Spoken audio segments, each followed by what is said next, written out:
All right, what's up? We are live. What's up, good people? Sorry for the wait. Sorry for the wait. Yeah, see, I was out of town. I was out of town driving in. Got an email from Obsidian about a particular subject that he wanted to cover from an article that I just finished reading. Article that I just finished reading. We're going to be um going in talking about that particular subject. Very interesting. Very interesting. So strap on in. Let's get ready to go. Let's where is it at? Where's the intro? Let's get ready to go. Let's get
Peace, folks.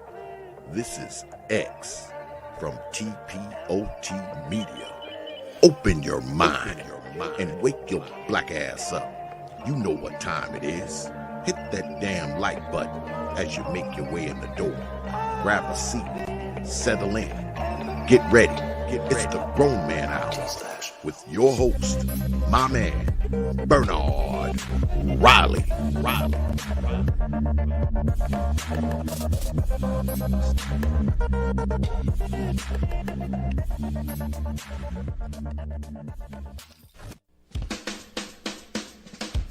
Hey, what's up, everybody? This is Mumia Obsidian Ali. You know who I am. I need no introduction, right? And you're listening to the Grown Man Hour with my man Bernard Riley, heard weekdays right here on YouTube. What do you think about that? How about that? Now let's get back on with the show. Thank you. What's up, everybody? Welcome back. Welcome back to the show. We are in the building. We are in here. We are ready to go. Obsidian is down in the back chat, ready to go. But as usual, always shout out to Early Bird Squads, those that make it in bright and early before we even get things going. Uneducated Lame in the building says another classic on the table. Hit the like button on the way in. Absolutely, definitely hit the like button. I'm not sure if I've done it yet. I'll do it right as soon as I get done talking. It passes to Obsidian. Stoic One in the building says blessings BR in chat. Queen Q in the building. Shout out to Queen Q. Uneducated Lame says best football playoff weekend ever. I don't know about that, but I did catch the end of the Bucks game, and I don't know why I'm still rooting for Tom Brady. I mean, he don't need no more rings. I'm from Michigan, so our Matthew Stanford, Matt Stanford, couldn't win at all in Detroit. To go somewhere else, and he might be heading to the Super Bowl if he win one more game. Who'd have thunk it? Who'd have thunk it? NY, what was that? Yeah, NYNJ, New York, New Jersey, 1974 or whatever. Okay. BR has the best. Oh man, thank you. That warms my heart. That really does. Said BR has the best show. He ties everything and everyone together in a great package. Looking forward to today's show. Good morning, everyone. Absolutely, man. Thank you very much. I appreciate that. This is the last one I read because I do want to get to Obsidian as quickly as possible here. But Queen Q in the building. Shout out to I like to shout out to people that dropped them early comments. Queen Q in the building. She says, "Question: has anyone else noticed the amount of white men calling and critiquing the Black Manosphere / dating coach shows? Let me know if it's just me. Halfway right, halfway wrong. The only thing that I've noticed is one that I know of called into Miles Cunningham's show. I don't really know him. Don't know nothing about him. I know he cool. Him and Lucario, they like they right each other's right hand man. I think they no, not I think. I know they did the documentary together called Game Kings. Actually bought it when I interviewed Lucario. Very well produced, very well put together. And some random white guy called into his show, but he called in just to troll and say racist stuff. I mean, he wasn't even trying to have a legitimate conversation. And Miles Cunningham, he gave the sisterhood all the red meat they needed because they tried to say, oh, he was submissive and docile and quiet when the white dude was talking all that junk, but really, truthfully, he just didn't care. He shouldn't have sat there and just listened to all that stuff because certain people with certain ideologies is going to spin that a certain way. You know, he didn't look docile. He looked untriggered and unbothered, and he thought it was actually funny. But that situation where he just thought where he thought it was funny, just letting the troll because they do that sometimes over there. They'll let a troll. So he just let the troll. He thought it was funny.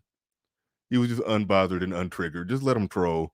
But that was red meat that the sisterhood going to say, ooh, the divestment sphere going to be like, ooh, yeah, we can we can work with this. So from other than that one, I haven't seen nobody else. I haven't seen it happen nowhere else. I just seen everybody reacting to that one. So yeah. But I don't even think he didn't have no problem with it. I think he clipped it and then reposted that part of it. He thought it was that funny. So he's nonchalant, untriggered, thinking it's funny, and they're thinking, "Ooh, look at what this this clearly racist white troll said to a black man," and they just jumping on that like it was entertaining, like it was some confirmation or something that was just weird. But and that's the only thing I've seen. That's the only thing I've seen on that front. But shout out to E Capone, shout out to Edward Henderson. I appreciate that when I'm ladies and it's cool. We can chill in the chat. I appreciate that. Brenda W, Deacon Dave, Killmatic, just being jazzy. Shout out to everybody in the building, and shout out to my man Rada God Podcast. He says BR channeling his inner light skin ninja with that jacket. Hey man, I love this jacket. It's my favorite jacket. My favorite jacket. I was on the road. I like literally just made it in. Still got snow on my boots. Still got snow on my boots while I'm sitting here. I literally just made it in and fired it up. Threw together a thumbnail and and I got because Obsidian hit me up saying, "Hey, let's get it." He basically got an article that he wrote that he wanted to do a show on. I was like, "I'm in, I'm down."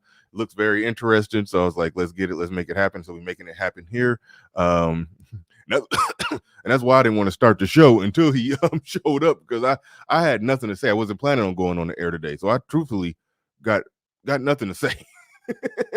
So I'm gonna be passing this to Obsidian and just asking him questions, about the article as he speaks about it because he just wrote a really good article on the Negro Manosphere. So we're gonna be talking about that. So before I bring Obsidian up real quick, shout out to Al Boogie in the building. He says Bernard with the Michigan dope boy.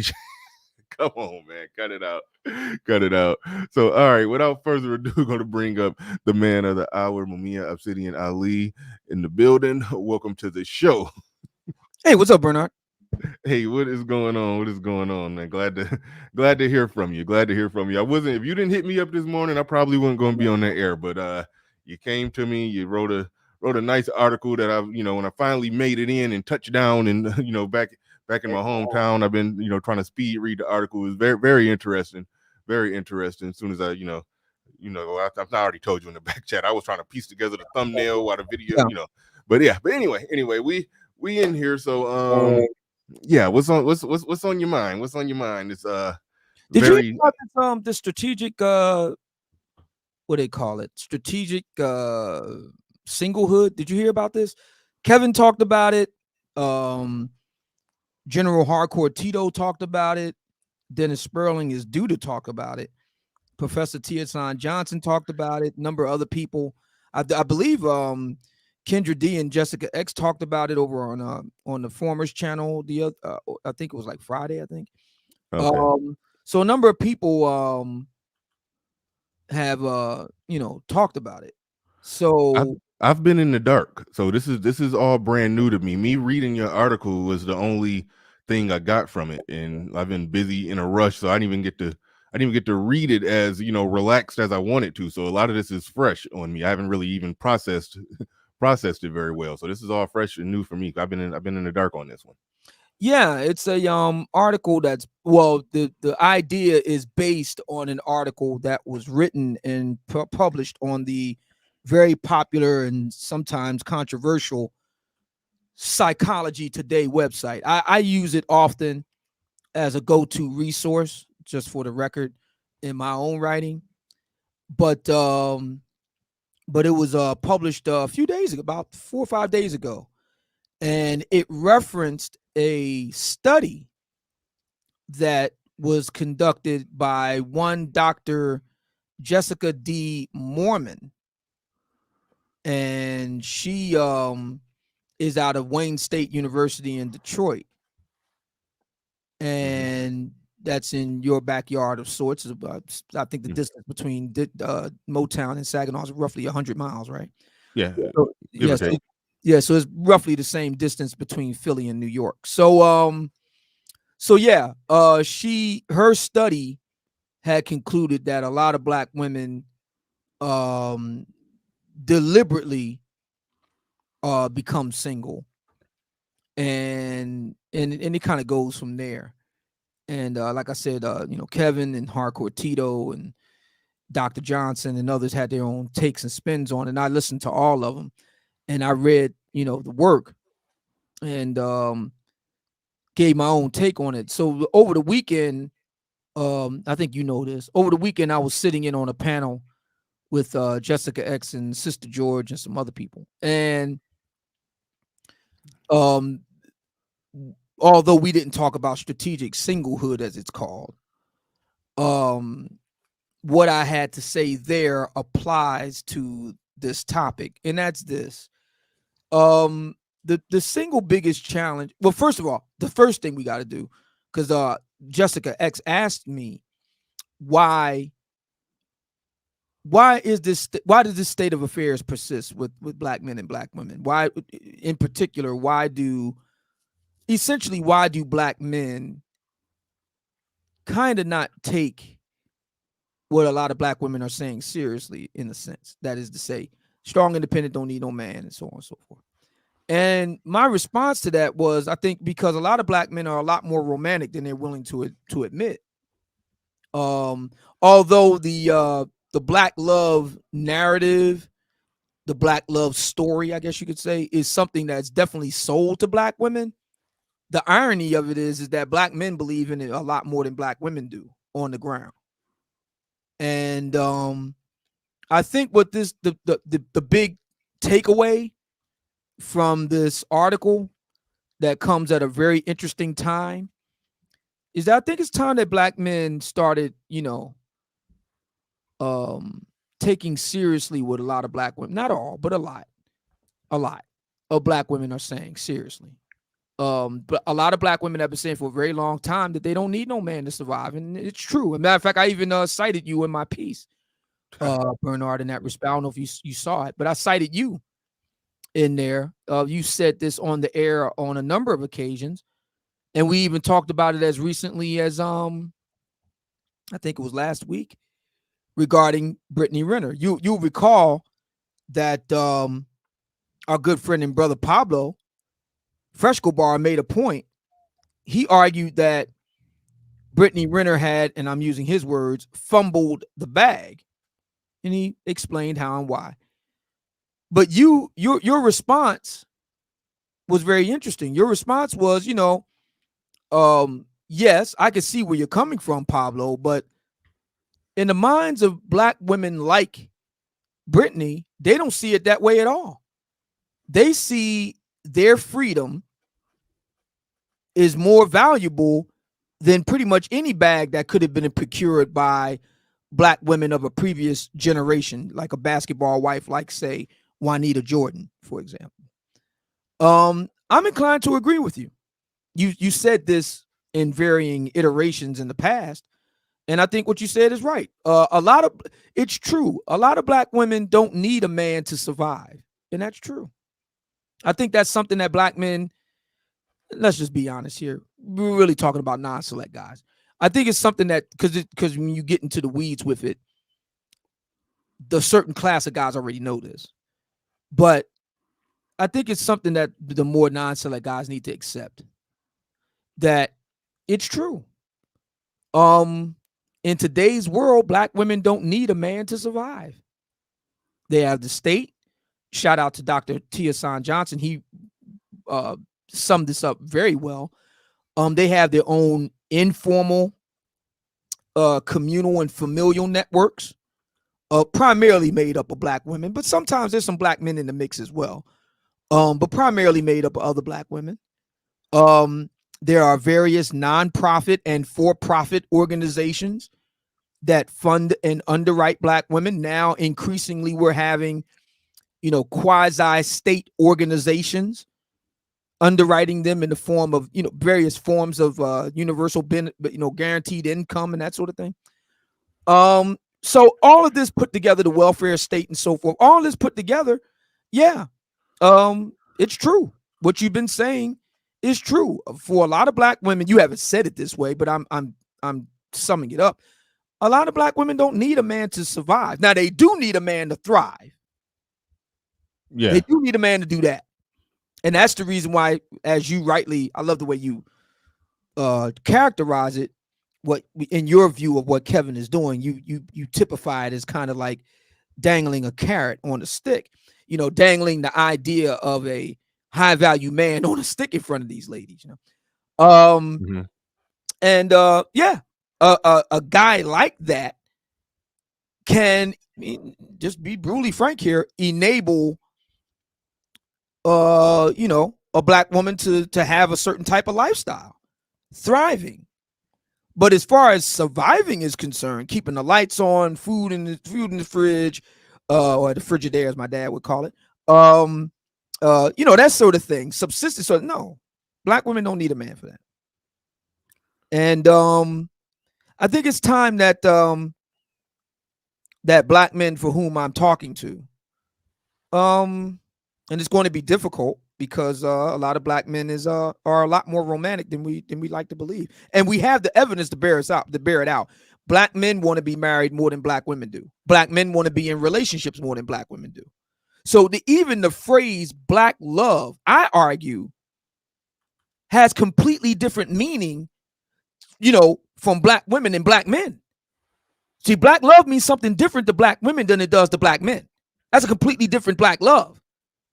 I think that the two, we can no longer assume that the communita, as I like to call it, the communita, we can no longer assume an Ice Cube deserves all of our gratitude for bearing this out. We can no longer assume that the community means everybody black, because that's not how black women see it.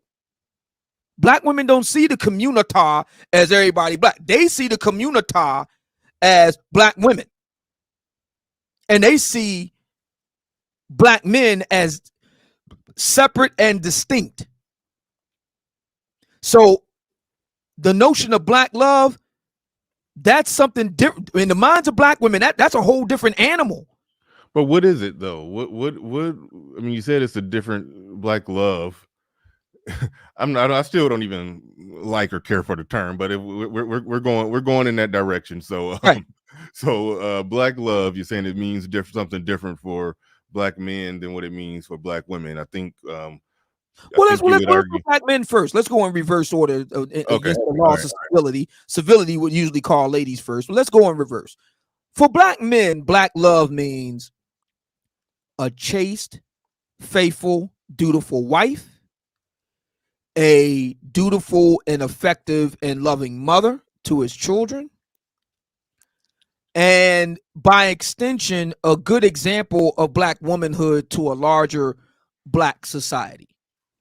I think most black men would more or less agree with that when they think of black love, right?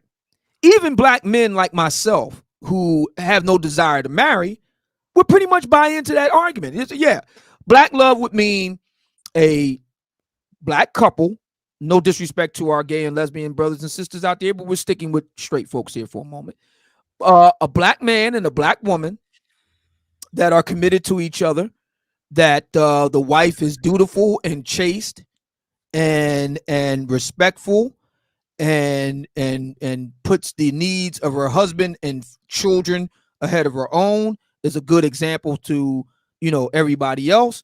I think most black men would buy into that argument, would buy into that definition of what black love means. We could quibble, you know, about, you know, the particulars and the specifics, but I think what I just said there, I think most black men, when they think of black love, they think of that. When Fair they enough. come to black women, and would you agree or disagree with that? Yeah, I would agree with it. I think it's still some nuance to it because, for example, there's a there's a channel on YouTube called Black Love, like that's the name of the YouTube channel, Right. and they have you know, like they do pre-recorded panel discussions where it's women talking, then they do pre-recorded panel discussions where it's men talking, Right. and so all the men that subscribe to Black Love, as it's, you know, put out by channels that I'm assuming this channel is ran by women, Right. they are men who do I'm sure they would fall in the category of what you would call the vetted men that they would allow, the equivalent of the vetted man that they would allow to come on Oprah when they were talking about relationships. You know, the guys who told that particular party line over there. You know, they don't. So they I'm don't, just curious, what kind of party line are they towing? Could you give a quick example? they basically just say essentially the same things that women would say, more or less. They're just men who are saying it, to put it like this. They say the normal party line, where I remember, like, okay, when we was on Shay Shardae's show, I talked about how, well, yeah, it's a lot of black women, they want relationships. I would argue that the majority of them do, but they more or less want it on their terms. So those men are speaking about the relationship more or less how they speak about it more or less on a woman's terms. For example, I did some content on this a while ago, where I talked about a guy who was saying something like, you know, because as a man, I'm not right all the time. So sometimes, you know, I acquiesce to my wife. And, you know, acquiesce means I forgot the exact working definition, but it was something along the lines of it basically had a similar definition to submission, basically. Well, I was about to say it definitely has a similar. Matter of fact, we don't have to, you know, speculate. We can look it up right now. Yeah. And you know, we can look for acquiesce and you know, and so long story short, when you're asking what the guys, how the guys speak on their guys coming from that lane, they speak about it more or less in the same way that the women speak about it, how it's on the woman's terms, where she's she's essentially, she may even mouth the words that the man is the leader, but when you listen to her talk and listen to him talk, you can tell that it's either topping from the bottom, or it's a full equal thing, or he's basically, as the guy said, acquiescing to her. You know, if you make a relationship like that, whoever had the strongest personality, whoever's the most strong-willed of the two, that's the person who's going to run the show. So a lot of them, you could tell, even though some of them are trying to say the right things on that Black Love YouTube channel, a lot of it you could tell that, yeah, the women basically run the relationship. They do panels where they'll have, you know, the husbands talking together, then they'll have the wives separate talking together, then they'll have them together talking, and you could just tell by how the men talk that they're not really running that relationship.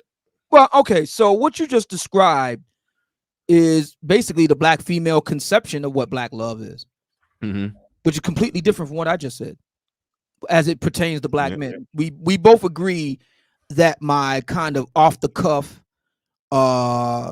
take on what black love means to black men is, at least as far as you're concerned, fairly accurate, right? Yeah. I think most black men watching right now would agree with that. What I said with regard to black love in the minds of most black men, they would agree with that. What you just relayed is largely how a lot of black women see black love. And that's my point. We're going to have and I kind of talked about this in my first book, the Book of Obsidian. I'm finishing up my second book now, which is the ladies edition of the Book of Obsidian. And that's pretty much where we are. And I think that black women have been here for quite some time.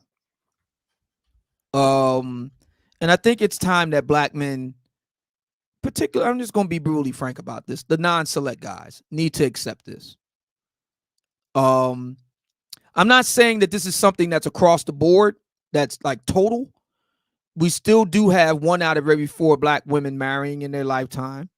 At present, the black marital rate overall is just under 30%. That will continue to fall as more gray divorce, they call that, is a very real thing. Gray divorce.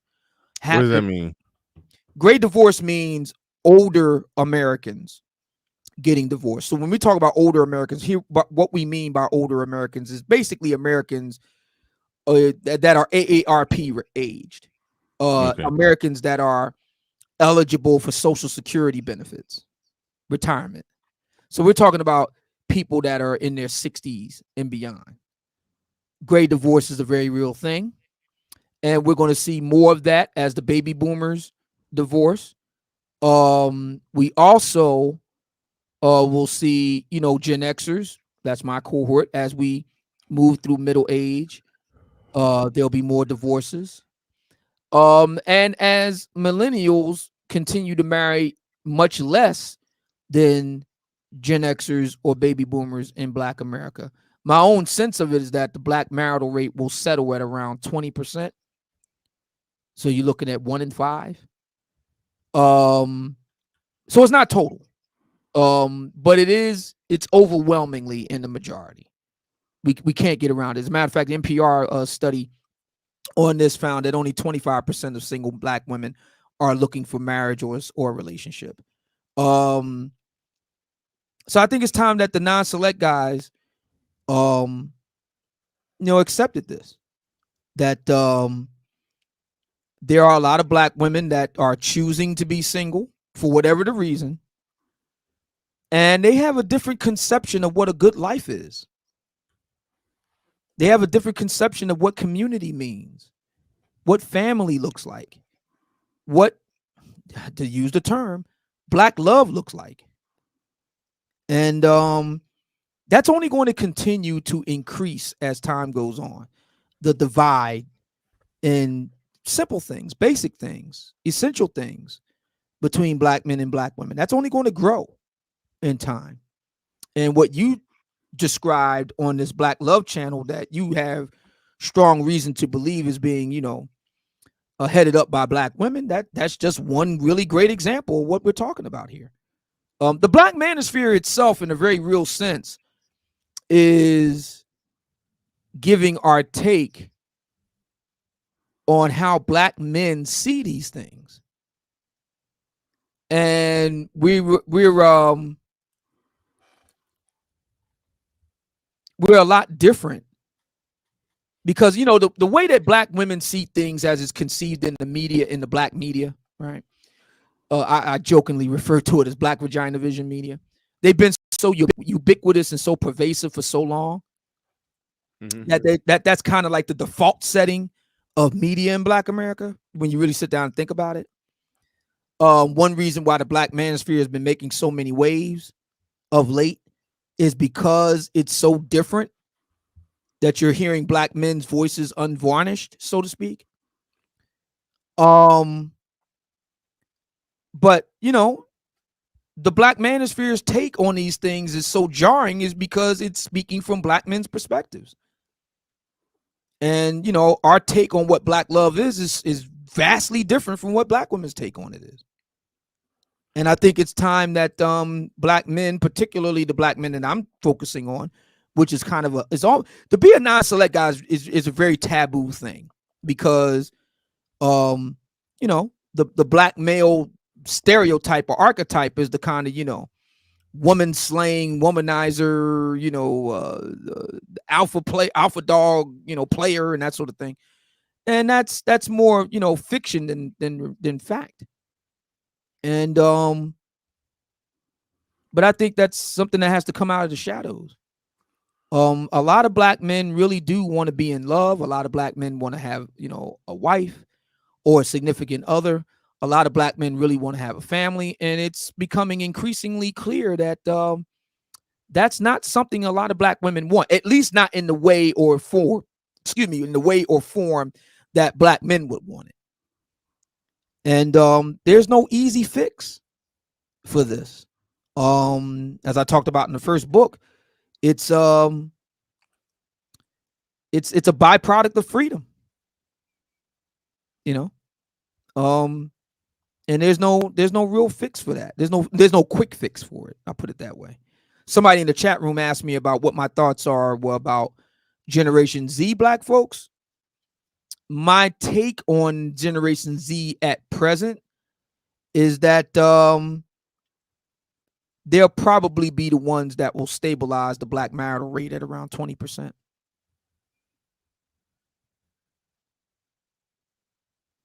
So Xander with a Z in the building. He says they are soft serve dudes, toothless lions. He's referring to the men who are on that Black Love YouTube channel. There's a number of things I wanted to get to. I had a number of questions when you were talking. Yeah. But somebody in the chat, I can't think of who it was. He threw it out there. I was going to ask a question along the lines of, if all that you're saying is true, then what are your suggestions for the dudes who want that and are more or less failing to get that? Like, are you more or less, to paraphrase somebody in the chat room? I forgot who it was, but to paraphrase somebody in the chat room, are you more or less saying that these men, they need to get dogs and die alone? Like, where are you going with it? Well, I mean, the idea that guys are going, and this, see, I didn't write about this in the first, or to tell you the truth, my second book didn't ready to drop very soon. Didn't have time to write about it, but I will save it for a future book. I'm thinking of probably putting it in the book that I'm going to write on the black family. But we'll see. But I'll say it on the air right now. What we have to understand is this. Ever since the events of the 1960s, right? And the subsequent decade of the 70s. So those were the decades that black Americans were truly set free. We were never truly free until then. And as a result, black men and black women are increasingly coming to the conclusion that we have differing ideas of what freedom means and how it plays itself out. And because we didn't have as long to work with freedom as other racial and ethnic groups, we have to kind of, work through these things and work things out on top of other issues that we've had, the whole racism thing and so on and so forth.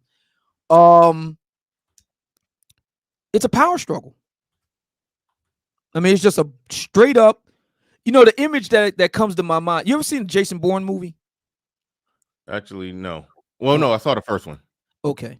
So if you ever watch a Jason Bourne movie, if you ever watch those kind of fights, they're different than other types of fights, right? Have you ever noticed that?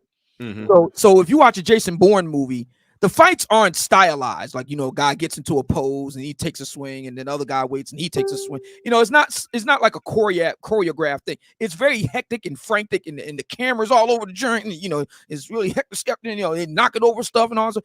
It's real desperate. That's what's going on between black men and black women right now. It's the equivalent of a Jason Bourne fight. It's a brutal, desperate power struggle as to who leads, who gets to call the shots, who does what, who submits to who. That's the reason why this whole thing about submission is such a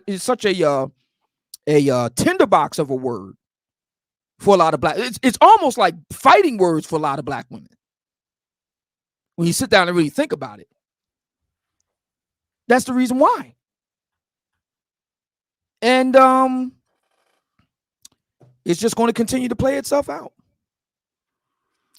All right, I just dropped a link to the article in the chat room, the article that you wrote on the Negro Manosphere. Let's talk about we talk about the the strategic singlehood of Black women. And as I understood it, like I said, I was speed reading it. As I explained earlier, I was coming in from out of town, just pulled up, snow still on my boots when I started the stream. I just made it in, snow everywhere out here in Michigan, but so I was speed reading it, and when she was getting into the various things, I remember one thing you said, that she basically pulled out the data, the information that pretty much proved what Black men, particularly more in particular Black men in the manosphere, have been saying. So let's get into specifically what was she laying out? What did she more or less present to build her case? Yeah, the scholar who was featured in the article, like I said, her name is Jessica D. Mormon. She's an assistant professor at Wayne State University in Detroit. And she conducted an interview with a number of Black women in Detroit about these issues. And a number of guys wanted to go through, point by point through the article. My whole point was, you can do that if you want to. My whole point is that it just is another data point in what we've already, like you said, what we've already known for years. And to me, the big takeaway isn't the specifics, the study design, the methodology, the sample size, what was said. The main issue is it's time that we Black men started believing Black women on this and order our lives accordingly. So when the question comes up about should some men buy a dog and die alone, Black men have always died alone. Michael K. Williams died alone. Shock G died alone. Bismarcky died alone. He had a wife. Okay. That is the norm for men. So when people, usually Black women, but some Black men, try to essentially say, hi, y'all guys gonna die alone. That's not the point that Kevin is making. It's not the norm for women to die alone. That's the point. And we're increasingly around the world, particularly in the Western world, coming up on a situation where this abnormal state of affairs is becoming the norm. That's the point. The point isn't, Black men, you want to buy a dog and die alone. Black men always died alone. My thinking is, if you're a Black man, you're lucky if you die on the job. If you're able to die on the job, you're lucky. You have one big heart attack, boom, it's over, and that's it.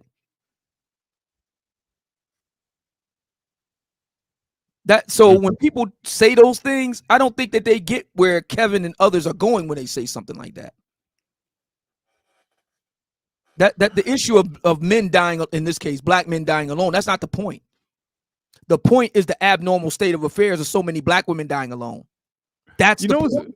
What's interesting about that, and I've said this before, the people who claim to care the most about Black women, and and they're defending them against Kevin Samuels. But again, when you follow what Kevin Samuels is saying, he's basically laying out that the way things are going, the way the decisions that y'all are making, if we look at these data points and if they follow these trends, this group of women, when they reach this particular age, they're going to be in bad shape.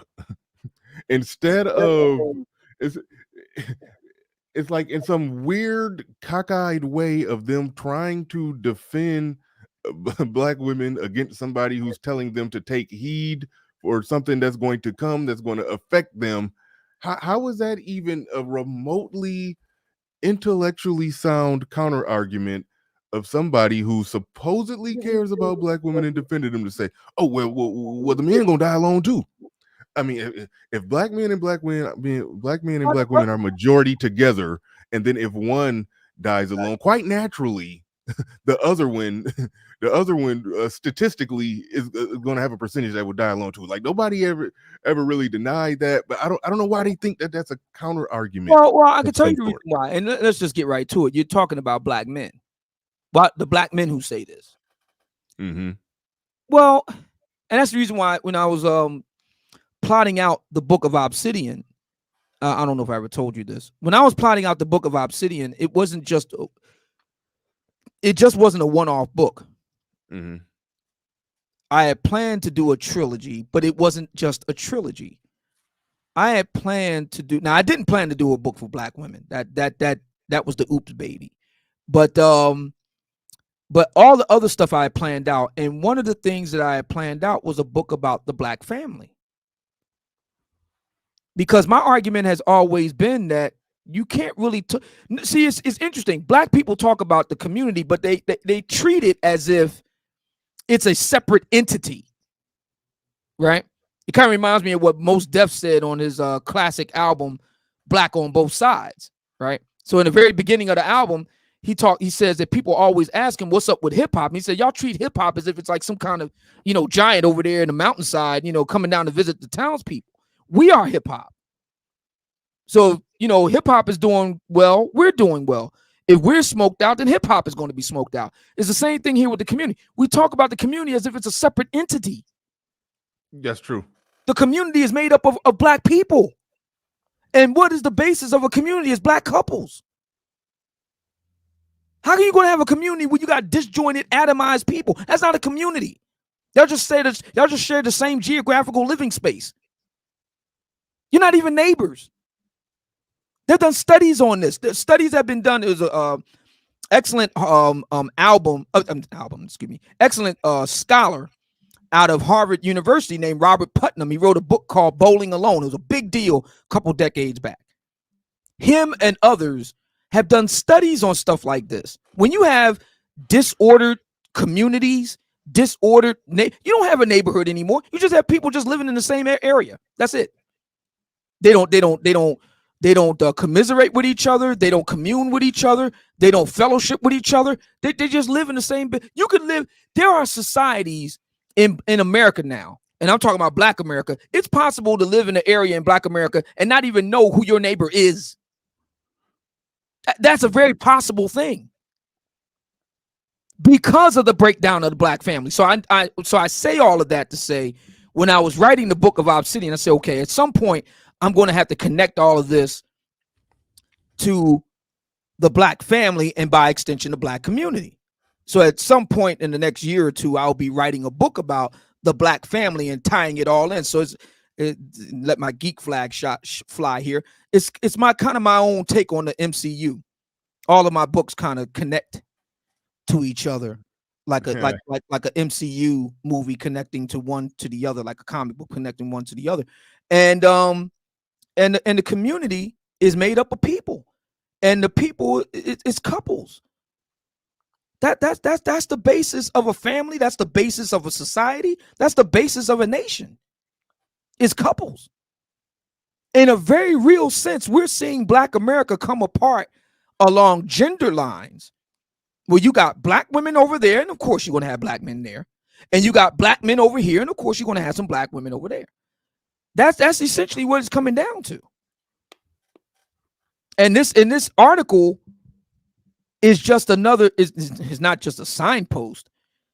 It's not just a bellwether. It's like the final nail in the coffin on that point. Is that, and what's fascinating about it, here's the other thing that I'll take a dig at. It's interesting how when Black women choose to be single, it's seen as strategic. When Black men seen as being single, it's seen as being selfish, immature, a loser, an incel. Like, nobody calls these women spinsters. Nobody calls these Black women, baby mama losers. No, nobody does that. I just find that fascinating. So it's okay for Black women to go their own way. It's just not okay for Black men to do it. Right. All right. We got almost 350 people in here, and we only got 113 on the likes. That is ridiculous. If you're here this early watching this show, you're up this early watching this show, even though it's closing in on the afternoon over here on the East Coast. But that clearly you like the show. Clearly you like it. You're enjoying what you're hearing. So definitely hit the like button. And definitely support the stream. Clarence Jr. in the building. He says, we oversimplify the dying alone thing. It's not the dying alone. It's the being alone, living a below average life for 5 to 15 years before death. Nobody wants that. That is a very, very well worded point. that like that shouldn't have to be said, because I think that was understood. But the way you put it, hopefully those who who, as you say, oversimplify the term dying alone. I heard somebody argue everybody technically dies alone. I mean, Well, let me go back. nobody's in the casket with you. Yeah, I mean, let me go back to that point, because the reason why a lot of black men will respond in that way is because we're talking about their mama. This isn't a abstract philosophical, arid academic topic here. We're talking about people's families. We're talking about people.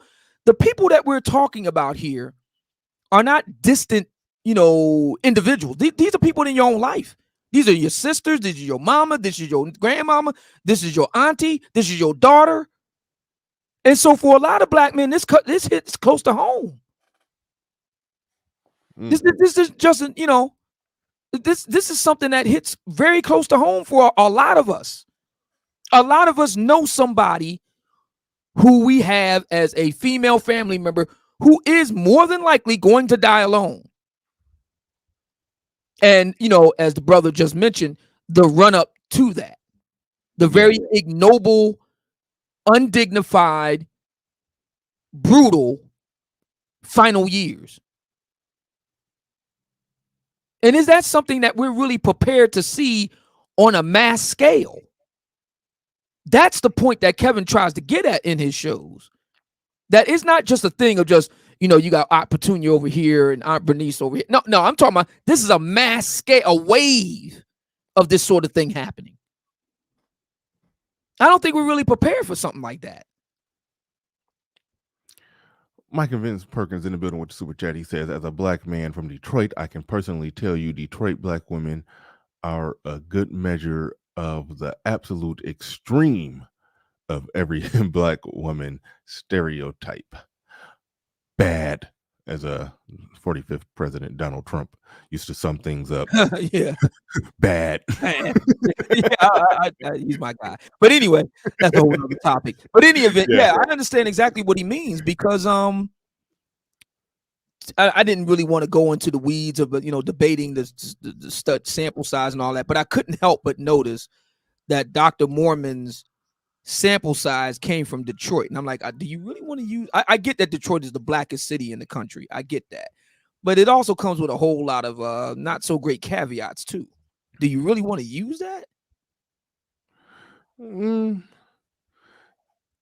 Yeah, fair question. That's a fair question. You can't. Well, it's technically okay to use one area, but then you got to ask the question about the what was the demographics within that group in that area. And what I mean by that, for example, it was some study that was actually Aaron G. Fountain of all people was one of the ones who debunked the study that was saying that 92% of biracial black babies were born out of wedlock when the father was black or something like that. It was completely bogus. Oh, it was completely bogus. In the group that they used women that were living in extreme, like 90% of the women they used were living in extreme poverty. Right. Like, so, I mean, they clearly either targeted or only got replies from women that made, I think, like, was it like $800 a month or less? Well, 75% of them reported no income, and then like another 15% reported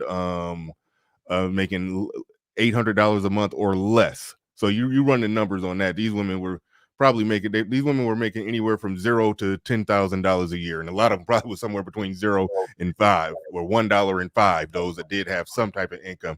So basically, they took women in extreme impoverished situations and ran the data on them. So again, the demographics within the group that you use, all the intricate stats within that group matters. So yeah, sometimes studies can get it wrong, and when you're doing research the right way, you look for that. You read the whole article, all the tables, and find out how it was sourced. And I think, sometimes some of us do a real good job of that, but then sometimes something will get out there and then somebody will repeat it, and somebody in the chat room will repeat it, and then somebody will hop on a panel and say it because they heard somebody in the chat room say it, and then the information get jumbled up and it's all over the place. But typically we eventually narrow down or come down on the on the correct answer after we give it some time.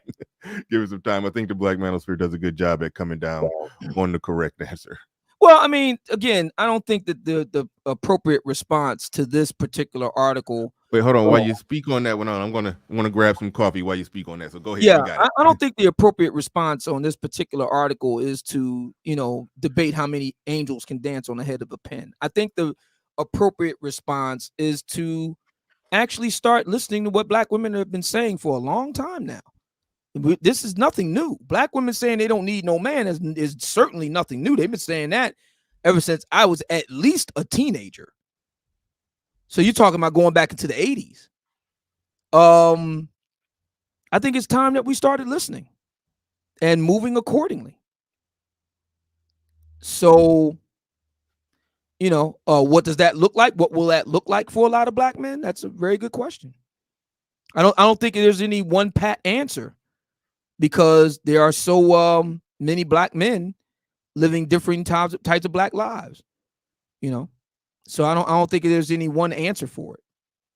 I think a small group of Black men will pair off with quote unquote ADOS Black women and do well, but it's clear that the majority of Black men won't. At least, well, let me put it this way: they won't pair off in the way that they would like. I'll put it that way. They won't pair off in the way that they would like. I guess that's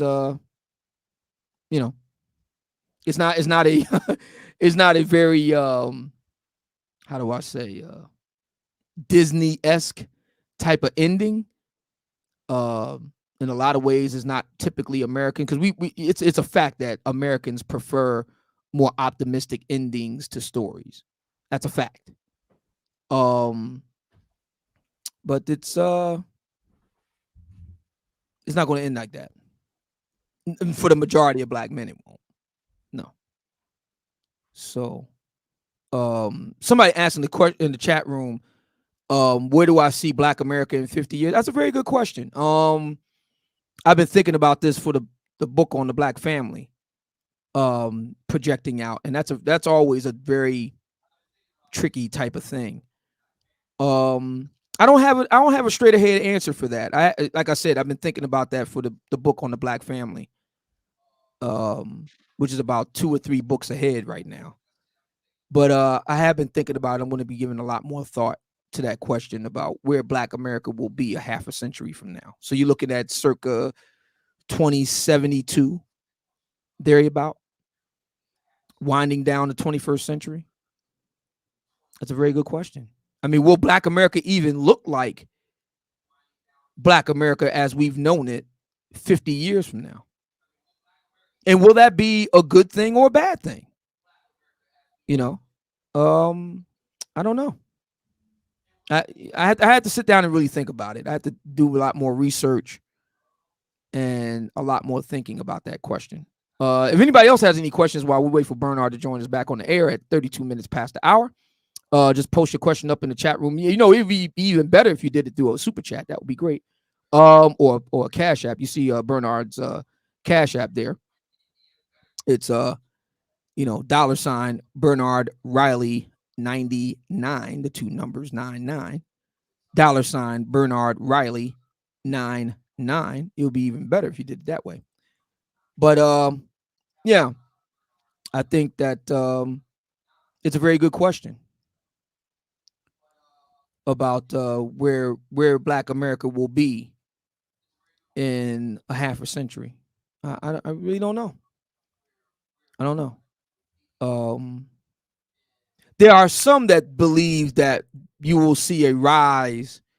And when I say rise, I don't mean a few points here and there. I'm talking about, taking off like a rocket of Black men dating and mating out. I'm not so sure about that. I don't think it's going to be something as stratospheric as some in the Black manosphere might suggest. I think that I think we will see a small cohort of Black men doing that. Yeah. But I don't think it's going to be something across the board or something that's scalable. I just don't think that's going to happen. And I haven't seen any data or statistics or research that supports such a, to be brutally frank, fanciful notion. Question came across in the chat room. Oh man, do you think polygamy can save the black women in terms of having a family and companionship?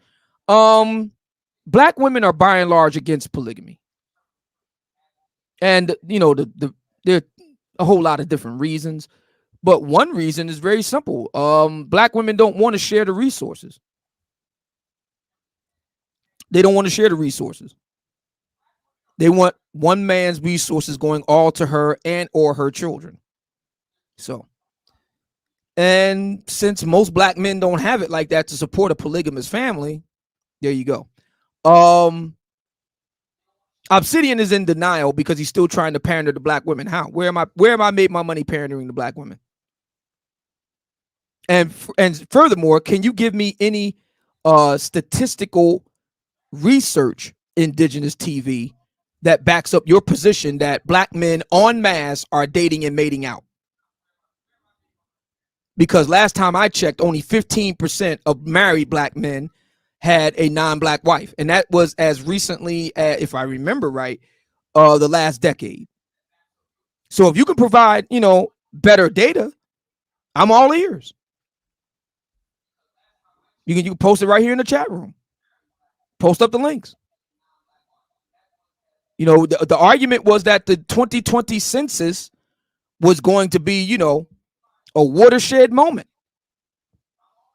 And 2020 came and passed. It's now 2022. That never happened. So 83% of high value black men marry black women. That's a fact. Let me say that again. 83% of high value black men marry black women. That's a fact. Whether I like it, dislike it, believe it, don't believe it, that's just the facts, Indigenous TV. So until you can show me data to the contrary, you're free to your opinion, but you're not free to your own facts.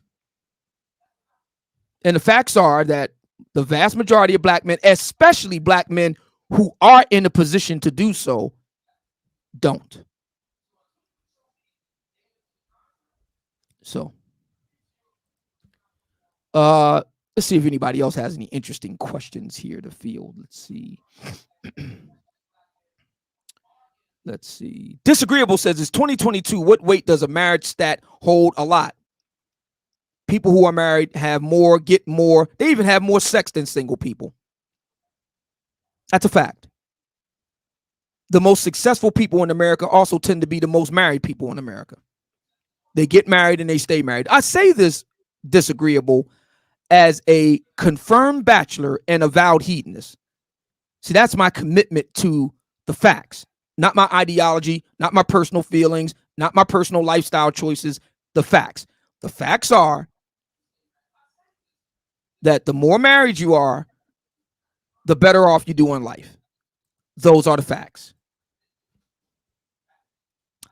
Cisco asked, oh man, when were those stats taken? Was it within the last 3 years? Well, why would the last 3 years be so important? Not saying that, not to answer your question. I took my statistics in part from blackdemographics.com, and that was within the last decade. I want to say, I'm not, you know what? Let me look it up right now while I'm in front of you. Give me a moment. Let's see. Give me one moment here. Households, black marriage. Okay. I'm pulling it up right now from blackdemographics.com. So just give me a moment. Let's see.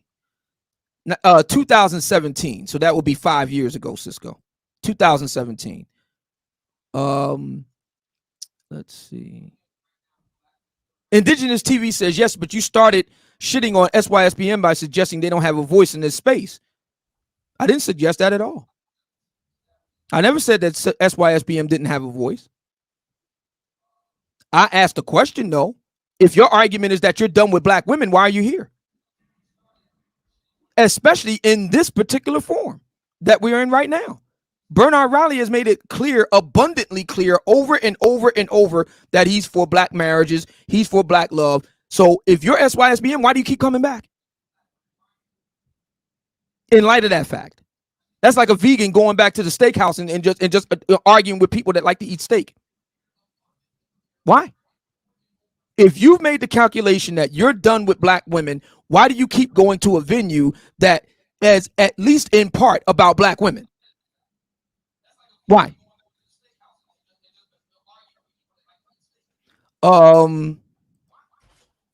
Let me see. Buck Dodgers asks with the $5 super chat. Thank you so much for that, my brother. He says, in my humble opinion, black love only survives and hangs on because black men still believe in it. That's not true. That's not true. If the day ever comes when that stops, game over for the community. Well, that's not true. The black community will continue because black people and black women are black people. So the black community will continue. It'll just be in a different form. That's all. All right. Okay. Hold on. All right. Now I'm back. So the idea that black love hangs on because black men only hang on, that's not true. Black women hang on to black love too. It's just they have a different take on what black love means than black men do. That's all. That's an interesting point right there. That's one I do care to talk about. But I do want to speak for myself. It looked like everything was about to go off the rails when I walked away. I don't even know who was asking the questions. I was vaguely listening. I apologize for having to step away for that long. And I didn't even come back with my coffee in my hand because I got tangled up by something else. I had to run outside. But to the subject that was going on, just to respond to what Obsidian said about me being in favor of black love, like I said earlier in the show, I think black love, the concept of it as it's talked about, is a joke. It's a tagline. Like, you don't hear nobody talking about white love or Indian love or this particular group of people from Cuba love. And so what is the reason for that, though? Well, hold on. I want to make something clear here. So sorry. So I reject the premise of somebody reject the notion, the concept. I'm for black love. Now, what do you call it? Hold on. Obsidian. Let me lay it out.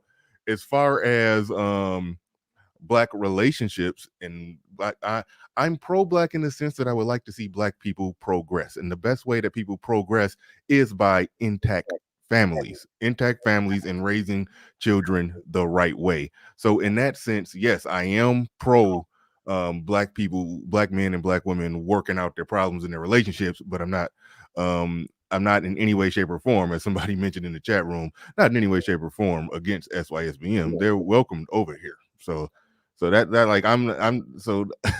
But that wasn't the point, though. The point was, if you have made the calculation as a black man that you are done with black women romantically, why do you keep going to a venue that, however it defines it, is in favor of black families with black women? Why do you keep doing that? Why? I never get a straight answer. Because the reason you won't get a straight answer on that one is because when it comes to my platform, yes, it is a Black Manosphere channel that covers lots of black male issues and lots of black male situations, and black men dating out and traveling and doing all of that is something that I support, that I'm okay with. So yeah, they do got a place over here. I didn't say they didn't have a place. I asked a question. If you are done, wait a minute. If you are done with black women as a group, as a romantic mating community family building option, okay, why do you keep going back to a venue that has as part of its daily discourse family, community, building options, black women? Obsidian, you're trying to pigeonhole my show to be something that it's not, to make a point against somebody else. What am I pigeonholing? you're basically trying to say like this is a channel for black men, and where who a black man dates and sleeps with or builds a family with, it's that's irrelevant to me. Now there are this is where me and you agree. There are some individuals who are I don't even know the right word for them. There's an individual who, no, we could be having a good conversation, a productive conversation, talking about, black people, black community, black relationships, and everything, and all all the problems within it. But no matter how the conversation is going, he will come in with something ridiculous like, black women are useless. They're only good. The only thing they're good for is breeding or something, just something like that. And I'm like, dude, I eventually blocked him and got him out of here. This is somebody who used to have a wrench on my channel. Right. I just got him out of here. It's like, Okay, we got that. that, We got, so we got people, that so straightened out. no. Well, so people like that Right. are a problem to me. But if somebody who's just a black man who still cares about black male issues, but he's personally decided that where he's going with it, he has a, shout out to Pablo, has a, I always forget where his wife is from, but I think Dominican Republic. I forget. I think his wife is from the Dominican Republic. Okay, so yeah, somebody like that, no, I have no problem. Pablo and SKC, they have a place in this conversation. The only people I have a problem with are the people who do it to the point of derailing the topic. Well, That's when you said that because that's when I have a problem with them. Hold on, wait, real quick. That's where I have a problem with them. If they're derailing the conversation, if they're derailing the topic with their agenda. But I don't have a problem with them on the basis that, yes, I would like to see black people figure out their problems, and a big part of figuring out their problems is figuring out relationships and family building. And it's pie in the sky because like you quoted the data that shows that it's looking bleak in terms of that. But that is the solution. I was just to say that. Well, here's the thing though. SKC, I'm glad you brought this up. SKC and Pablo aren't the guys who make these points. They don't say Obsidian was against SYSBM. They aren't the ones that's doing it. Right. I don't care for that either. SKC is happily married, taking care of a family with kids. He just had I think a new daughter within the last year. They're doing them. Yeah. It's the strident voices that keep coming with this. And I'm like, why?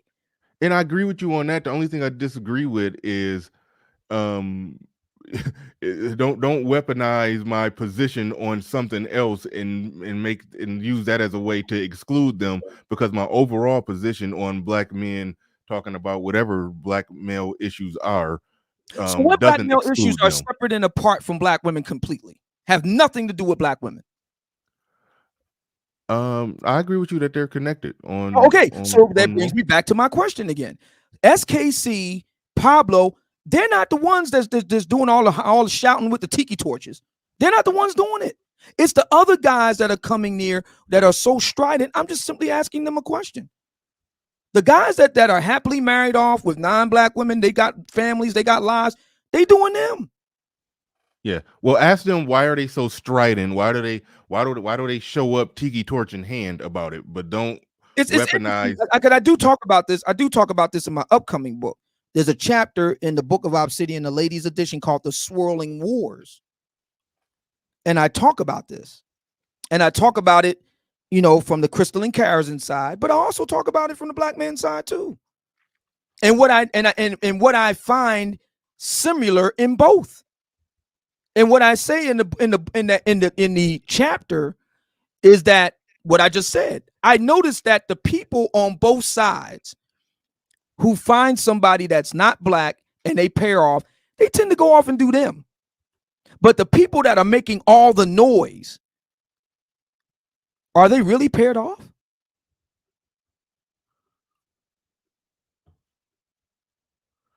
All right. Shout out to those of you in the chat supporting the stream.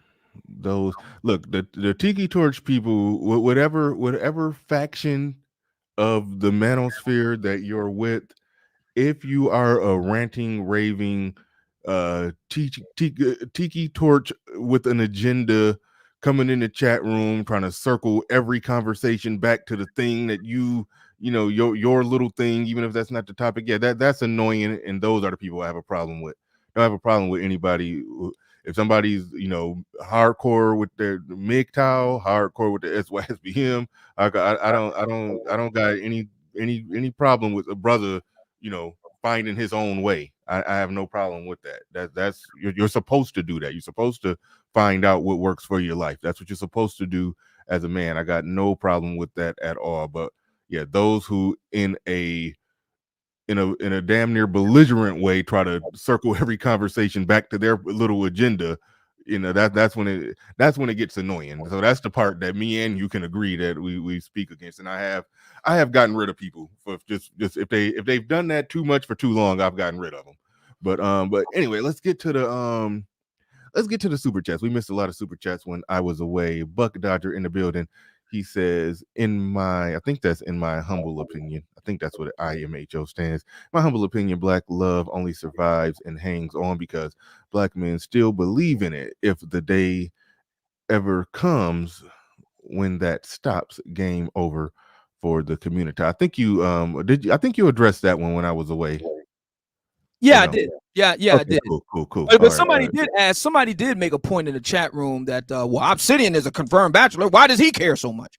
That's an interesting question because, it's interesting since we're talking about strategic singlehood for black women. It's interesting. Black women can be single, right? And they can weigh in on any issue pertaining to black relationships. Nobody have a problem with it. Case in point, Oprah Winfrey. Oprah Winfrey ain't never been married, but she has quarterbacked black love. Nobody has a problem with that. Nobody, black women, black men, nobody has a problem with Oprah doing that, although she ain't never been married. And has made it clear she ain't ever gonna get married. She's made it abundantly clear she ain't getting married because her career is more important. Nobody got a problem with it. But Mumia Obsidian Ali's got something to say about it. Oh, you ain't married. Huh? What's most interesting about Oprah when we talked about black love and what it means for black women, and I talked about how they want love, they want relationships, but they want it on their terms. She's the textbook example of the most shining example of a woman winning and getting it all on her terms. She ain't getting married, she ain't signing no contracts, nobody's going to be attached to her and her success and her wealth. She's going to have a man on the side as a byproduct. Shout out to April Mason. She got Stepman as her little byproduct to her success, and that's just that. And it's all 100% on her terms. So and you are absolutely right that no, she was never married, but she was definitely the quarterback or GM facilitator of the whole of that whole industry, so to speak. So you are absolutely right on that. Young Jay, here's another area that I'm right about. So Young Jay says Oprah's a billionaire. Are you? So now we're putting a dollar amount on it. Okay, come on, y'all. I don't like bad arguments, y'all. Like, don't get ridiculous. Now notice we don't ask black women, well, do you have a certain amount of money to speak on that issue? We don't do that to black women. We only do it to black men. This is black men doing it to other black men. Think about that for a minute. Think about it. Black women don't do that to other black women. Black women don't say, well, you got to have a certain amount of money, sis, for you to speak on it. Black women don't do that. And black men don't do it to black women either. We only do it to each other, brothers. Why? Why do we do that? Young Jay in the building. Young Jay 216 says when Obsidian. Well, I don't know if you already dealt with this one. When Obsidian keeps saying black women, is he strictly talking about ADOS or the entire diaspora? I'm an advocate for brothers getting with diaspora black women. Okay. Well, he's asking you, what are you talking? Are you only talking about ADOS? For the most part, yeah. I think black American, African descendants of slaves are a unique subset of Americans. We have a unique history. We have a unique dialect. We have a unique cultural expression, and we have unique challenges and issues to deal with. Yeah, I agree with you, but I see no problem whatsoever. Especially a black man could have a similar thought process as you, but if he reproduces, marries and reproduces with a black woman who's from, I don't know, Kenya or Brazil or wherever the hell, yeah, I think he's that to me that qualifies as a Black American family. I mean, I give it full qualification if that is something that that matters for the conversation. But Son is High around the building says, "Sup Bernard and old man, did you remove Gabe a wrench? If not, there's a possible imposter." No, that's Gabe a. I removed his wrench. I forgot why at this point, but I did remove it. I remember removing it. I just don't remember exactly what he did. I think it probably was. It normally takes like 6 months of history for me to remove it. You normally got to be clowning for a long time for me to remove your wrench. It takes a lot. But actually, I'm going to be doing something different with the wrench. A lot of people are going to be upset. I'm going to just nominate some actual moderators who actually moderate the channel. My channel won't be one of those channels where everybody got a wrench, because moderators do crazy stuff. And I got people who I gave wrenches because they were, big supporters a year and 3 months ago, but now they was cool then, but they not necessarily cool now. And they, for all I know, they come in after the show is over and watch the stream and be hiding people they don't like and doing stuff. Like, it'd be so many people getting hit that I don't know why they got hit or what for. Like, I gotta get rid of this whole everybody got a wrench thing. And I do apologize for whoever I offend, but I am gonna just pick some actual moderators to actually moderate, and the people who got wrench will be actual moderators, not just people who got a wrench just to have a wrench. So I'm apologizing in advance for whoever I upset when I do that, because it's too much crazy stuff be happening with everybody having a wrench, But anyway, Indigenous TV in the building says Obsidian was okay. You already read this one. Obsidian was for SYSBM until Kevin was hot. I'm with ADOS Black women. However, I don't support Black men dating Black for the sake of Black. Shout out to you. Appreciate the super chat. When did that happen? I'm for Supreme King Coon. He went his own way.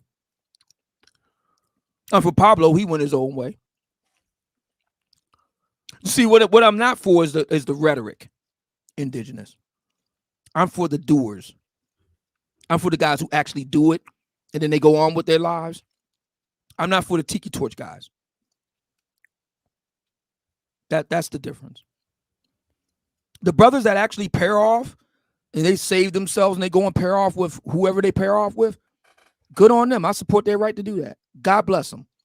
But I'm just noticing they don't tend to be here with all the rah-rah all the time. I'm just noticing that. But the guys here with the rah-rah, are they really paired off? It's the same thing on the sister side with the swirling. Are they really swirling if they got all this energy, all of these words, all of these, just so much, extra, all the hot sauce? Are they really divested? See, I say it's the exact opposite. They're really invested. They're invested to the hilt. They're all in. And they're using divestment, swirling, SYSBM as a way to get a dig on the other side. They're the ones that's weaponizing it, not me. And what is that getting them? What is that doing for them on either side? What is it getting them? All right, Al Boogie in the building. He says Acidia, as OG calls you, is accusing brothers of doing what he's doing, pure comedy. I don't understand that. You can retype it in the chat and make it yeah, I don't understand. Do you understand what he's talking about? I have no idea what he's talking about. Yeah, he's saying you're accusing people of doing what you're doing. But anyway. Yeah, I'm not the one talking all that rah-rah and not doing anything.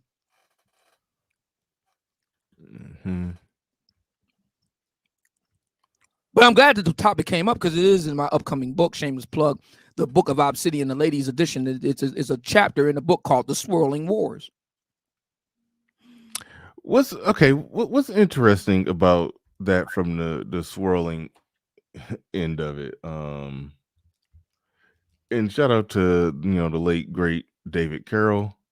He put the challenge up there. The challenge was still on the table when he passed away, and none of them never adequately took him up on that.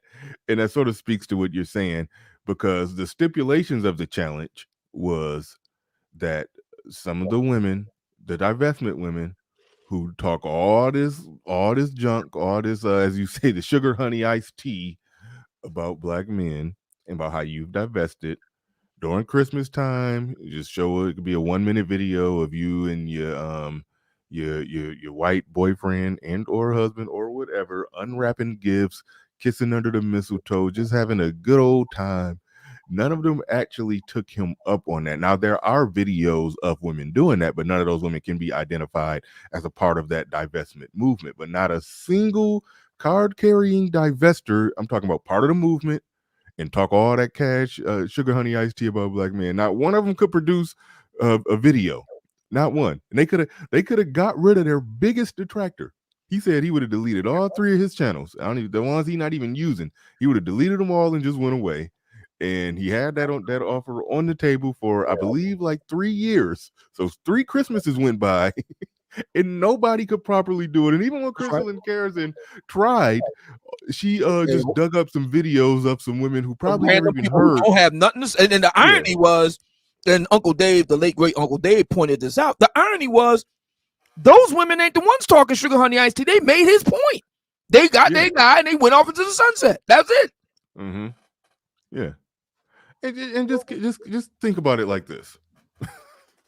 Let's just say hypothetically, if I don't know, this probably exists somewhere, but let's just say that there's Asian women online who talk junk about Asian men. Now, I have heard some Asian men talk about how Asian. Oh man, it's insane. You ever hang out in the Asian male spaces online? Oh man, you think we're bad? Oh man. But what do the women go ham like that? I'm not aware. I'm not aware.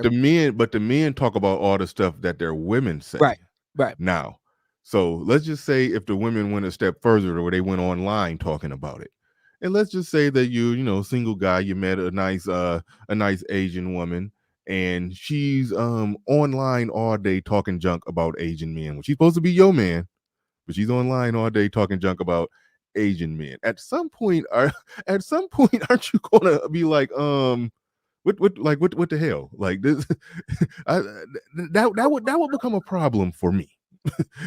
So I'm just looking at it from the perspective of the hypothetical white guy that don't exist, who's with one of these divestors.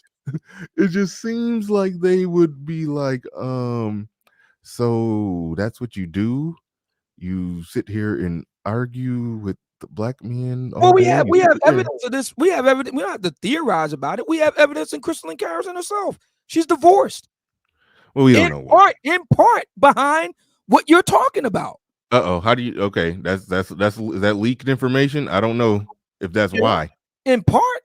So so my thinking is this: if you're of the view, male or female, if you're of the view that black fill in the blank, black women, black men, for whatever reason it ain't hitting for you, you got to go somewhere else. Great, do that. What are you waiting for? But I don't think that's the issue. I think the issue is using that issue as a cudgel on the other side. So if you're on the swirling / divestment / black female empowerment side, you use that as a cudgel on black men. And if you're a black man, you use the SYSBM / passport side to use that as a cudgel on black women, hence the swirling wars. It's just an extension of this power struggle between black men and black women by non-black means. We're using non-black bodies or the idea of such to really get at each other. And it's really kind of sad and to some extent sick. Coach still in the building. He says, aren't there two sides to this? A lot of us are perceived as players, good for casual sex only. Good women want to marry a confident leader, not a player.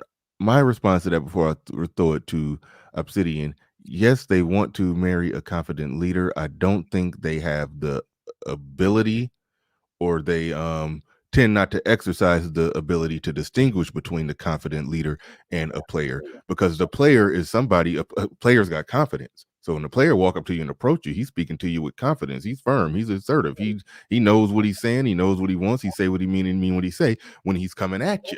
So they like, so when we ask women what they want in a guy, one of the first things, holy crap, I am off the air.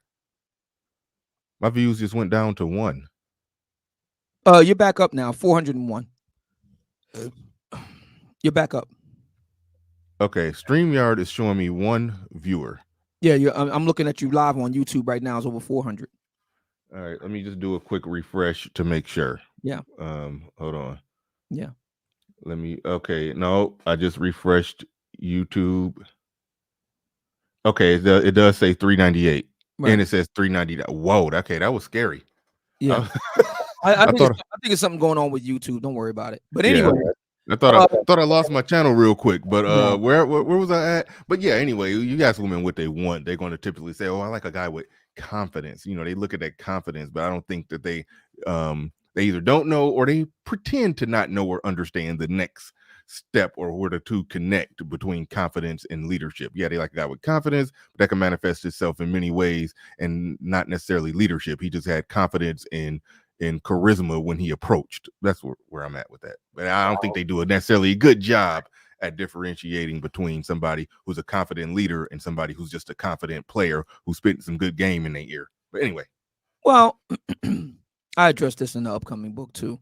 A lot of black women are focused on all the luxuries when they don't even have the basics.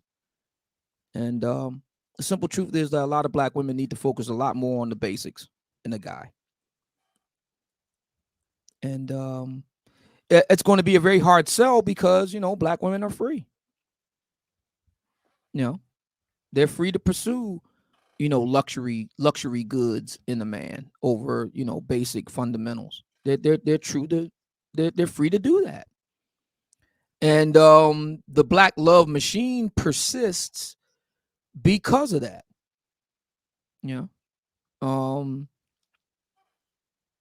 there is no battle hymn of the Tiger Mom in the black love lexicon. There is no Mary Smart in the lexicon for black women. There's no such thing. And the reason why is because black women don't want that. Those books would emphasize, written by an Asian and a Jewish woman, respectively, those books would emphasize focusing on fundamental, rock solid basics in a man. Black women aren't interested in that. So here we are. I think we have two distinct, you know, Eugene Robinson had his schema for how black America manifests itself in you know, black America today, and it has a lot of truth in it, but he didn't speak to it along gender lines. In a very real sense, we have two distinct black Americas now. We have a black female America, we have a black male America. And the black manosphere itself is, in a very real sense, a kind of manifestation online of a black male America and how that looks. Black men are very much romantic. Black men are very much want to be in love. Black men very much want to have relationships and be married. Black men very much want to have kids. Black men very much want to have communities. It's just different in form and in kind from what a lot of black women want. It's just different. Damn it, Edward Anderson just went live with a video titled "Swirling Wars." I'm messaging him in his chat room, like, man, come on up here, man. Come on up here and talk to, because he said that swirling and SYS women divesting are not the same thing. So I'm about to tell him. He hasn't read the chapter in my book, so how would he know, right? Well, okay, fine, fair enough. I would do want him to explain why he think SYSBM and divesting is not the same thing. There are unique differences. I'm not even the best at making the arguments on what's the differences and what's the similarities. That's not my thing. So I'm not even going to get into that. And I'm not going to. I'm more than welcome to, or I'm more than happy rather to hear Ed out. But I'm not going to, give away the argument of the book, because everybody's got to buy the book to find out exactly where I'm going with it. But right. But yeah, I'm more than willing to entertain Edward's always interesting take on things. Yeah, I'm messaging him in his chat room right now. Yeah. Hold on. And while I do that, I'll pass this super chat to you. You can read that one and respond to it while I message you here. Is this the one from Indigenous TV? No, the one that's up is from Cisco. It says, I am definitely SYSBM, but I have a family member in child support court today. Poor kid. Some of us are invested in this gender war. What does a family member in child support court today have to do with some of us being invested in this gender war? Well, what's interesting about what Cisco is saying there, it goes back to my point about community. Black men do care about community. He says, I have a family member in child support court today. He's talking about community. He's talking about his family. His family's part of a community. So here we go again with two different views of Black America. Black women see, and I'm not saying all Black women, but generally, Black women see Black America differently than Black men do. And that's just one example of it, of many. You know, when Black men said there is no Black community, what they mean is that there's no Black community that they recognize, that they could identify with, that is their own. That's what they mean when they say there's no Black community. There definitely is a Black community, just not one that they understand, recognize, and accept. So one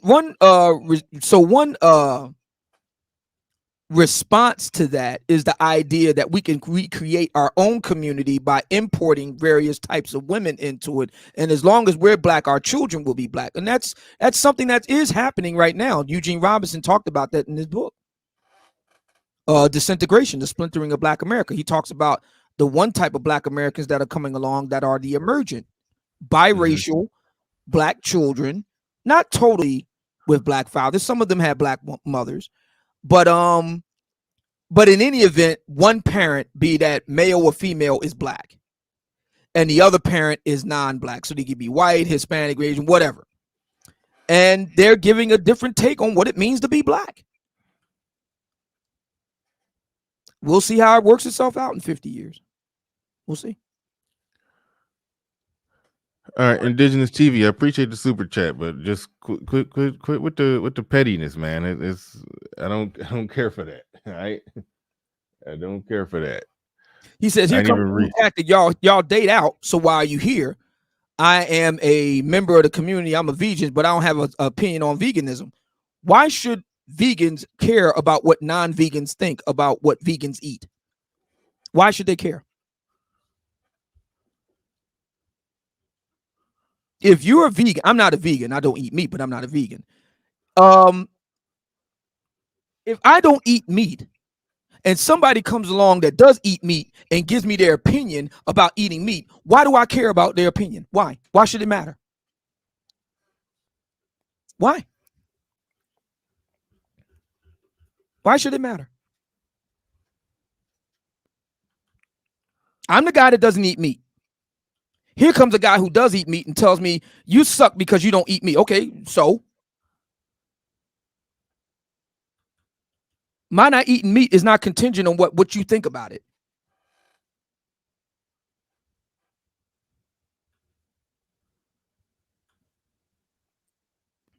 Why? Why does that matter? I mean, if you want to eat meat, you want to go to the steakhouse. There's a whole bunch of steakhouses out here. Ruth's Chris, Mastro's, Fogo de Chao, Brazilian steakhouse. Knock yourself out. Why you got to come over here to the vegan spot and want to give us a hard way to go? Why? Why? And I would say the same thing to the vegans that want to go to a steakhouse and give them a hard way to go about eating steak. Why do you want to go to there and give them a hard way to go? Why? I don't eat meat and have it for quite some time. You don't hear me going after people that eat meat. You want to eat meat? Knock yourself out. Do that. Do you?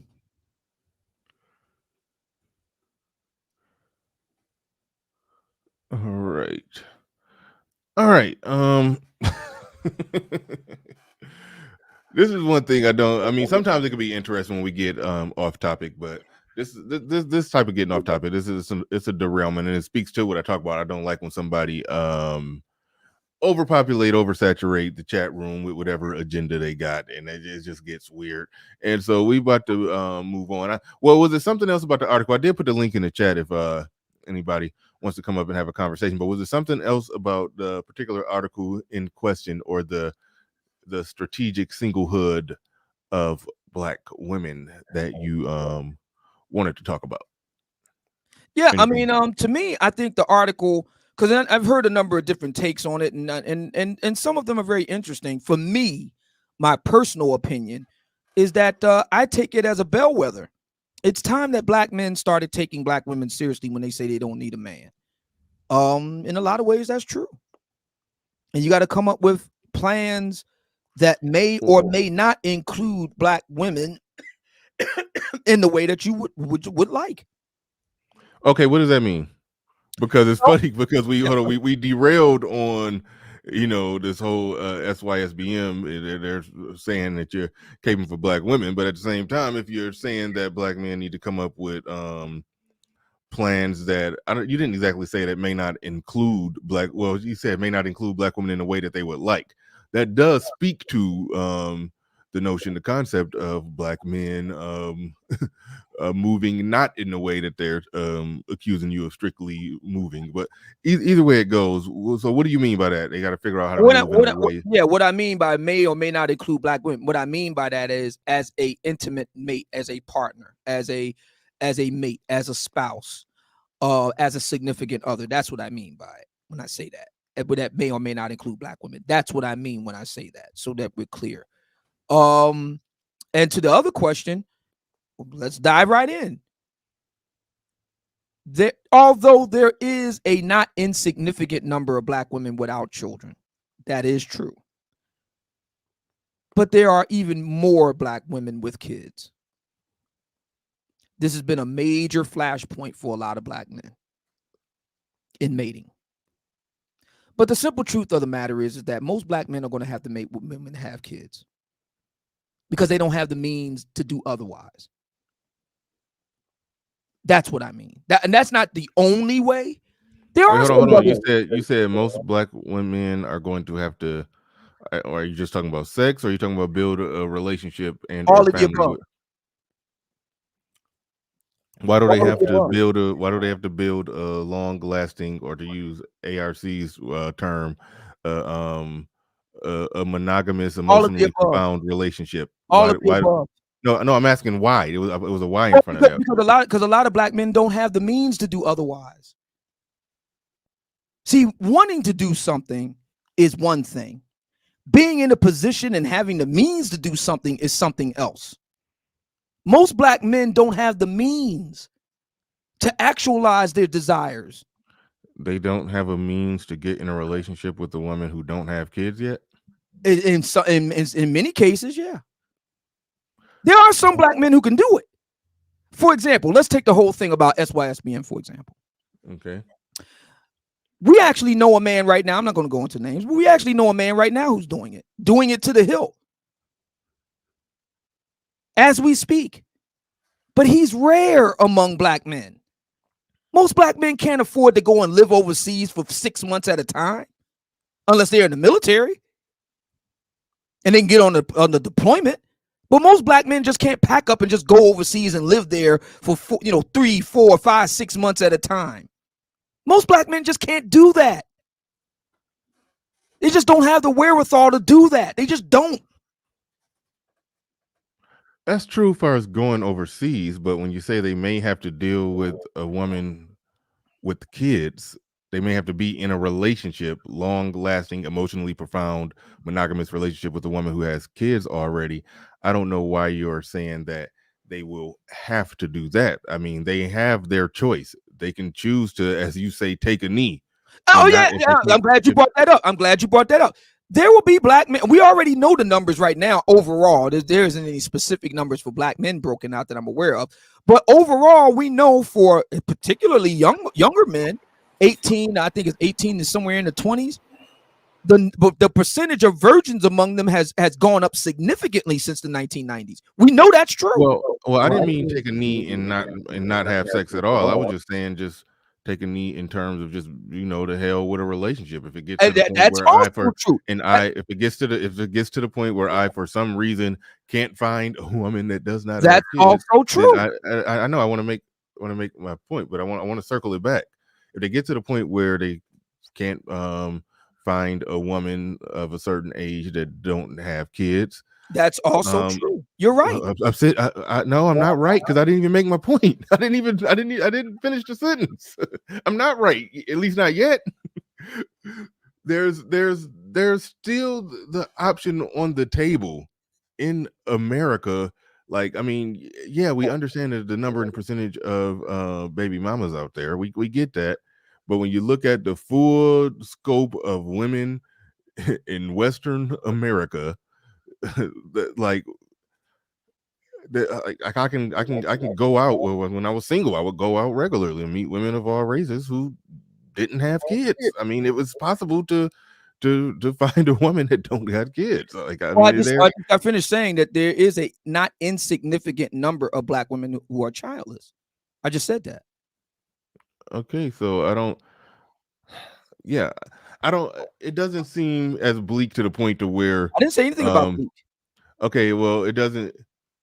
I don't see why saying, or maybe I need to hear you say what you said again so I can understand what you said. I don't see why even going down that route where you say that there are some men that are going to have to go that route. Yeah.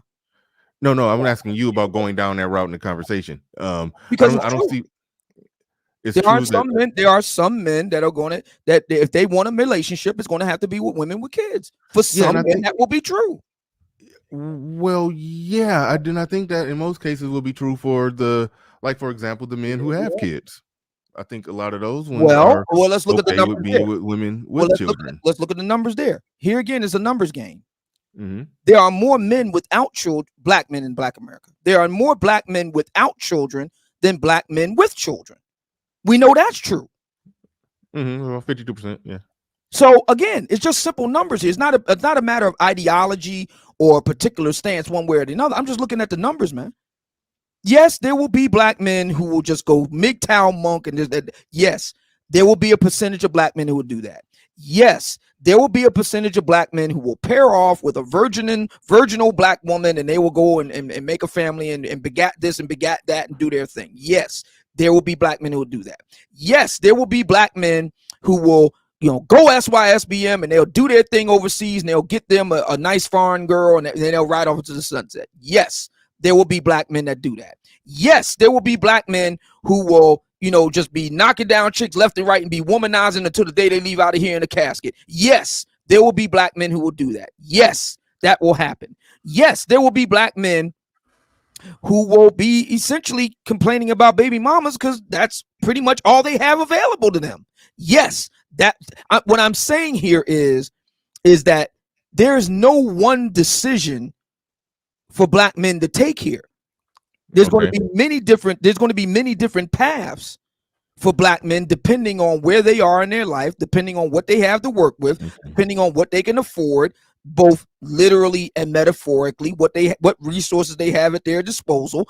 It's going to manifest itself in different ways. And my point is that all of them taken together is going to be a major departure from what we've had in Black American life up to this point. That's my point. And some of those guys are going to take a knee. No doubt about it. I don't know the percentage, but some of those guys are going to say, you know what? I can't get the women that I want. The women that are available to me, I don't want. Fuck it. I'll take a knee for life. There will be a percentage of guys who will do that. I don't know what the percentage will be, but they will exist. Sure. All right. Someone doing a bit on the super chat. He says, "Oh man, I don't know. Oh man, don't seem like I don't think he feel very echo boxy today." But he's saying, "Oh man, can we get a oh man and BR a team for the ages?" It's the Obsidian and Bernard Riley show. A team for the ages, bitches.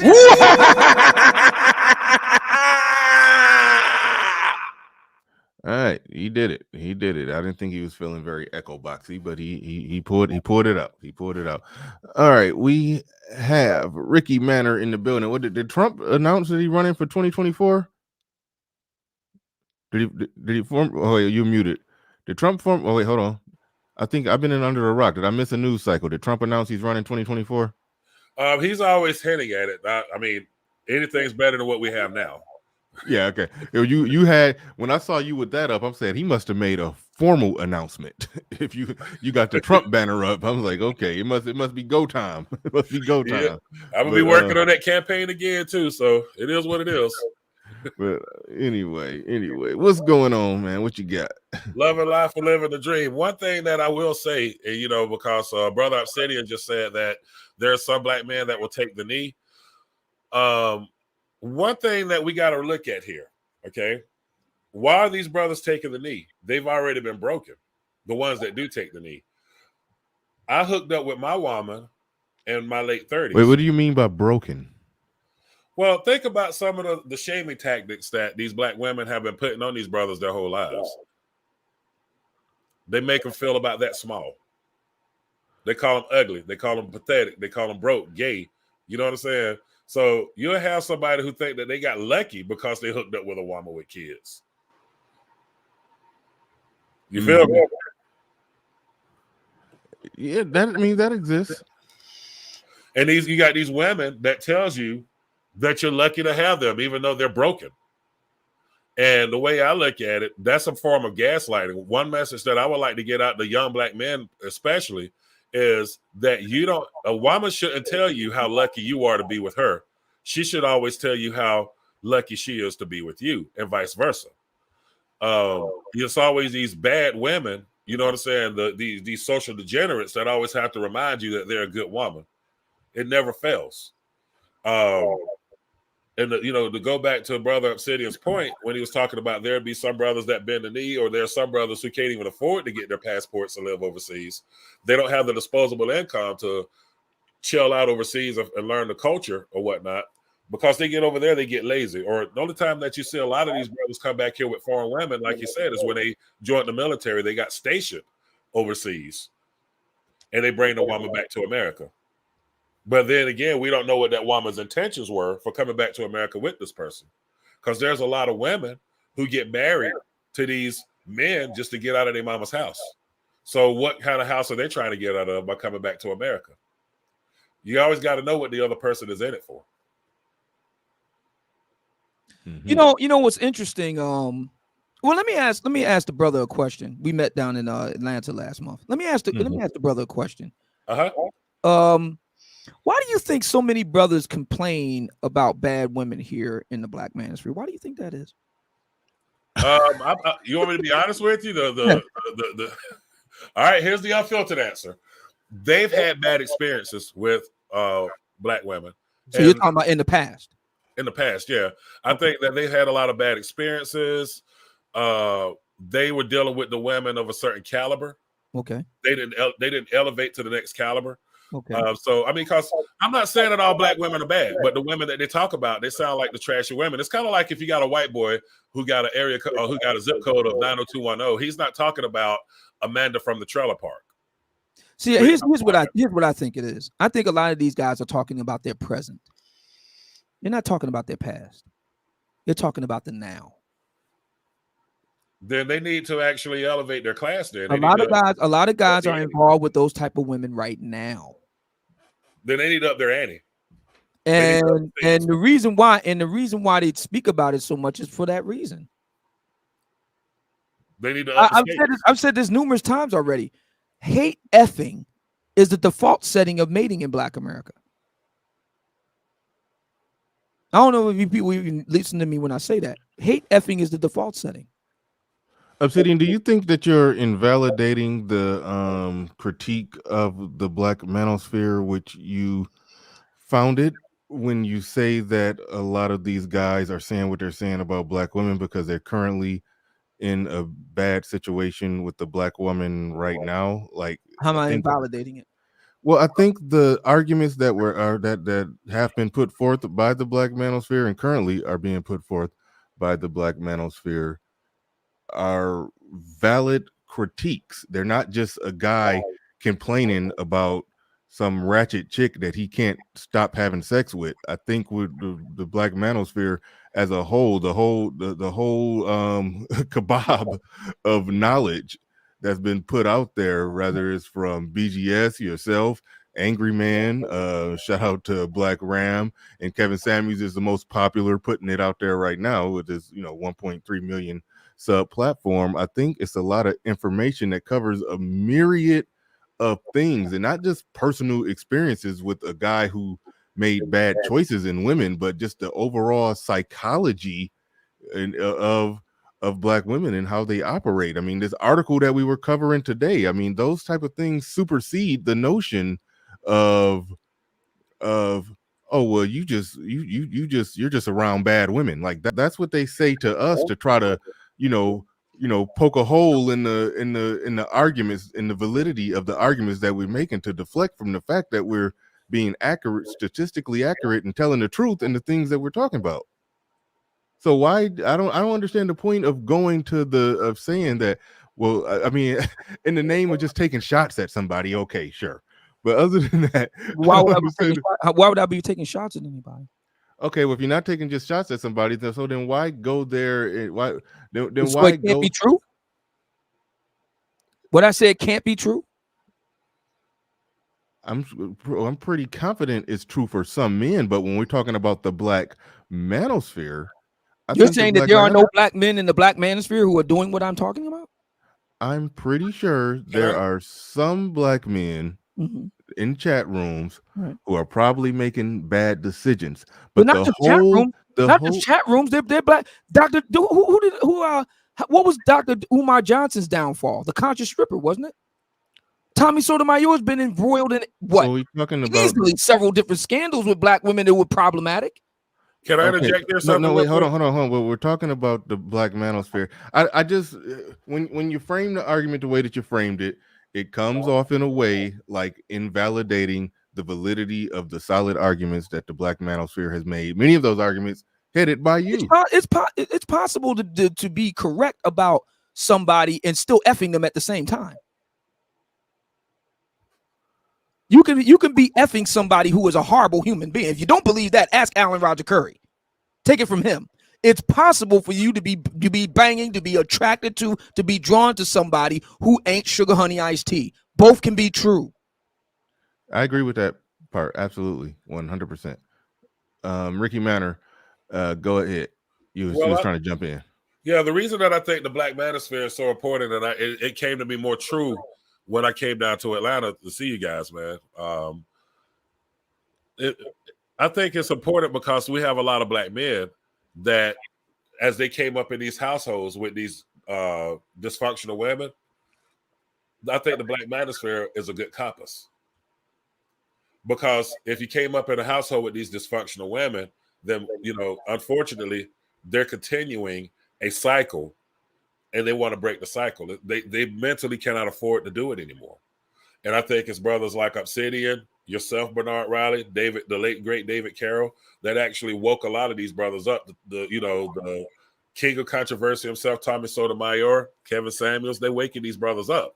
I think that's something that's needed. And I really wish that this was something that evolved probably within the 90s, but we didn't have access to the internet. We didn't have access to get our voices heard, on a mass scale like we have it now. And that's why I thank you, brothers, for what you do, because there's a lot of brothers where I may not have fallen in that situation. I've seen many of brothers who have. And this is something that's needed. It's kind of like, you guys are the hospital for the ill. You know what I'm saying? You can diagnose it and you can put it together and hand it back to them. Now, it's up to them if they take your advice, if they don't. But, at the end of the day, this is something that's very needed. Yeah, agreed. I'm racing against the clock here. So I gotta go meet up with a client here, and I ain't even got myself dressed up yet. You got to do what now? What did you say? I got to go meet up with a client, and I haven't even got myself dressed up yet. But I just wanted to add that in, and I want to wish you brothers blessings throughout this day. You guys take care. Thank you. You're welcome. Thank you. Appreciate that. I'm trying to hurry up and do something because I see ARC just sent a super chat that I haven't read yet, but I'm trying to.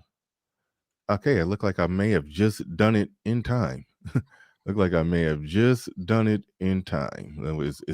It's uploading right now. Well, while that's uploading, I guess let me click on it.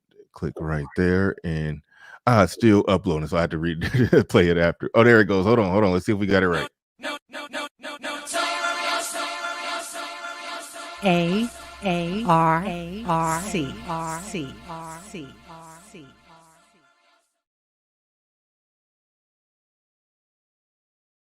That's the one with the correct spelling of Alan Roger Curry's name, because he blew a gasket when people misspell his name. We already know that.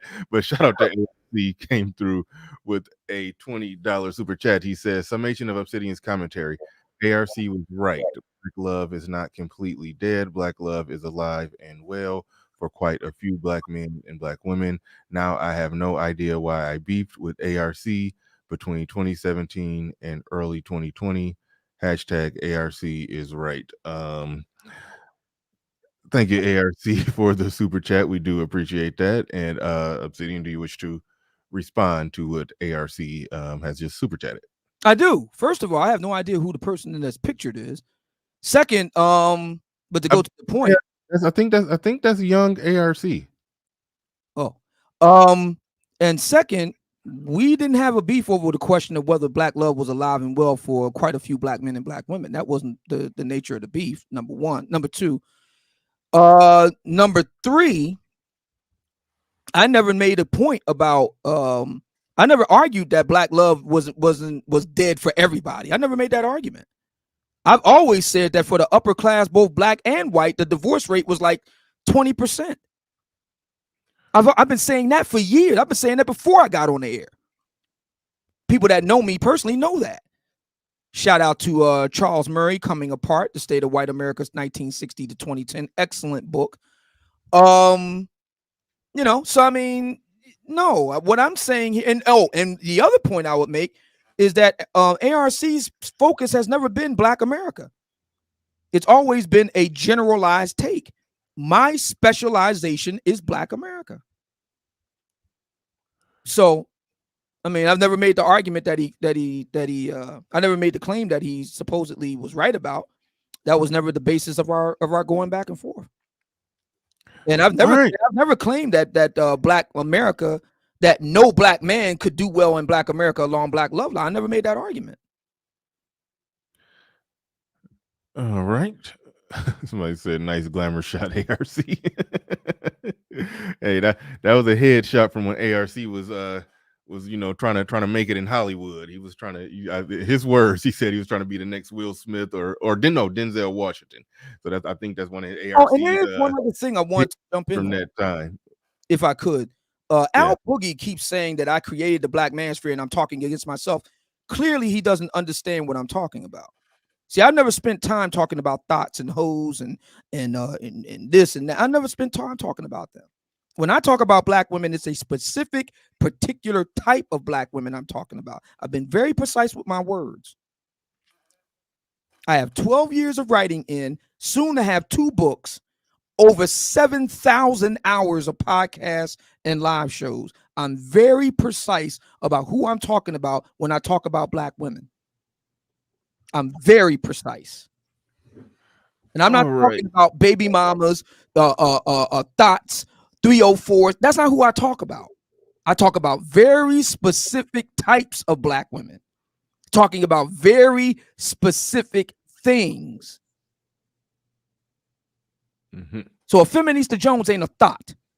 Feminista Jones ain't a baby mama. Feminista Jones is a University of Pennsylvania graduate who is soon to be a professor and an academic. Those are the type of black women I go after. High-level targets. I consider thoughts and 304s and baby mamas, to be brutally frank, beneath me. I don't go after those type of women. I don't talk about them. I don't focus on them. I don't waste much time on them. I go after high-level targets. All right. Edward Anderson in the building. I did invite you up based off what we was talking about earlier. We kind of moved on since then, but you definitely had a point that you wanted to make, so you can go ahead and take it back there before we pass it to ARC. Ed? Can you hear me? All right. Yeah. Can you hear me? Yeah. Okay. So what's up, everybody? Chat, distinguished people on the panel. Here's the thing. I agree with what the question that Obsidian was kind of posing. However, the thing about it is, and I know you wasn't insinuating this, but I could tell by how people were saying it in the chat, everything ain't 50-50. Like the SYSBM is not like the opposite side of divestment, because the reason why black women divest and black men do SYSBM are fundamentally very different reasons, and different even reasons in the name. But the main thing I wanted to say is most black men in the black manosphere do not exclusively not date black women. There's a difference between saying that no matter if it's black, I'm not dealing with it under any circumstances. Like most black men, I would argue that even dudes that are YSBM are not really on that unless they've been married off. What you generally see is the rejection of this idea that on the strength of black love, being pro-black, black families, is this guilt trip that black men need to basically lower their standards to meet what black women want to be, because for whatever reason you're not good enough as a black man. We're taking out like the top 20% for them to do anything. That's and so it's between doing that, which means I'm gonna open my options up, and then it's the guys that, for lack of a better term, as we've seen recently, the guys are going to just date black women no matter what they do. And to be fair, I do agree with what you were saying about some people go over the top with it, because I do see that in my chat where they even want to super chat. Shane, Vicious, this one's for you. Man, hey, listen, I'll go ahead and come clean. That person I was talking about earlier that I blocked and got up out of here because he just kept being ridiculous. As soon as I blocked him, I saw him over in your chat room doing the same thing. I was like, I wonder. He super chats and he don't go too hard. Like he don't do too many comments, so I let it go. But yeah. I just said that so I know I get what Obsidian's talking about. Yeah. It's like the red meat folks, where it's like they want to. Everything I say about black women has a point, even though a lot of black women say I'm extremely direct, but if they listen to me long enough. Even Concrete Rosa said that I'm fair though.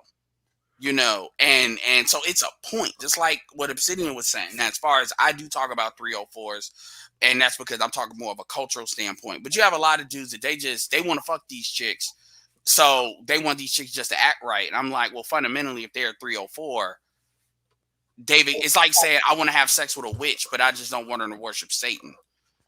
That comes with the territory. So I just wanted to add that. I did a whole video just like a couple of minutes ago on the difference between divestment and SYSBM, because I wanted to add that because I know how the chat was what they were talking about, but that really has nothing to do with what Obsidian was saying. But I wanted to add all that in hold there. on, well, real quick, what I do want to hear from you, and because I mean ARC was coming in right on what we was talking about, but I went to your chat room while you was live and promised you the link. Like, come on, I wanted to hear. So I do want to hear you break down briefly. Then we'll get back on what we was talking about. What is the difference from your perspective in SYSBM versus the divestment swirler chicks? Like, what's the difference in your perspective? Okay, well, this is my opinion, but fundamentally, you know, black men don't need a reason to date out. We don't like the dudes that choose to do that are choosing to do that. The dudes that choose and can do it. Let's say that. Not people that just talk to it, but they do it. Even if they come back and say, you know, I want to deal with a black woman later on, it's what they choose. Versus women, they need this overarching reason. To divest, think about divestment. What I would ask you to divest means to do the opposite of invest. So I would ask sisters, what is the return on investment what are you investing in, number one, that you're divesting from? Like, which we all know is black men. It's really not the culture. In their eyes, black men are the reason the black community is messed up, Blackistan and all of that. You notice they rarely talk about the perversions with black women that create negative things even amongst them, right? They never talk about that over there. It's always, we got to get away from black men. But yet when they supposedly do so, it's kind of like they're always, even when they're not engaging with black men, they're always talking with black men. That's another thing. They don't like engaging with us either, versus we'll engage with them, you know, to see where their point of view is. Versus SYSBM is a rejection of culture. It really hasn't, like, if you get a non-black woman, let's say you get a white girl that acts black, that's not SYSBM, because you're still dealing with the software that is urban that creates a lot of the problems. So it's really a rejection of the culture. Versus black women is really more of an ego trip. a fantasy ego trip, in my opinion, because women that actually interracially date, they don't tend to talk as much shit about it. They just, I'm dating the best person. If they happen, love is love, they're on that. That's the biggest difference. And because everything spins out from there, if that makes any sense what I said. All right. No, cool. No, I got some of what you said. You made some good points. That's a topic worth exploring a little more, but we're gonna move on that. But Deanie, I think Houdini, when he come up is in the building. He says divestment is of movement. SYSBM is a lifestyle. Simple. Also, there is a certain standard that you have to have with SYSBM. Shout out to Xanatos, Clutch, and Theo.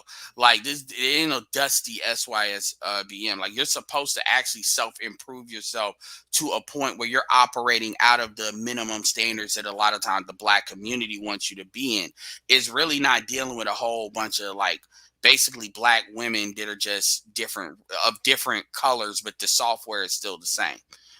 There is a standard for that, and a mad bus driver and them do try to enforce. Versus divestment is just if you can get a white dude, that counts.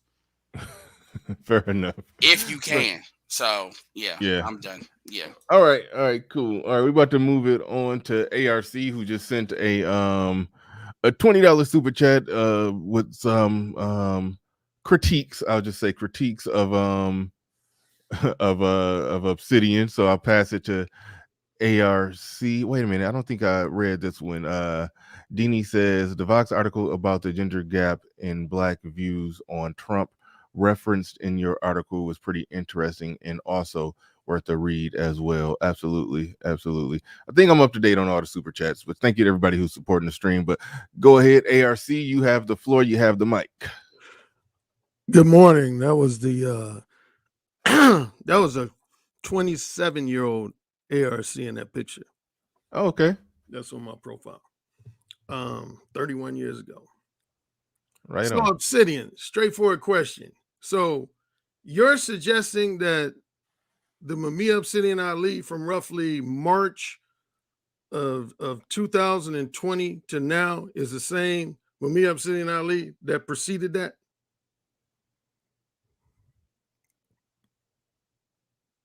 Yeah, I'm gonna let you. Oh wait, I'm sorry. No, hold on. I muted. Oh wait, yeah, I thought my mute. There you go. Okay, my mic. I'm sorry. Excuse me. I certainly hope not. I like to think that as I get older and progress through the years, that I change over time. I would like to believe that.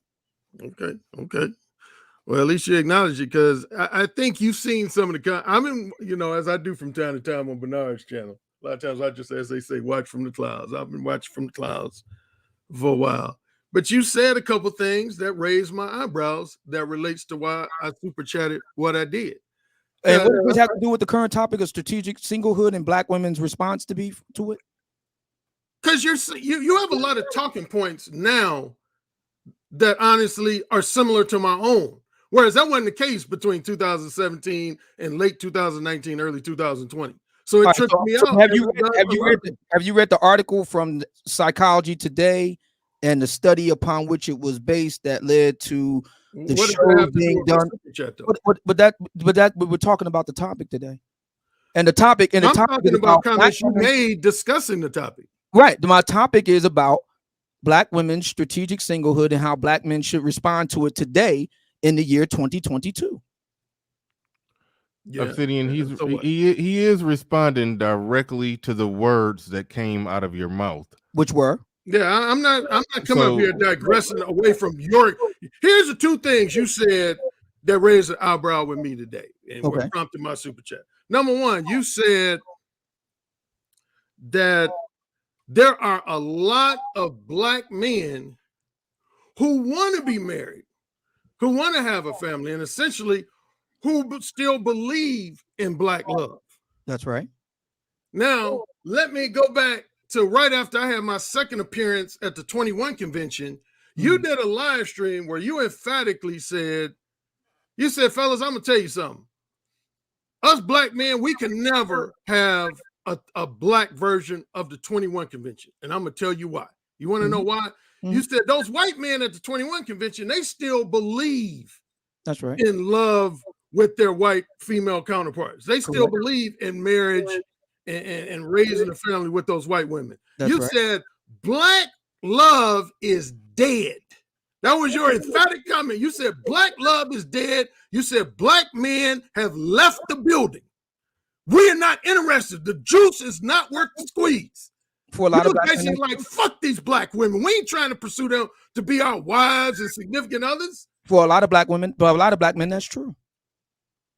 But you were saying it at the time, pretty much for all black. And Well, what did I say? What did I say? All black men. Who was the one who said at the time? I said, no, there's still a sizable percentage of black men that are still interested in marriage and raising a family. You were basically like, ah. Well, it's true. They are, but they're not enough of them to make a black 21 convention 5 years on.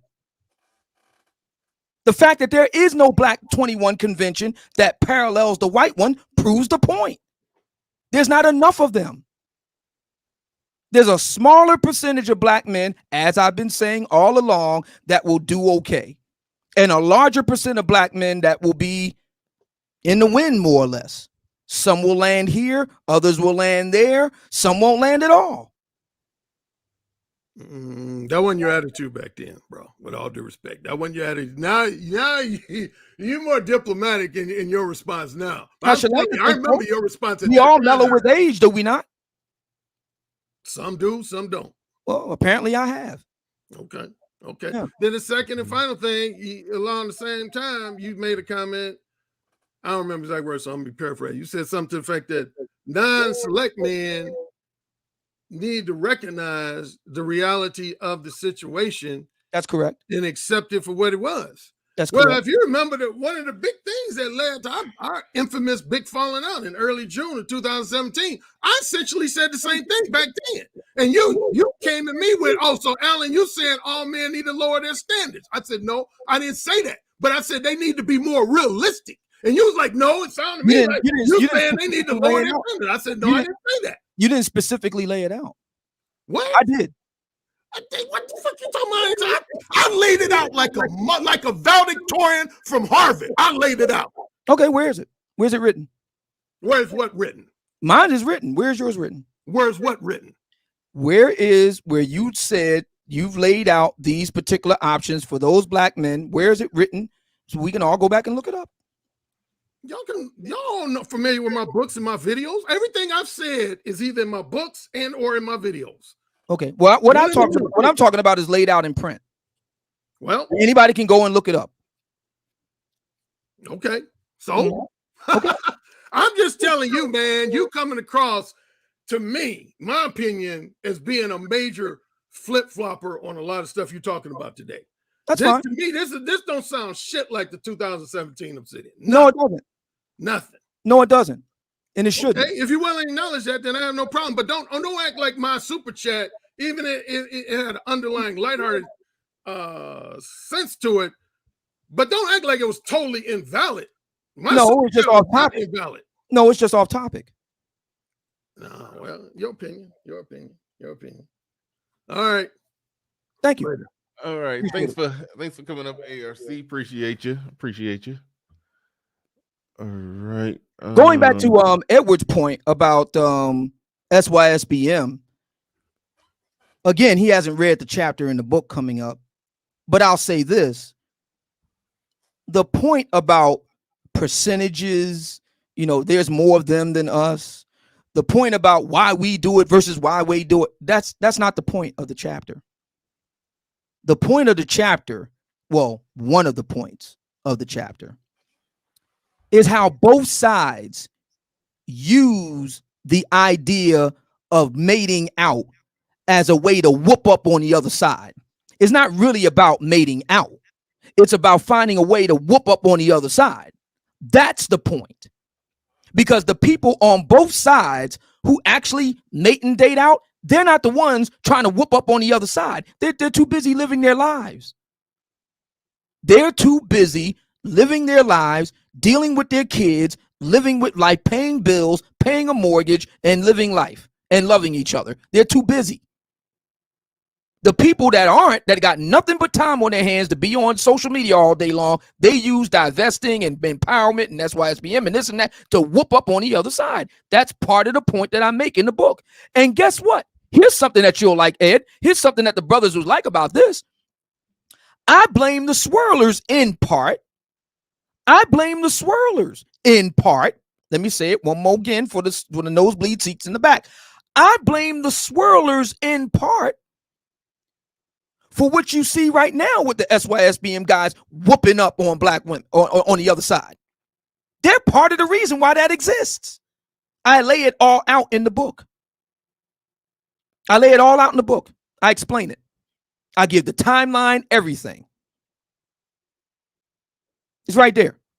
It's in a chapter in the book called The Swirling Wars. The divestors, the swirlers, the black women's empowerment, whatever you want to call them, they had a direct hand in igniting this kind of war. Because when the brothers were starting out, they weren't trying to whip up on black women. They were just trying to just do their own thing. And I lay out the case in the book. When they were starting out with the nascent internet, they were just doing their own thing, man. What's going on right now is a very recent development, and that came after the advent of Crystalline Carrison, etc. et al. That came well after that. So I'm simply saying that the swirling wars as we know them today, as I refer to it in my book, the swirling wars came about as a direct result of black women like Carrison, she's not the only one, creating the environment for what we see today right now. They're directly responsible for it.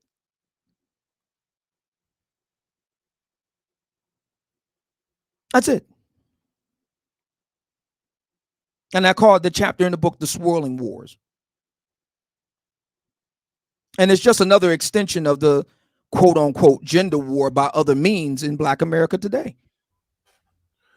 Right. You said something interesting. I had to walk away for a second. Well, actually, I finally went and grabbed the coffee because I got distracted the last time I got up to get the coffee, but I finally went and grabbed it. But excuse me, you said something interesting. You said when SYSBM, when they started out, and this is before my time, you said they were not pretty much everybody's time. The internet had just gotten off the ground at the time. So we're looking at the latter 1990s. Oh, wow. Okay. I didn't. I lay all this out in the book. Okay, cool. No, this definitely should be interesting. I was just looking at it in terms of the Black manosphere in the YouTube stronghold of the Black manosphere. I was just looking at it from that perspective. But anyway, it's interesting that you say that they were just more or less doing their own thing. They weren't really talking about Black women. It wasn't, it wasn't all this back and forth and or whatever. Like when did that start on the SYSBM side, where a part of what they do is have a lot to say about Black women? When did that start? What we see today, when I say today, I'm talking about in the modern era, within the last decade. What we're seeing right now in this time frame is in a very real sense a kind of response to Carrison et al. There's a response to it. So Carrison has been out for over a decade. So you That's would right. say sometime around 2014, 2015. No, she's been around. She's been around. No. Hold on. No. I'm talking about the response to her. Oh, the response is at least as old as 2014. Yeah, easily. Oh, okay. At least. All right. In varying forms. And and what I am saying is that both sides have gotten so far away from their intended purpose, which is to expand options, to really love. It's gotten so far away from that, it's almost unrecognizable. It really is about finding a way to whoop up on the other side. And we use the bodies or the idea of non-black bodies to do it, or non-ADOS bodies to do it. Because that was another point that Ed made. Black men don't go after non-black women exclusively. And he's right. He would be correct about that. But it's still non-ADOS. And black women read ADOS black women, see it that way. So even if you go after a Brazilian black woman, a Dominican black woman, hell, a Puerto Rican black woman who is an American, it's not ADOS American. That's the point. You want to know what's interesting? And I'm it sort of happened fast. So I really got to think back to, 2017, 2018 on the swirling divestment sphere, to call it that. It wasn't this bad. Like Crystalline Carrison, say what you will about her, she was at least a good politician. It wouldn't all it would they weren't saying a bunch of crazy, ridiculous stuff. Like right now is just out of control where they're talking about calling black men bullet bags and glad you mentioned that, because Crystalline Carrison, whatever you may say of her, she was a very good diplomatic politician compared to what came behind her. So what we're looking at here is she didn't have a good succession plan. Right. She didn't have a good succession plan in base. It's truly been low-key handed over to Cynthia G. Yeah, in a very real. I mean, power abhors a vacuum. Nature abhors a vacuum. So if you leave a void, something's going to fill the void. Are you going to like what fills the void?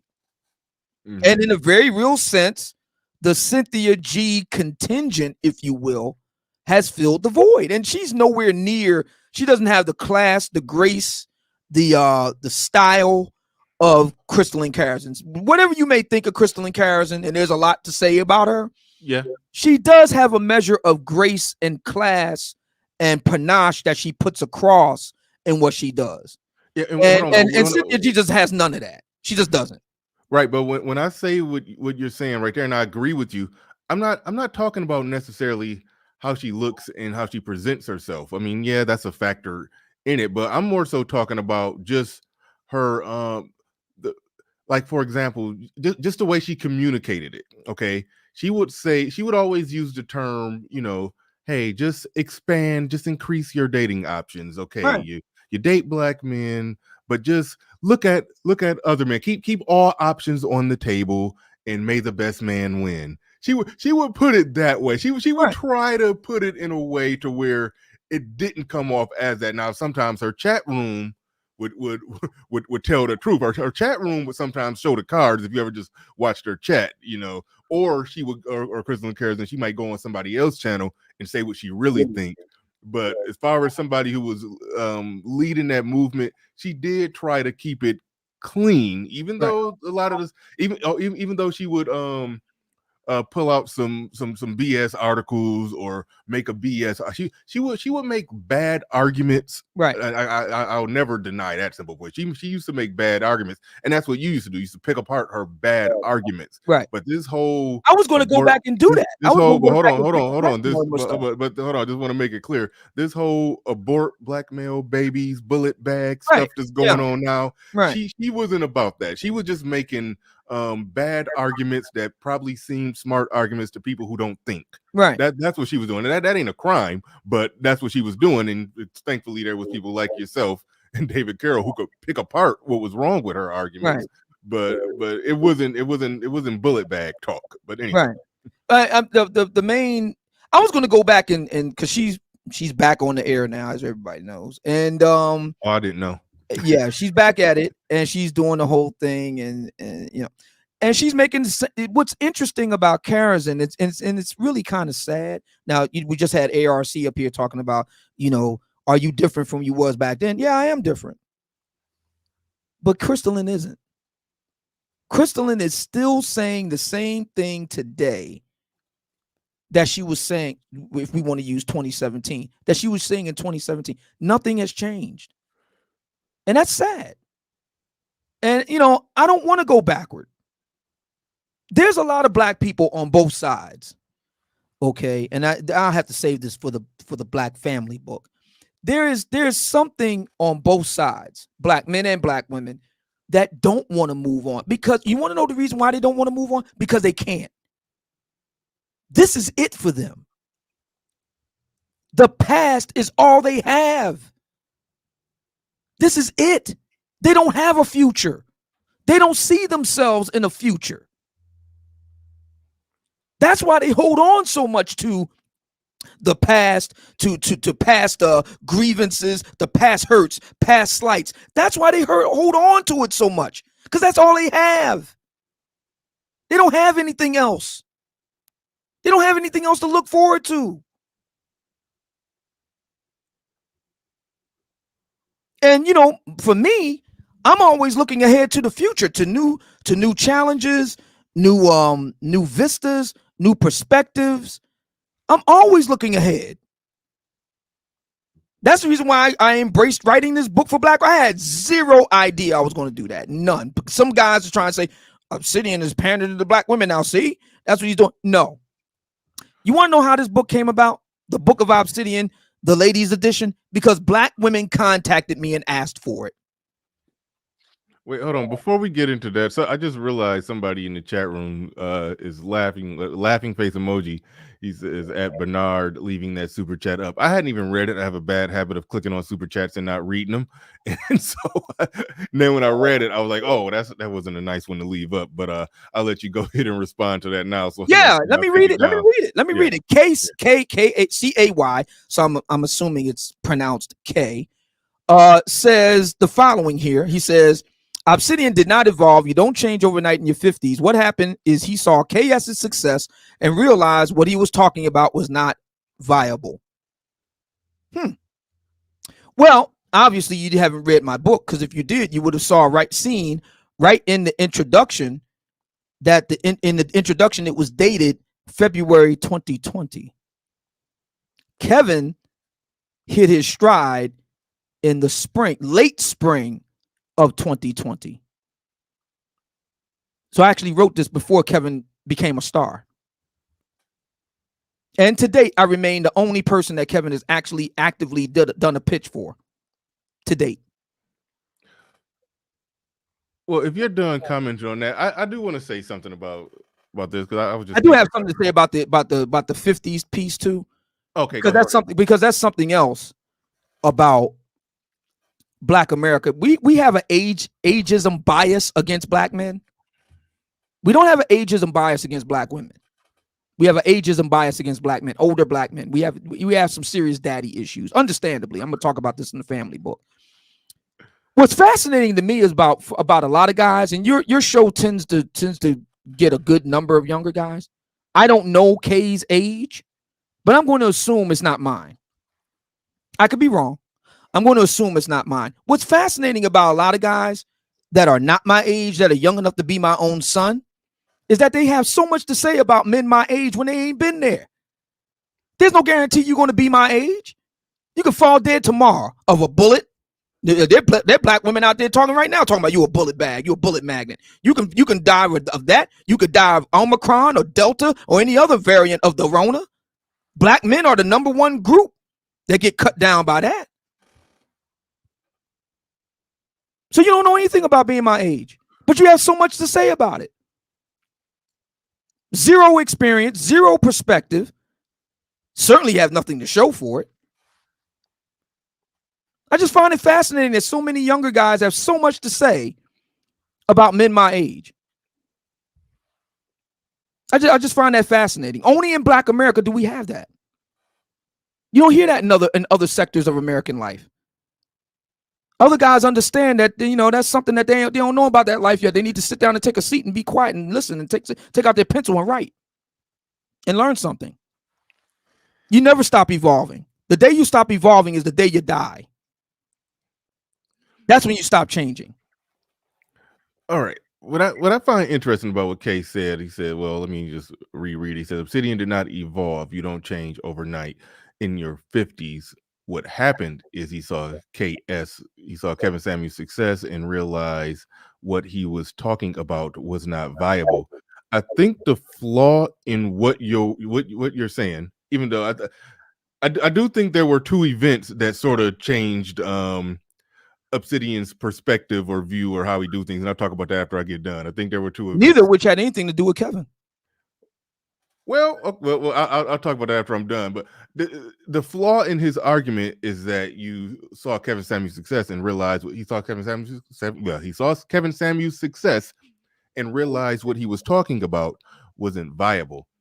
How can that be true when Kevin Samuels talks a lot about the things that Obsidian talks about? He quotes Obsidian a lot. Kevin Samuels has made a lot of arguments built on things that Obsidian has said. So what Obsidian is talking about is viable Kevin Samuels, figured out a way to capture the lightning in the bottle to get it to a larger audience. But I think what Obsidian is talking about is viable, but there's just other factors in making it blow up and become the success that Kevin Samuels has made it become. But I don't think you could say that what Obsidian is talking about isn't viable. Now, I do think this is just my perspective, and I don't think I've talked to you directly about this, but I do think seeing that, going to that Derek Jackson event and seeing the success of that event, coupled with seeing the success of Kevin Samuels, I think those two things were the two things that spearheaded you changing your tune or tone. Tone might be the right word, but changing your tune or tone on how you do things, how you operate, and just making you view things different. I think the success of Kevin Samuels and also seeing the success of that event that Derek Jackson pulled off. I think both of those events have shaped or just made you look at things differently and made you move different from not just the things you say, but overall just from a business standpoint. You're right, but not in the way you say. Okay, go ahead. Actually, if you want to attribute my views today in 2022 to Kevin Samuels, you would have to go back 4 years. That's true as well. 18, I decided to change up a look based on not what Kevin was saying, but what the guys in the chat room were saying to Kevin in response. They were fighting him tooth and nail about just changing up a look. Mm-hmm. And I was sitting there, and this goes out to Ren Judah, because she was the one that, it's all her fault. She had said one time we were fiercely arguing in this fall 2018. And she said something that I never forgotten. She said, Obsidian, whether you like it or not, you're a leader. You may not believe it, but you are. And I had sat there listening to Kevin that day and looking at the chat crawl with all these guys going back, and they were livid at Kevin, and thinking about what Ren said. And I was like, it's 2018 and you've done pretty well for yourself, and it's time that you started looking like it. So I got up, went downtown to the not Suit Supply. I went to the suit store outlet, and never looked back. That was 4 years ago, 2 years before Kevin became famous. Mm-hmm. Now, with regard to Derek Jackson, that would have been in the spring of 2019. So you're looking at roughly 6 months later, right, in a timeline. Mm-hmm. I was deeply impressed with what those guys were able to do. Mm-hmm. They proved that they could work together. They had a well-oiled, organized machine. And I said to myself, this is what the Black manosphere needs if we're ever going to make a dent. And it's taken me the better part of 3 years. But matter of fact, I just got some really good news over the weekend. I don't want to talk about it right now. Mm-hmm. Somebody else major is going to be joining our merry little band for the Mumia Obsidian Ali experience this spring in Philly. I'm very, very excited about it. And,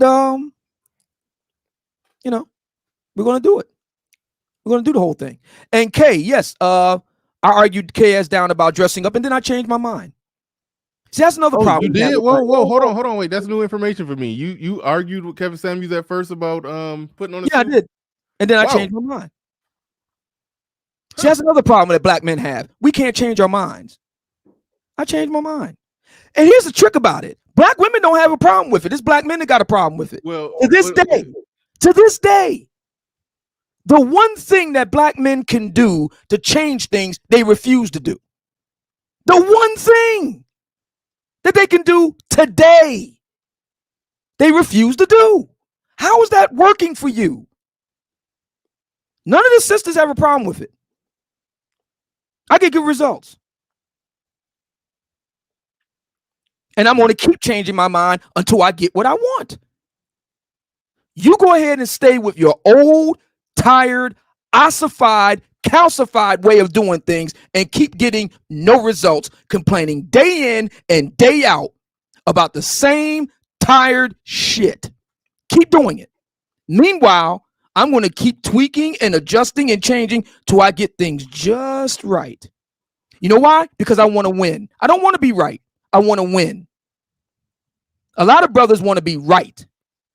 I want to win. Well, okay, and fair enough. And one, that was new information that I didn't know that you gave Kevin Samuels pushback on wearing suits and whatnot. I didn't know that. That's brand new information for me. But as far as changing your views on things, do you think it's important? And I've done this. There's some things I've changed my mind on, or I did a show on something. I was factually wrong about it. I was factually wrong in my analysis on something, and I didn't just take the video down because I didn't want incorrect information being out there and still getting views. So I took the video down. But my next stream, after I figured out that I was wrong, I looked right at the camera and said, "Hey, on this particular stream, I was saying this. I spent the whole stream building the case, argued with a few people on the chat. Few people when I opened up the panel and everything. There was a lot of people that agreed with me and argued what I was saying. But at the end of the day, when it all came through, I was incorrect. Looked right in the camera and said, "Hey, I was wrong. This is the right information. This is the proper analysis." I've done that a couple times. So I'm saying all that to say, do you think it's important that the positions that you've held, that by your own admission you've changed on, you've evolved on, do you think it's important to just be clear and state, "Hey, I used to hold this position, I don't anymore, and here are the reasons why"? Oh, when I'm asked directly, sure. I don't see the need to go into all of that, just to be doing it. Why? Well, if I'm asked directly, yeah, I'll go into it, sure. Well, that makes the difference between appearing like somebody who legitimately changed their mind when better information came in versus somebody who's just flip-flopping. It does make a difference in just if anything, the optics of it. How about this? Let's measure results. Oh shit! I summoned ARC. I'm sorry. Let's measure results. Do you get the desired result or no? So since 2018, let's look at the results. 2018, since then, I put out a new book. Since then, that book has gone on to a #1 bestseller spot. Since then, I've been a keynote speaker at the Black Manosphere's first truly, own event. Since then, 2 more events are in the works. I've made more money than I ever have. I don't even hear Black women talking about me negatively anymore. As a matter of fact, Black women contacted me and asked me to write the book that I got right now. So by the results, have the changes worked? See, too many brothers are not focused on results. They're focused on process. They're focused on reasons. They're focused on what you did yesterday. Focus on what the results are today. Do what you're doing giving you the results today? I'm interested in results. And for any Black man, and I'm glad this has come up, Bernard, my position is this in 2022. If you don't like what another Black man is doing, good, do better. Show him who a better man is. Don't talk about it, be about it. Show all of us who the better man is, who gets better results. Show us. Don't talk about it. Show us. Show us all who has the better results. I'm about results. It's high time more Black men focused on getting results in real time, not on YouTube. And this is the reason why I've got 2 events lined up this year in real time. We're going to build Black men from the ground up. The Black men, Black women claim to want. We're going to get it done. And then we'll see what Black women have to say. If you don't like what another man is doing, do better. I didn't like what Derek Jackson was doing. So you know what I did? I did better. I didn't like it. It took me a while to do it, but I did it. All right. And before we go to ARC, I do want to run down some of these super chats real quick. Let me find the ones that I haven't read. Ash L in the building, he says, guys talk and criticize SYSBM, but never go to the website or invite Mad, I think you mean Mad, Mad business driver, that's funny, Mad bus driver to an interview. Makes no sense to talk about something you really know nothing about. By the way, Colombian pesos. Oh yeah, absolutely.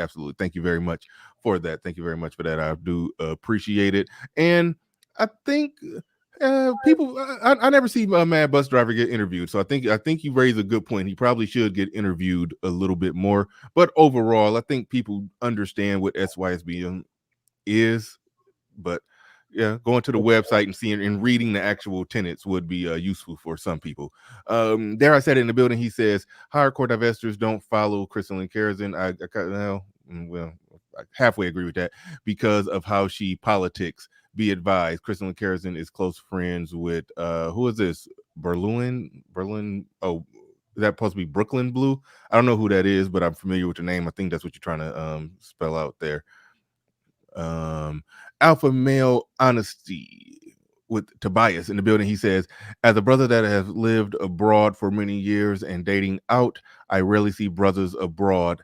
As old man said, most don't have the means to get to the places they hear about from content creators.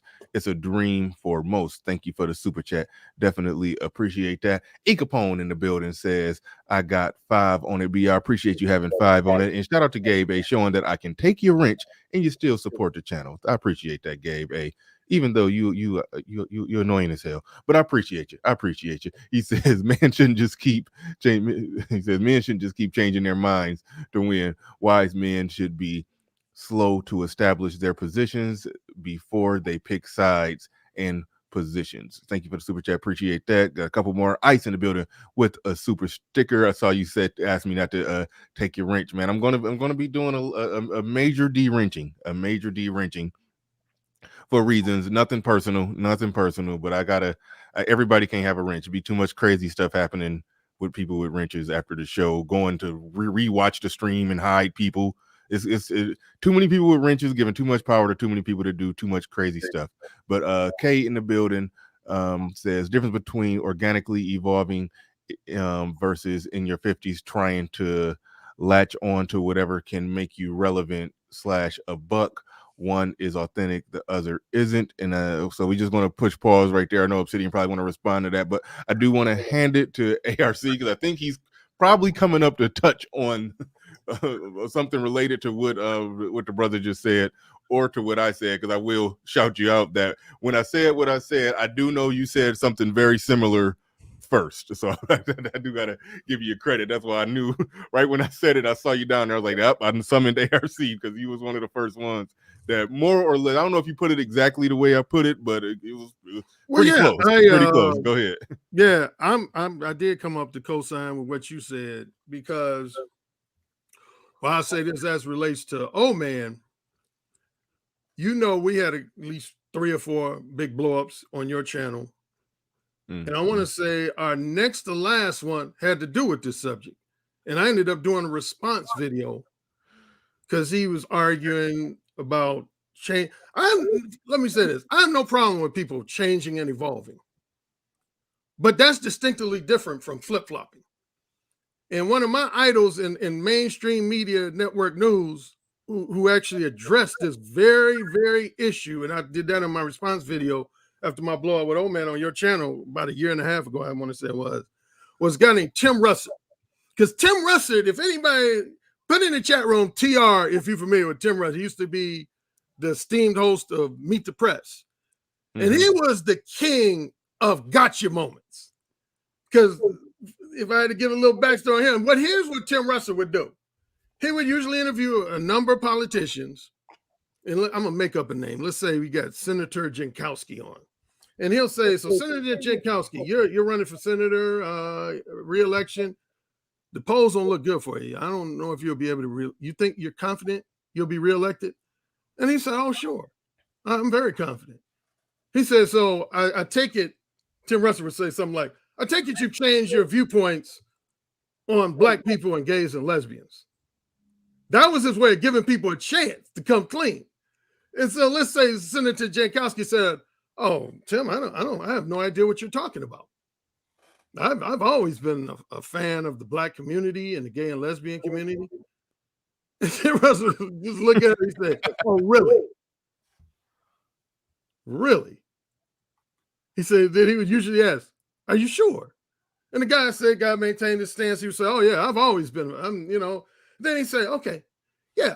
Hey, Linda, let's roll that film from 1982 with Senator Jankowski. Senator Jankowski be like, I hate niggers. Niggers need to be off this earth. And these gays and lesbians, they need to burn in hell. And they're abomination to society. It was this classic line he would always, after he played the video, and you would always see the politicians looking like, where did he get that video? And then he would just simply say, thoughts? And anyway, one time on one of the episodes of Meet the Press, somebody asked him about, well, don't you think politicians in particular should have room to change and evolve? And he said, yeah, sure they do. He said, but there's a difference between evolving and flip-flopping. And you hit it on the head, Bernard. He said, evolving involves someone acknowledging their past mistakes and judgment, their past bad choices, commentary that they need to apologize for. Once you do that, that's the step in evolving. I give an example with myself. I used to fuck, as most people know this way, I used to fuck a lot of other men's women. I don't deny the shit. When I was between roughly 17 and 37, I fucked a lot of women who were married, engaged to be married, and had long-term boyfriends. But the way you know I've evolved from that is that I did a number of videos where I acknowledged that it was wrong for me to be enabling other women to cheat on their husbands, fiancés, and boyfriends. I basically said, yeah, that was wrong for me to be just fucking other dudes' women. And I said, I feel like I made up for that by using the knowledge and wisdom that I gained from fucking all those other dudes' women to now help men as a dating coach. But going back to Rustin, he said flip-flopping is basically when you make a dramatic change in your opinion or viewpoint on something, and you almost try to act like your original stance never existed. You try to downplay it at minimum or at maximum. You try to act like it was never said. That's flip-flopping. So there's a big difference. Like, I give you an example. I got to call his name. People always tease me about always calling his name. But I did a recent live stream when I was talking about this. I did a video. I actually tooted my horn. I said, I'm the most consistent dating coach in PUA ever in the manosphere. I said, I dare my audience. I said, I dare you to name somebody who's more consistent than me since the 1990s. I said, I ain't changed up on none of my shit.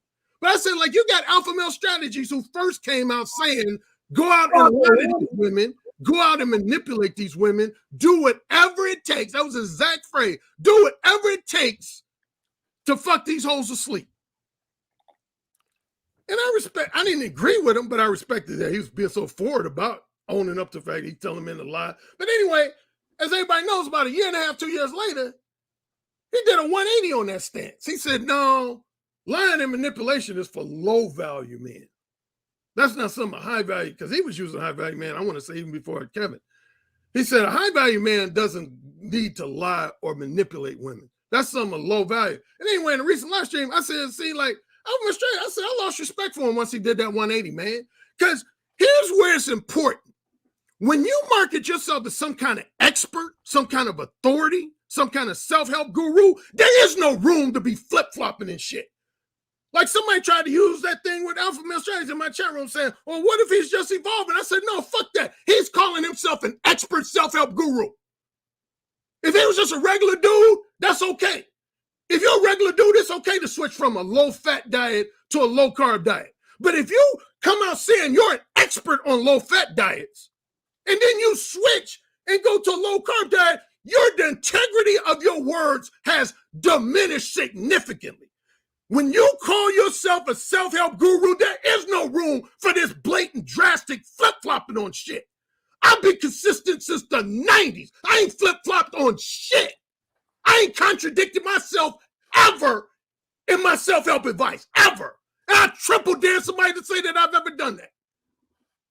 So there's a big difference between, again, evolving is a good thing, but the one thing that's required of evolving is you got to say, hey, people, the Alan Roger Curry that existed between 1981 and 2009, that was a different Alan Roger Curry.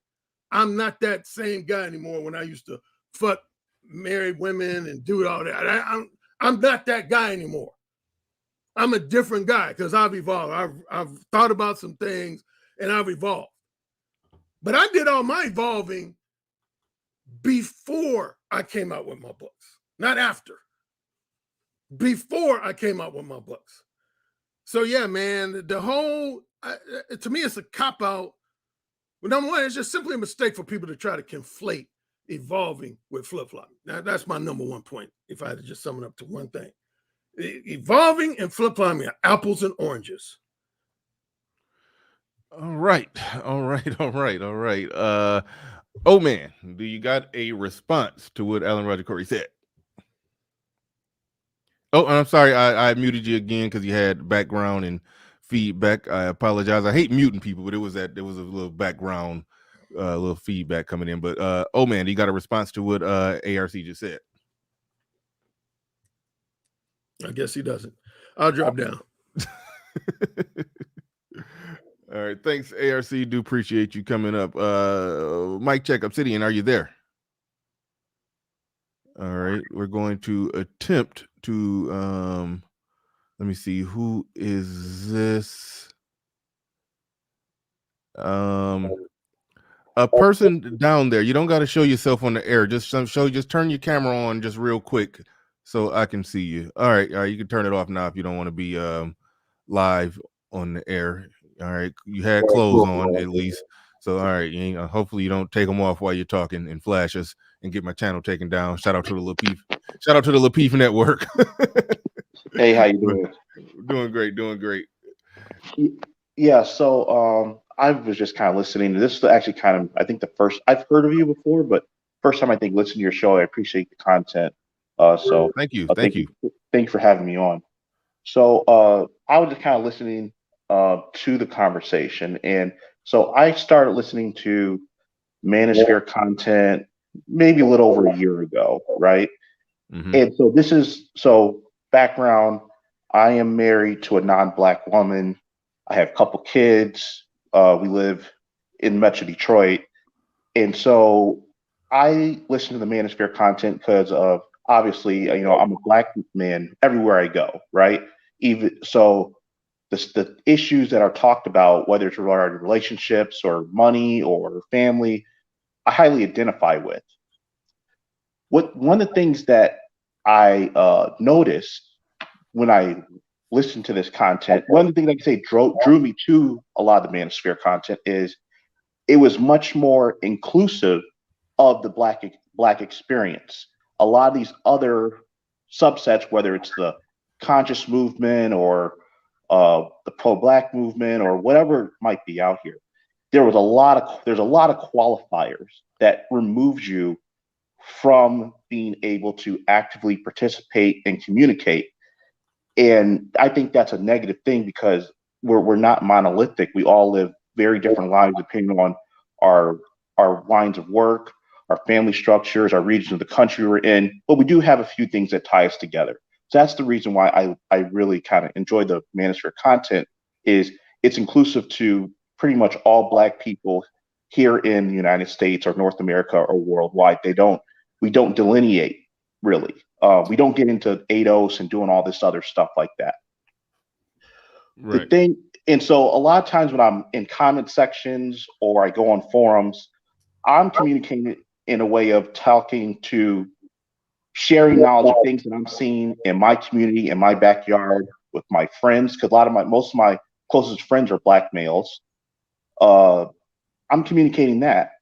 The thing that I found the most disturbing, in about the year or so I've been engaged in these forums is that it seems with Black women, there's a lot of qualifiers around if you're allowed to speak on anything in the Black community.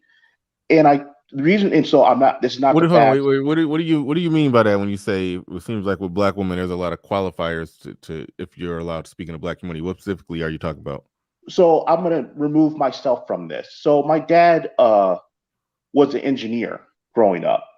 And I remember for a long time, my dad, he would try to talk to, let's say, small groups about things that he did to get through engineering school. And he had kids that he was raising and he was married. And I remember the thing that hit me was the same stuff they were saying to my dad when I was 8, 9 years old. They say, well, you know, you don't have to deal with, you're not a real Black person because you're an engineer at this company and you make good money and you don't have to worry about our problems. And so then I would talk about the things that I was experiencing, things that I saw. And then they said the conversation would be, well, you can't talk on that because you're not married to a Black woman. And I always thought that was interesting because it was like a replay of the things said to my dad 30 years prior is now being said to me. And then when I started watching like a common thread within whether it was the conscious community and that's a Black male space or whatever it is, we put a lot of qualifiers on people to make them Black, that makes them Black. And one of the things I think that's good about the manosphere is we're not doing that. Just like how you're allowing me to speak now. Mm-hmm. You know, you might disagree with me, and that's fine. But I really appreciate that in the manosphere, we allow competing ideas from Black people, men or women, to be heard. And I think that's important. Yeah. Well, no, you said some interesting things. Well, some truth in that. I'll pass it to Obsidian if he's back, if he's available. I think I heard him. Obsidian, are you there? Obsidian. All right, I don't know what's going on with Obsidian, but no, what you said is definitely definitely a lot of validity to that, and that's one thing. Yeah, about this space, we try not to put qualifiers on it, even though they're separate factions. There's no doubt about that. There are separate factions. I don't doubt that. Yeah, that believe different things, but like I always say on my channel, we're I don't shut nobody off. I'll shut you off not based off what's your belief, what's your religion, or even where you stand politically, or what type of woman you're married to, or what type of women you deal with. I'll never shut you off over that. It's more or less just outright ridiculous behavior. If you behave and conduct yourself in a ridiculous way, then that's more or less where it's at. It's built on, I guess the best way to say it, I don't want to say morals, but there's a character there. Oh, shout out to Lil Big Nate. That's the word I'm looking for. There has to be a certain level of like-mindedness, not agreeing on everything, but just a certain level of like-mindedness and temperament. And that's pretty much where it's at for me. If you fall in those categories, then you're cool. You're in. We could talk. We could disagree. We could have debate. We can agree to disagree on some stuff, but we can definitely have good conversation. We communicate with each other. So here's the question. Yeah. Why in some of the non-manosphere Black communities, why is there, so that may I should reframe it. Why and often in Black-centered discussions, we actively put qualifiers on people.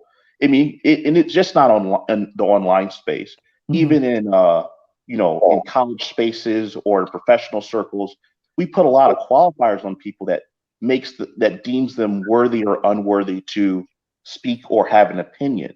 Where do you think that comes from? Can you give us an example, please? Well, he did earlier with his dad and himself. Or did you hear that? Or did you No, I did. I just walked back in. I was indisposed for a moment. Okay. Yeah. So just briefly. Well, I'll just briefly. Well, no, I'll let you do it. So Obsidian can hear it for the first time for you. Go ahead and briefly excuse me, reiterate what you said about your dad and then what you said about yourself. And Yeah. So, hi, Mr. Sidigan. Thank you for Well, having me. Huh. thank you. So, what I was saying is, what I've noticed is I've been watching Manosphere content for about a little over a year, Mhm. and basically one of the things that drew me to the space was it was an inclusive space for all black men. There was not a qualifier out there where things were used to arbitrarily necessarily remove you from the conversation. Okay. And so one of the things that I realized was, like for instance, something I saw growing up was, so my dad was an engineer when I was growing up, Mhm. and so he would try to speak with black people at different stuff, in whether it was like church groups or community situations, whatever it might be.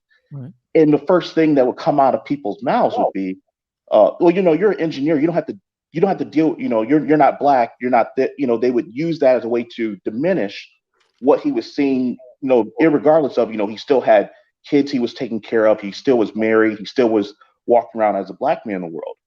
And then on the flip side, I've stepped in some of these forums, non-manosphere forums or discussions places, and the first thing I'll hear is, well, you're not married to a black woman, so everything you're saying is not relevant, even though I'm still, I have the college degree that people might say that black men should have. I have the income that they say that they want to hear about. I'm raising my kids. I'm doing all the things that. So the problem is who your wife is. And I get that, so I understand that. I just want to make sure I understand this. The problem here that you're talking about is who your wife is. Yeah, I get that. 100% understand. Okay. So here's my question. What is it that you feel you have something of import to add to a black community discourse? Let's start there. Okay, like I said, I've graduated college. Okay. I've been in the military. Okay. I have a 6-figure job. I'm worth a couple $1 million. I work in corporate America. I have kids that I'm raising. Okay. I'm doing a lot of things that a lot of black people aspire to want to do, and I'm under 40 years old. Okay. And I can give you kind of the blueprint, or not the blueprint, I can give you my journey of what I did to get there. And it's not like I'm one of these people, I went to Harvard and all that stuff. No, I went to a directional school. I started out at community college.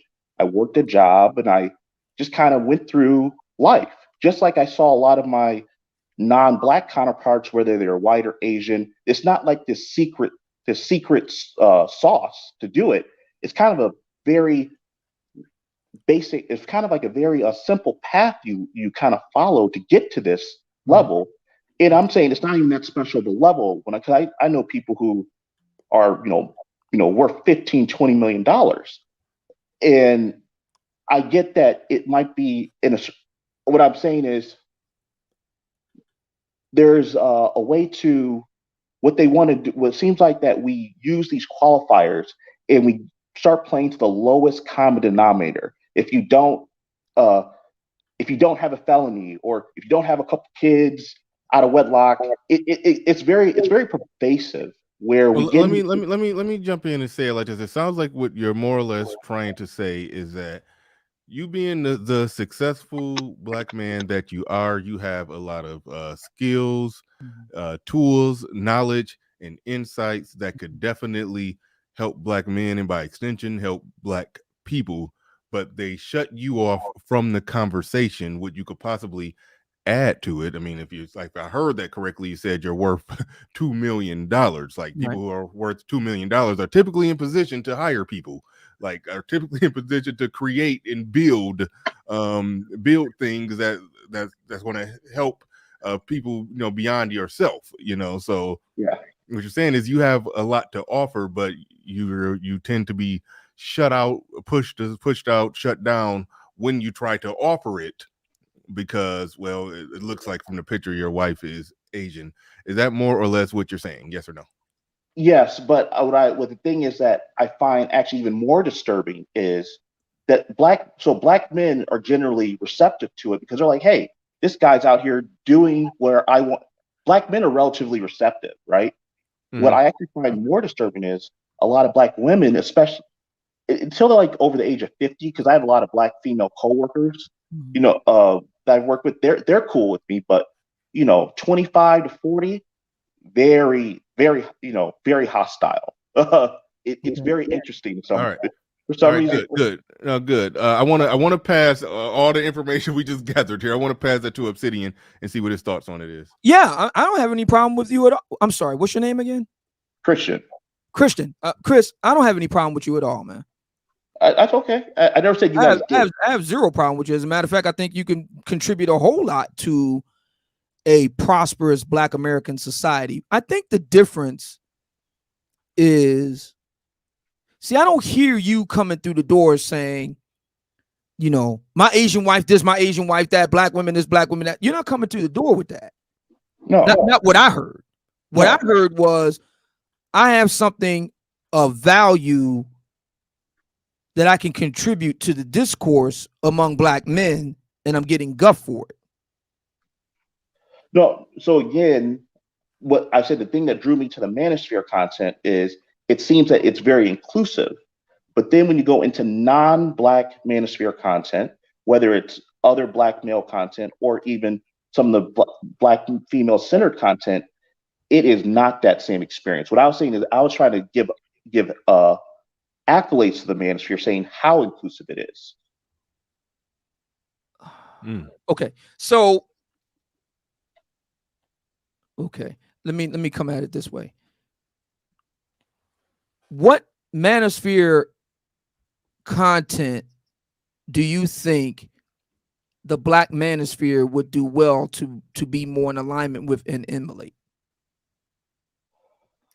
So I could say the time frame in which I started watching the manosphere, I feel like I came in during a time of, I would like to call it like the rise of the professional class. Okay. So that's when you're seeing, I feel like you're seeing more of like, you see the lead attorney, you see Anton Daniels, you see Pakawachi with JT. These are guys who, and you have Orlando Minor, right? Guys who are, they are, kind of run the mill men. They're black, they're men, but they're black, right? They're no different. These men would be no different than if you walked up to an Asian man or a white man or a Hispanic man in a similar time and stage of their lives. Okay. And that's where I think us as a community have to get to, because that's where you see that's like the baseline of a community. It feels like is so like my kids go to a Chinese school, and this Chinese school is complete on Saturdays for like learning Chinese and cultural stuff. Okay. So one of the things I noticed is all the families there, particularly like the men, they're not like these CEOs of these companies and things like that. They're run the mill, your average idiot run the street that's an accountant or an engineer or maybe a school teacher, and they have a fully self-funded school. Well, it's a fully self-funded school where the kids learn, Chinese or whatever. And then when they get to middle school, they learn computer programming. They learn, they have math. They have chemistry. They have all sorts of stuff for their kids to get extra tutoring. But this stuff is completely self-funded. They're not getting government grants and doing things like that. Okay. But why is that possible? That it's possible because these are intact family units, and these intact family units, they have disposable income to make these investments. And again, it's not even that much money. Those are like examples of stuff that I see. So are you saying that the problem that the black manosphere needs to be talking more about building intact family units for the purpose of wealth building? Is that what you're getting at? Well, that's the angle I always look at it from, right? Is because I look at it as that a lot of our problems in the black community are centered from the lack of financial positioning. And so then all sorts of other bad things happen because of bad financial positioning, because when people are under financial duress, they do all sorts of crazy stuff. Right. But I'm trying to understand, it sounds like what you're saying is the source of the financial duress is the lack of black intact families. Or did I misinterpret that? No, yeah, you're 100% correct. I think that's ground zero. All right. So now the question becomes, How do we make that happen? You have a non-black wife. That is correct. Okay. How do you make black families when the man that's promoting it or proposing it has a non-black wife? And you know what? And I understand and I can understand how that can be problematic. I'm not going to say it isn't, but I look at it as the decision I made to who I married. That was a decision that I made, 12 years ago. And that's something else too. I think that the manosphere has to really get inside people's heads that this stuff does not happen overnight. That for you to go through life in an orderly fashion, this stuff might take the results and fruits of your labor might take 8, 9, 10, 15 years. And oftentimes so I look at it as I'm 38. And like I said, this is something, I've been married 10 years. But I dated my wife for 6 years before we got married. So you start talking about a journey that started a long time ago at this point, right? So what we have to make sure people understand is that, so one of the thing that sticks with me, I guess I didn't answer your question well, and I apologize. Let me answer your direct question.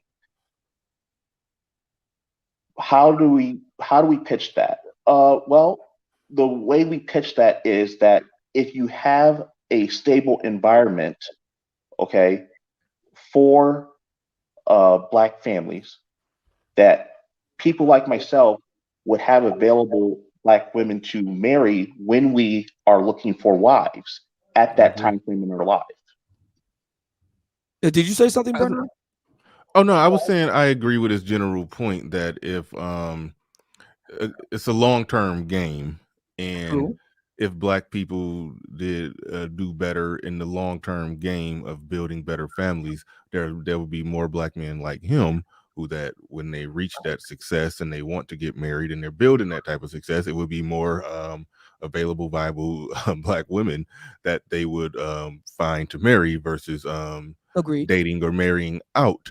True. I think what he's saying, and I'm with a lot of what he's saying, and I think he's looking at it like, well, we'll put it like this. This is the angle I want to take over, and this is actually something that O'Shea said, that when it comes to a Black person who, yes, he's married to somebody else, but he still cares about Black community issues. I think even O'Shea, and O'Shea is very pro-Black, I think O'Shea even said he can still have a voice, but not as prominent of a voice. And I think that's the middle ground that a lot of people come down on it. Like, nobody is going, like, if Robert Smith wants to donate some money, I mean, he's married to a non-Black woman. If he wants to donate some money, contribute and help out and do this and do that, I think that most people are okay with that and down with that and on board with that. But it's still just a certain element of his involvement as, the ultimate Black leader, that a lot of people just aren't going to view him as that. But I don't think he should be shunned outright. That's where it gets ridiculous when you shun here's him. the problem. Go ahead. The problem for Black men, keeping in mind strategic singlehood, there's a name for it now by a Black female academic. Her name is Jessica D. Mormon, Moorman, Wayne State University. Okay. So Obsidian, you want to hear something? Wait, hold on. Wait, let's let Obsidian build this up. So we know now, not that we didn't before, but we have a Black female academic documenting and identifying and giving a name to what a plurality of what Black women are doing in our time today. So there's that. We got Black women that want to be, they're not looking for, I'm just going to go ahead and say this, they're not looking for the Christians of the world. They're not. Okay, so there's that. Yep. All right. Then we have, on the other side of it, we have Black men like yourself, a small but steadily growing, and to be brutally frank, influential group of black men. We just talked about Robert F. Smith. So, I mean, these are black men that are influential, because the whole thing with Robert F. Smith, when that whole thing went down, was this. Okay, pro-black men that didn't like, Robert F. Smith doing what he did to set 400 black men financially free. You don't like it. Do better. Where is your billions to give to a HBCU like Morehouse? You step up and do it. You say, you know what, Robert, we appreciate the gesture, but we got it, brother. This is a family issue here. We got it. See, I didn't see any pro-black brothers stepping up and writing a check. Okay? And see, what we want to do, to how we want to square the circle is, we'll take your money, but you can't say nothing. See, that's how we want to play it. We'll take your money, but you can't say nothing. No. You got to pay the cost to be the boss. You want to do the pro-black game? Then put it on the wood. Put it on the wood for a black school for black men. Put it on the wood. I ain't seen near pro-black man step up and do that. All they got is a whole bunch of yapping. A whole bunch of yapping on YouTube. That's it. Okay, so let me ask you this question then. So do you think the Robert Smiths of the world, who are married to non-black women, but they putting it on the wood, as you say, you think they then should have a voice? You goddamn right. That's how it works in America. I mean, the biggest voice. Hell yeah. If somebody else can step up and put up a bigger check. All right. No, I can vibe with that. Yes. And see, that's where I'm at. And see, that's where I'm at in 2022. See, if Christian or if Theo or if some other brother that, just happens to have a mate from another lady and they willing to put it on the wood, I'll listen to everything they got to say, unless I can do better. If I can do better, then that's a different conversation. But if I can't do no better and they putting up the wood, they putting it on the wood and anteing up, I'm listening to what they got to say. Yeah, they got a lot to say. That's how it works in America. See, only in black America do black men think that what they got to say or what's in their drawers should mean more than what's in their wallet or what's in their bank balance or what's in their portfolio. Only in black America is that true. Nowhere else in American life is that true. White people, Jewish people, Asian people, Hispanic people, Indian people, Pakistani people, Arab people, nobody else, gay, straight, Republican, Democrat, nobody else thinks that except in black America. In black America, the only men who think that just what they talk and they dick should override the Wall Street, should override Silicon Valley, should override, the futures market, should override all of that shit. Only in black America. So I do believe, here's where I'm at with it. I do believe, as Bernard does, that, there should be more black couples. That ain't going to happen for free. You got to create the economic engine to make that happen. You got to have a hand in creating that engine. That means you got to help create more black men who can provide that. Now, if black women don't want to get on board, that's their problem. But I'm going to do my part to help create the kind of black men that black women claim to want. I'm going to do my part. If they don't get on board with it, that's too bad. Because we're now taking bids from everybody. So that means Asian women, Hispanic women, Indian women, Jewish women, you name it. We're taking bids from everybody. If black women don't want to get on board, we're taking bids from the international market. That's on them. That's their problem. So, Mr. Obsidian, and it's funny you mentioned that article because I actually graduated from that school. I'm from Detroit, actually. I graduated from that school. I graduated from that school. I actually donate to that university, believe it or not, and then also too, the funny part is the age ranges of the women, and they gave description of these women. From 26 to 40 or 45, I felt like they were describing these women. I felt like I knew like 6 or 7 of them. It was kind of scary because you have to understand, being the age I am, high chance. I probably know some of these women, believe it or not. Just tongue in cheek. I probably know them. The thing I find funny about it all is that I went in a couple of Black female-centered spaces in the fall, and I tried to explain to them how my thought process worked, and it was like, we don't care about your thought process because your wife isn't Black. And I said, well, again, you say you want this sort of man, and this is how I see things, and you can't get over who my wife is. Oh, hold on a second. Was this a Black woman you was talking to? Oh yeah, I was here on YouTube. Yeah. So what you should have did, and if you ever run into a situation like this, for any brother that runs into a situation, you're in a similar situation as Chris, all you gotta do is ask, okay, what color is your husband? I actually brought it up. I said I actually told them, it was a group of women. I told them, I have the things that you say you want, and my wife has the thing you say you want, and I'm doing those things, and you guys don't have them, and you guys are telling me that I don't know what I'm talking about. Well, yes. See, the thing about it, you just stop them dead in their tracks. What color is your husband? And then we can go to the next point. How much does he make? I guarantee in Detroit, I guarantee you the vast majority of Black women ain't got no man making no money neither, ain't hitting on nothing. See, that's another problem that Black Americans got. We have allowed the losers and the mediocre to basically cow the successful Black folk. That's got to stop. That's got to stop. The Black folks that are successful should be the ones running shit. Period. Not the losers, not the mediocre Black folk. The Black folk that actually can make shit happen. We should be running shit and tell them to go and sit down somewhere and take out their pencil and write. Yeah, there is something to that too. And look, in no way am I trying to say that I'm like a master of the universe.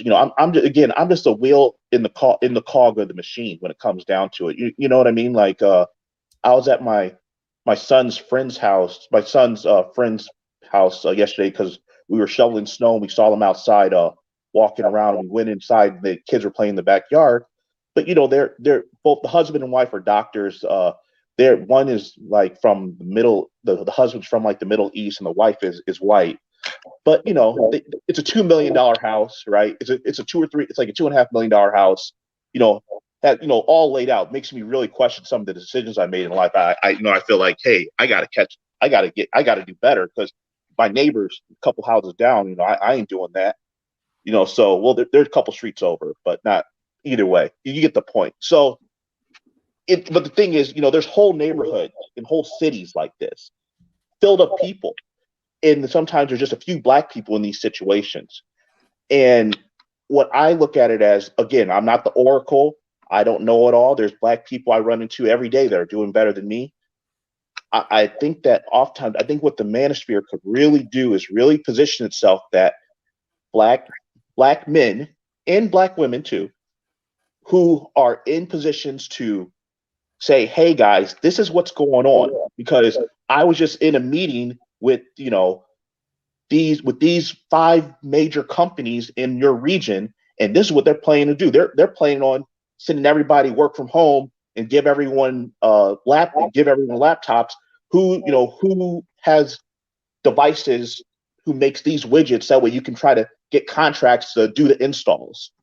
Those are the type of stuff that the Black manosphere can, and I understand that that's not actionable thing, but get that type of stuff into people's head that this is how things are moving, and you got to know when this stuff happens that it's time to make a move, and people who can do it, and people who can't, right. I think it can really become a town square of people who want to make moves and make action happen. Well, first of all, you're talking to the wrong people, with all due respect, Chris. You're talking to Black women. You should be talking to Black men. And as it turns out, we have something cooking behind the scenes as we speak. And I would love for you to be a part of it. Hit me up, theobsidianfiles@gmail.com, and we'll talk about it. I'm gonna have to remember it. But that's a pretty simple one to remember. And I talk in. You know what? Hit me up. How about this? Hit me up on my Instagram @Obsidian Radio. @Obsidian Radio. Hit me up. DM me, and we'll go from there. Yeah, I appreciate that, and I appreciate you guys letting me come on and talk. And I wasn't in I appreciate you letting me come on and talk. And I'll really thank you, man. Thank you for your service to our country too, by the way. And here's the thing, Chris. Before we move on, thank you for paying taxes. Actually, I mean, because I was the one who got over. I'll be honest. I'm kidding. Yeah. Here's the thing, black men like yourself, and I'm glad that Bernard mentioned Robert F. Smith, because that's what really chapped my hide at the time. I didn't have a chance to say nothing then, but I can say it now. At the time that was going on with Robert F. Smith, the thing that really chapped my hide with that was that you got all these pro-blacks, talking about black men now, pro-blacks, B1, Back to Africa, Red, Black, and Green, all this.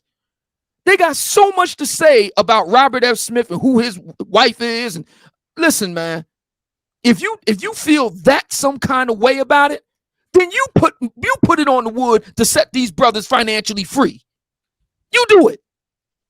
If that's how you will roll with it, your position is he got a white wife, he ain't black, good. You should have been right there. Say, hey, listen, man. You should have went right to the provost, right to the dean. Say, listen, don't cash that check, delay that order. We don't need this check. You can void it right now. We got it. I ain't seen near pro-black brother do no crap like that. None. But we want to take money, but we want to take the brother's money, but he ain't got nothing to say about it. Stop it, man. If you really pro-black, then put it on the wood. Yeah. Real quick, everybody. Shout out to everybody who has super chatted. I'm going to get to all those super chats momentarily. I haven't read none in a while, but I did click on them and save them. There's a few of them I didn't get a chance to get to. But no, I'm messing up your name. I know Obsidian's calling you Chris. Christian. Okay, cool. It was looking different down there. It was looking like more than Chris. I had to blow it up and make it bigger so I could see it. But Christian, whatever you go by, man, you definitely added a lot to this conversation. So yeah, you definitely stay on board. Keep on coming back. Right before Obsidian was saying whatever he said about contacting him on Instagram, I did put his email in the private chat room, so you can. I mean, if you want to have his email is right there. Everybody knows Obsidian's email, but I did put it in a private chat for you. You can copy and paste that if you wanted, or contact him on Instagram, like he said. But no, definitely thank you for contributing. You could drop. I mean, you could hang out right now if you want to, because Carlton Banks probably is going to say something that piggybacks off of what you said. So I'm going to pass the mic to Carlton Banks really quick. But take that back. I take that back. Before I pass to Carlton Banks really quick, I'm going to acknowledge the super chats. He's Super Duper says, I think the word we're looking for is prerequisite and not qualifier. Not having certain prerequisites according to those dissenters disqualify you. Thank you for the super chat. Do appreciate that. Sunnyside Ross says, do better than let's see what black women have to say. How many times do we have to do better ourselves to hear what black women have to say before we as black men say F them, this, F this, I'm out, go find better if I'm not. All right. Thank you for he's asking me a question, so I can answer that. In my opinion, black women have never been en masse. I'm not talking about atomized, one-to-one interactions. I'm talking about en masse. We live in a 21st century world. We live in a social media age. I'm not saying this to be, talking down on anybody. This is something I'm sharing with myself. One of the things that I learned in the years of my going back and forth with and studying Derrick Jackson is this: that we live in a social media age that I did not understand. I don't think it was just a generational. I think that plays part of it, but I don't think that's all of it, because Dr. Boyce Watkins is a Gen Xer like me, and he's very engaged with social media. And there's many other examples of Generation X black men that are in my age cohort. So I can't hang it up on that. It's just me not understanding and appreciating just how important, impactful, and powerful social media is within a black American context. Listen, man, for black women, if it didn't happen on the Jumbotron, it didn't happen. And I know that's something that a lot of the kind of black men I'm talking about, the quietly competent black men that I like to call them, I know that's something that chaps their hide. I know it does, but it's true. If you're not on that jumbotron, as far as black women are concerned, it didn't happen. And let me tell you about the select fuck boys. You want to know where the select fuck boys are really strong? On that jumbotron. They have natural traits and characteristics that make them a shoo-in for the jumbotron. We can debate it. We can go back and forth over it. The bottom line is this. We, in a very real sense, we are in a kind of propaganda war of sorts, in a public relations war of sorts. And we got to get the kind of guys that we are up on that goddamn jumbotron, man. Black women have to see us. As long as they don't see us, they can continue the delusion, the lies. We got to change the game. Get up on that jumbotron and change the game. All right. Shout out to, thank you for that super chat. Sun is hot, raw. Mr. Obsidian, I hold on, have really, go ahead. Sorry. really quick. Theo in the building. He says, I'm learning a lot from black women in Brazil. That was just a play on what we were talking about previously. He said, let's get ARC a glass of water with lime. All jokes aside, that was the truth. Thank you for the super chat. Alpha male honesty. Also, Jockey's Retro in the building. He says, black men are probably the most groomed out of all men. Thank you for the super chat. Appreciate that. Car designer Chris in the building. He says, a lot of power and results. Hat off to Obsidian's great year. Absolutely, absolutely. K in the building. He says difference between organically evolving. Okay, I think I already read that one. Yeah, all right, cool. Already read that one. And shout out to American Negro. He says, I feel my wrench slipping. Good grief.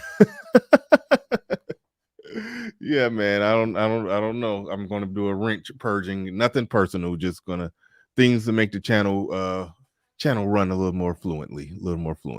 But all right. We're gonna real quick, Christian, you had a quick question that you were about to ask Obsidian about that.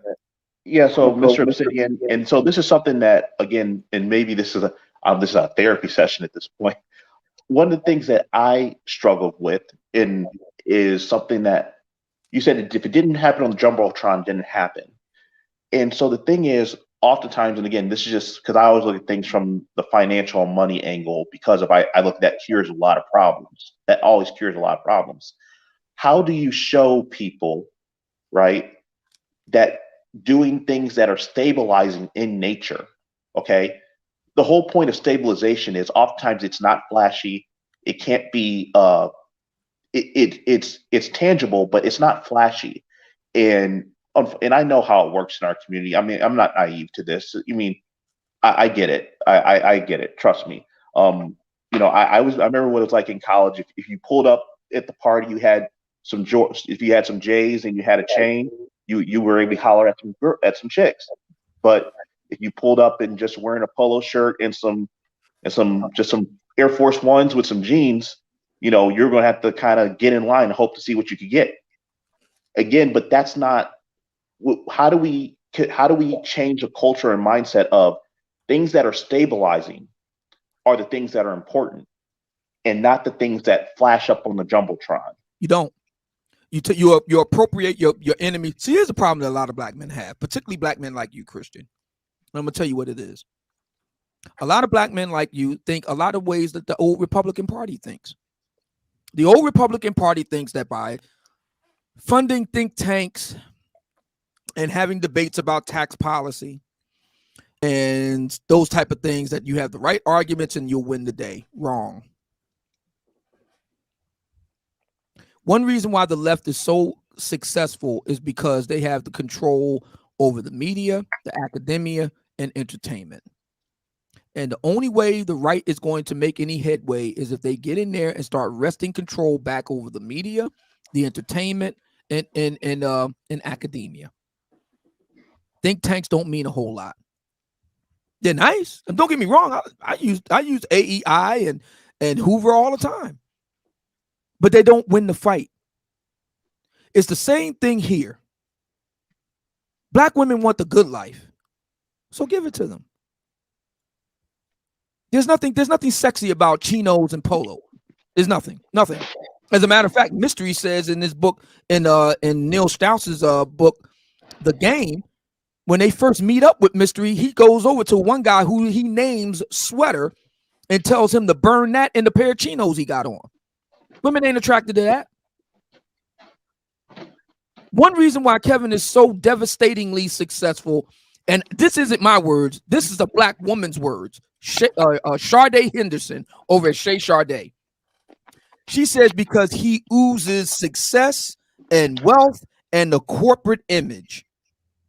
And then she asked the black women on the panel, is that true? They said, yeah. Mm-hmm. So a big problem for a lot of black men like yourself is that they see this in moral terms. That's the reason why I evoked the old Republican Party. They see this in moral terms. You can be morally right and still lose, man. You can have the moral high ground and still lose. As a matter of fact, one big thing about Trump, one major reason why Trump had the success that he did was because the lay people on the right were tired of being losers that had the moral high ground. They were tired with that. See, if you're a certain type of Republican, you good with if you're a Mitt Romney type Republican, you okay with losing on the high ground. But if you're a Republican that comes from the Rust Belt, you tired of that shit, man. You want to get a win. Black men need a win. We don't need to be right. We need to get a win. And this goes back to what we was talking about earlier with me, this whole thing about flip-flopping. Hey, listen, man, I'm going to keep changing and tweaking and adjusting like Tony Stark with his armors. I'm going to keep tweaking it until I get it right. I'm going to keep changing it until I get it right. How do we present that stability? By showing the good life. The good life. That's how we do it. Putting that on the Jumbotron, showing the good life. That's how. That's stability. The good life. That's how. All right, we're gonna pass it along. We're gonna go to Carlton Banks. Thank you for your patience. You got the floor. You got the mic. Hey Bernard, I won't take too much of your time. I promise. I want to touch on Obsidian said we need to win, and I want to go back to Chris because honestly, Chris, man, this is a salt of the earth type brother, man. And I want to point out something right now.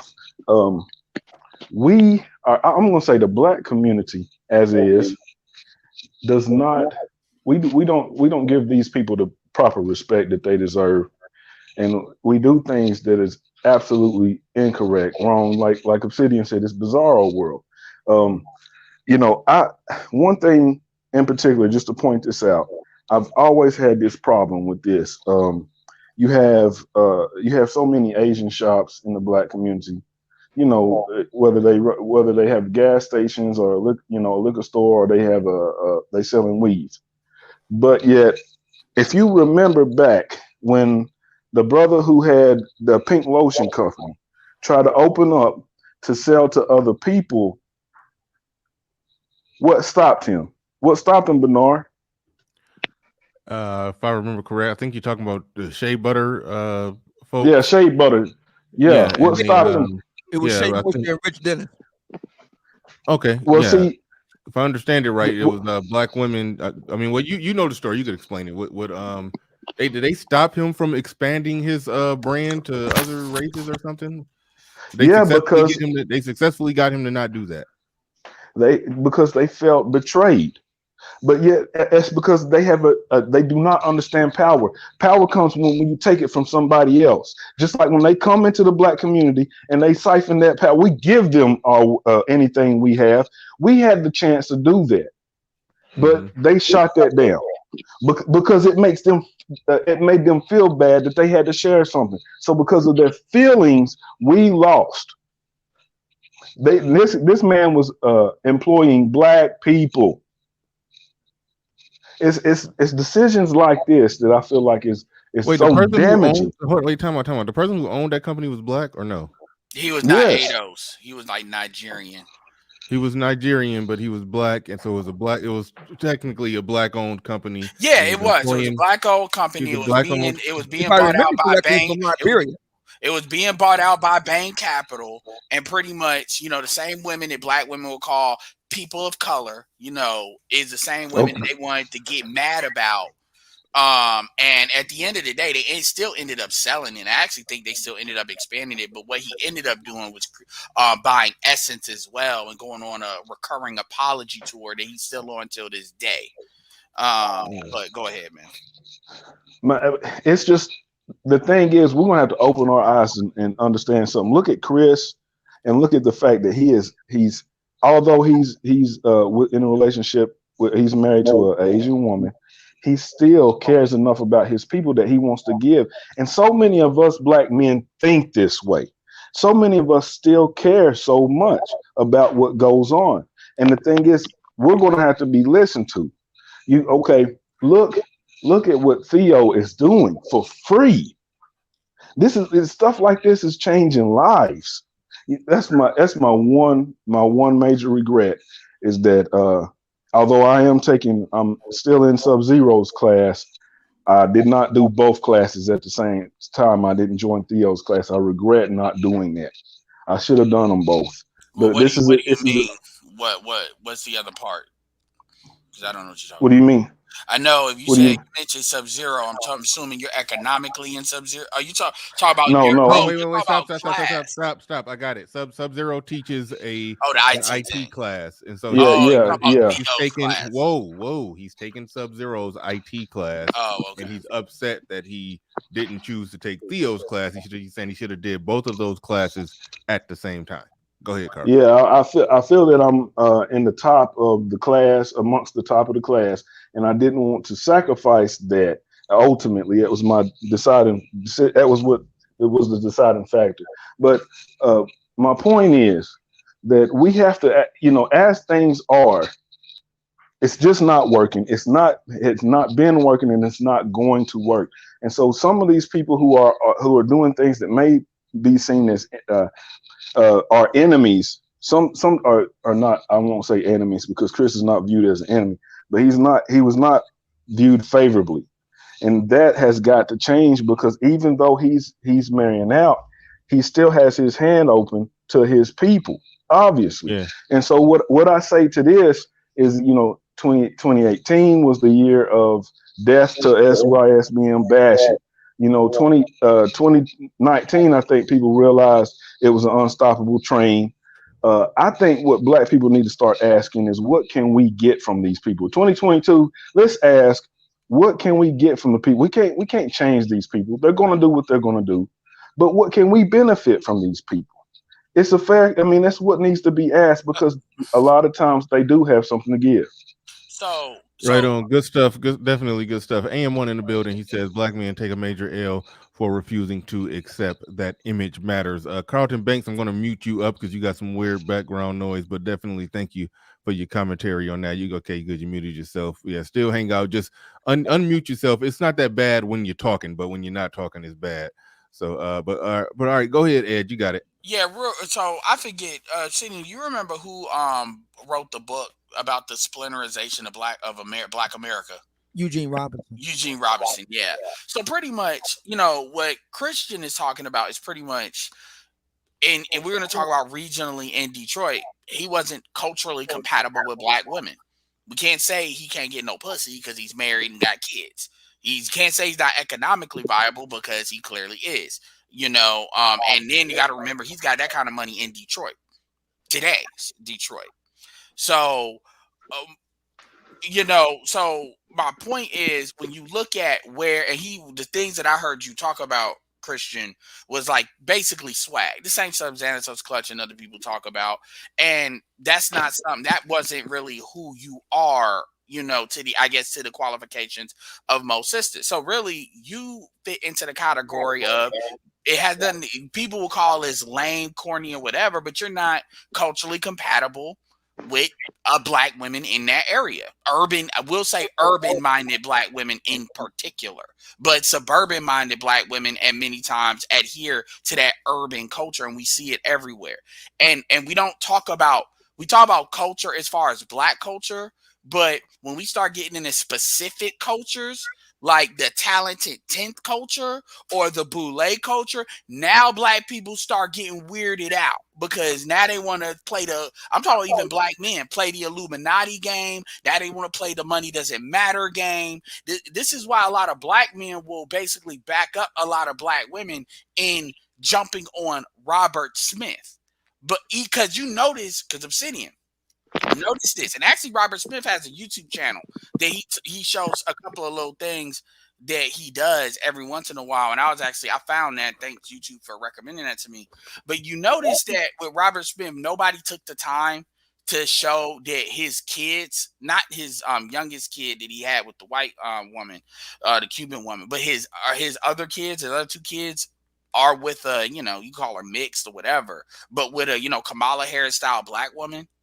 Nobody takes that time. It's the same thing from Philip Scott from the Advice Show when he went through that scandal, talking about, oh, you with a white woman. It's like his kids are black.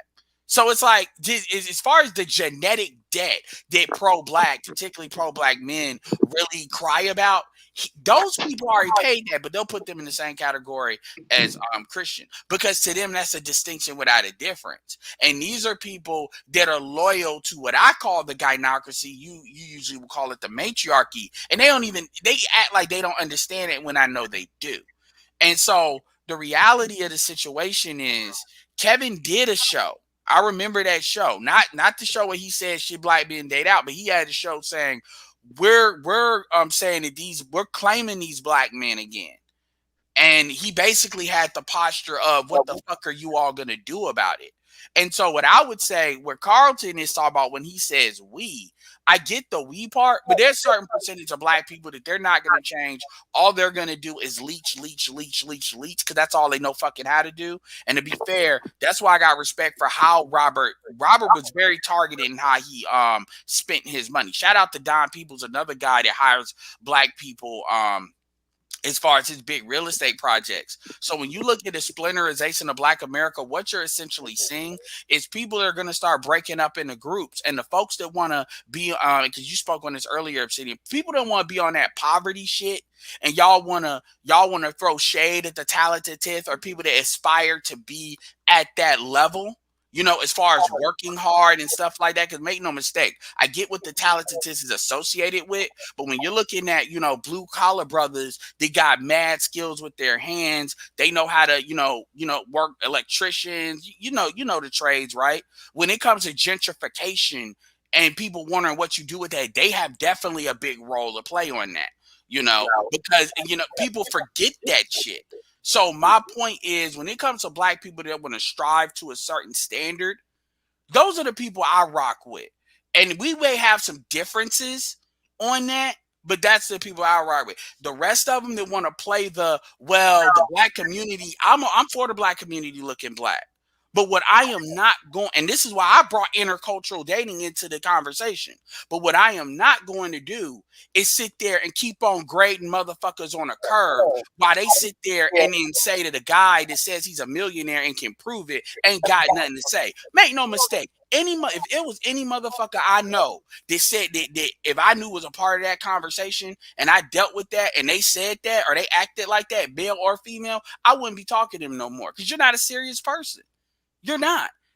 Like, how rare is it does a black man that is worth $2 million show the fuck up for free to have a conversation? And the only thing you got to do is, he got an Asian woman. So I'm like, this is the good, but these will be the same bitches. And I'm going to say it just like this. That'll be on fucking Kevin Samuel's show talking about where the man at and what they want, what they do. Well, the problem is when they say something, you want to, oh, by the way, this is also a dude that made the money outside of YouTube for all y'all that want to have that problem. But, when that dude shows, it's like Jesus. Y'all all want to be Christians, but if Jesus really showed up, would you really treat Jesus like Jesus? Or would you treat him like another hobo out there? You're full of shit. And it's time to really have this posture of these guys are black just like us. Who they're with does not fucking matter. What the fuck are you gonna do about it? And this is one of the reasons, and then I'm gonna go back, I'm gonna circle it back to when Obsidian was talking about backing up Fresh and Fitz right to say what they want and why. Because I saw what they saying was a rejection of a certain culture. They want to say it's a rejection of black women because they can't distinguish black women from the culture. That's the truth for all y'all motherfuckers that got something to say in YouTube land. And I get what you were saying. That's why I said I'm on board with that to a certain extent, because it's not for Fresh and Fit. It's for guys like Christian. They need to see that. And if you want to talk about what we need to show on the Jumbotron, we need to show on the Jumbotron, look, we're black men. We have a standard. You fucking fit it, or we'll get somebody else that will. And by the way, you can go ahead and I will invite you to go do better than us if you can. That's why I promote, and I'm saying this, I'm done. This is why I promote on my channel. I tell black women, date out. Whatever you want to say about what black men don't do, date out, because I'm not arguing with you that black men really do it. Go find something better, because that's what the fuck I'm doing.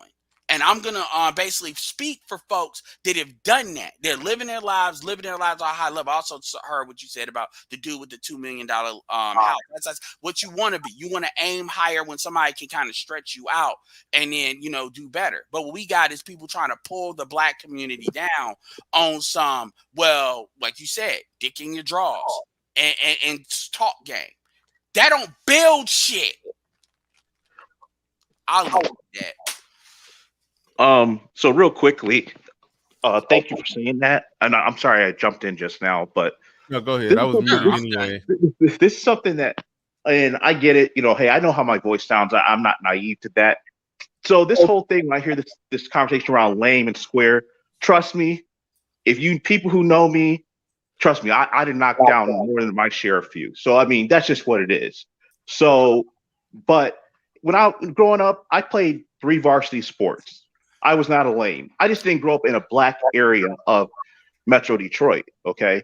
Yeah. I said it's culture. Yeah. So what happens is, but the thing is, once I left high school and leaving my parents' house, I still was in university, and I was surrounded by black people, and I had no issue. There's never any issue with socializing with black people. This is not that case. It wasn't an issue of socializing with black people. It was an issue of black women deciding that they wanted to choose me as a romantic partner. They had no issue studying with me, or if they needed, hey, my parents are coming in from the airport. They had no issue of, hey, can you pick my mom up from the airport? Or, hey, I need to get to the grocery store. They had no issue with that. When it came to romantic selection, that's not it. And it's like, okay. And I never took it personally, because I understand people are going to date who they date. Where I find it funny when we talk about these things is when I fast forward to being 38 years old, and I see people calling into these shows, particularly like Mr. Samuel's show, and I hear these women talking, and it's like, it's really funny when I hear it, because I think what happens is we live in a state of dysfunction so much in our community. We have lost sight of what it takes to get to certain points. So again, I'm 38 years old. My son is 6. My oldest is 6. My other one is 4. So just replay that back. Let's reverse engineer what that means. I'm 38, right? So that means for my son to be born, I was 31 when he was born, right? So that means that means I had to get married probably when I was 29. To get married when you're 29 meant that you had to meet a woman when you're probably at least 27, right? Because you met her for 2 years and then you guys got married. So you're talking about to be 38 years old, worth a couple $1 million with a first grader, to do it in line, get married, meet a woman, get married, form a household, do all that. You had to select a woman when you were like 25 years old. So when these women call into Mr. Samuel's show or any of these other shows saying, where's the men? and they're 33 years old, the first thing I think about is, what were you doing when you were 22 to 28, 25? Shit, that's on the And young end, the 33. But go ahead. but I'm just saying, that's what I think about. That's what I hear when I hear these women saying that. And so the thing is, when you look at the income breakdowns of where men are at, married versus unmarried, at certain levels, it also gets funny because of when a unmarried man, when he's 30, the median wage is like 47,000. Unmarried, right? A married man is like 55,000. At 35, a married man is like 72,000. An unmarried man is like 49,000. So what does that mean? Let's just actually break that down, what that means. If you are a woman and you get to be 30 years old and you want to get a man who is going to be a provider, you're going to say that the majority of the men who are available at that point are the leftovers. Because of, think about this. Just think about it. If you're 35 years old and make $47,000 a year, what are you going to do that's going to change you into a 40-year-old man that's going to be making $80,000, which is the median age of a married man income? You have to have a major career change in order for that to happen. And people's behavior just does not shift like that late in life. And I've tried to explain this to some of my cousins, some of my friends, and they're like, what are you talking about? It's like, just think about this. You're 35 years old, you're a man, and you make $47,000 a year. How are you going to all of a sudden become a 40-year-old man making $80,000 a year? It doesn't make sense when you think about it, especially when you compare where the income spreads are at 25 and 30 years old. This stuff is all published data. They don't want to hear that because you're killing hope at that point, because you're bringing too much reality. You're bringing too much logic to something. So then if anything, they'll apply exceptions to rules. But you're talking about the law averages in that scenario, which is absolutely accurate. But that's killing hope, and that's why they start to bring up exceptions. I just wanted to add in here. I didn't insinuate. I know I'm the one that introduced the word corny and lame. This is what these people use. That's why I say it. Me personally, I don't believe in educated lames. I call it classic black men. And so I did introduce that, but I did want to say I wasn't indicating at that at all. That's why I brought up the cultural compatibility, because because just like what Obsidian said, that what's important is your mouthpiece and what's in your drawers, not results and putting it on the mud. Those are going to be the people that use corny and lame. Here's what's ironic: a lot of urban folks, and I hate to say, I'm from Chicago, I get it, but a lot of urban folks, they're backwards in the way of what we call social behavior is actually antisocial behavior to most other groups. This is why a lot of these dudes, they can talk to a female because that's all they really got. But you tell them walk into a cigar lounge and talk to a dude like David Carroll, and like maybe you sitting in there because you're chilling out, your wife is watching the kids. I'm talking about black men. They're not going to really be able to do that. Not to the point where they're going to be impressed enough to maybe, see that person's going somewhere, maybe work with them on some other things like networking. They don't know how to do that. And then this is why when people are making money, you always make some kind of reason as to why they're doing that. So what we call social behavior on the law of averages is really antisocial behavior.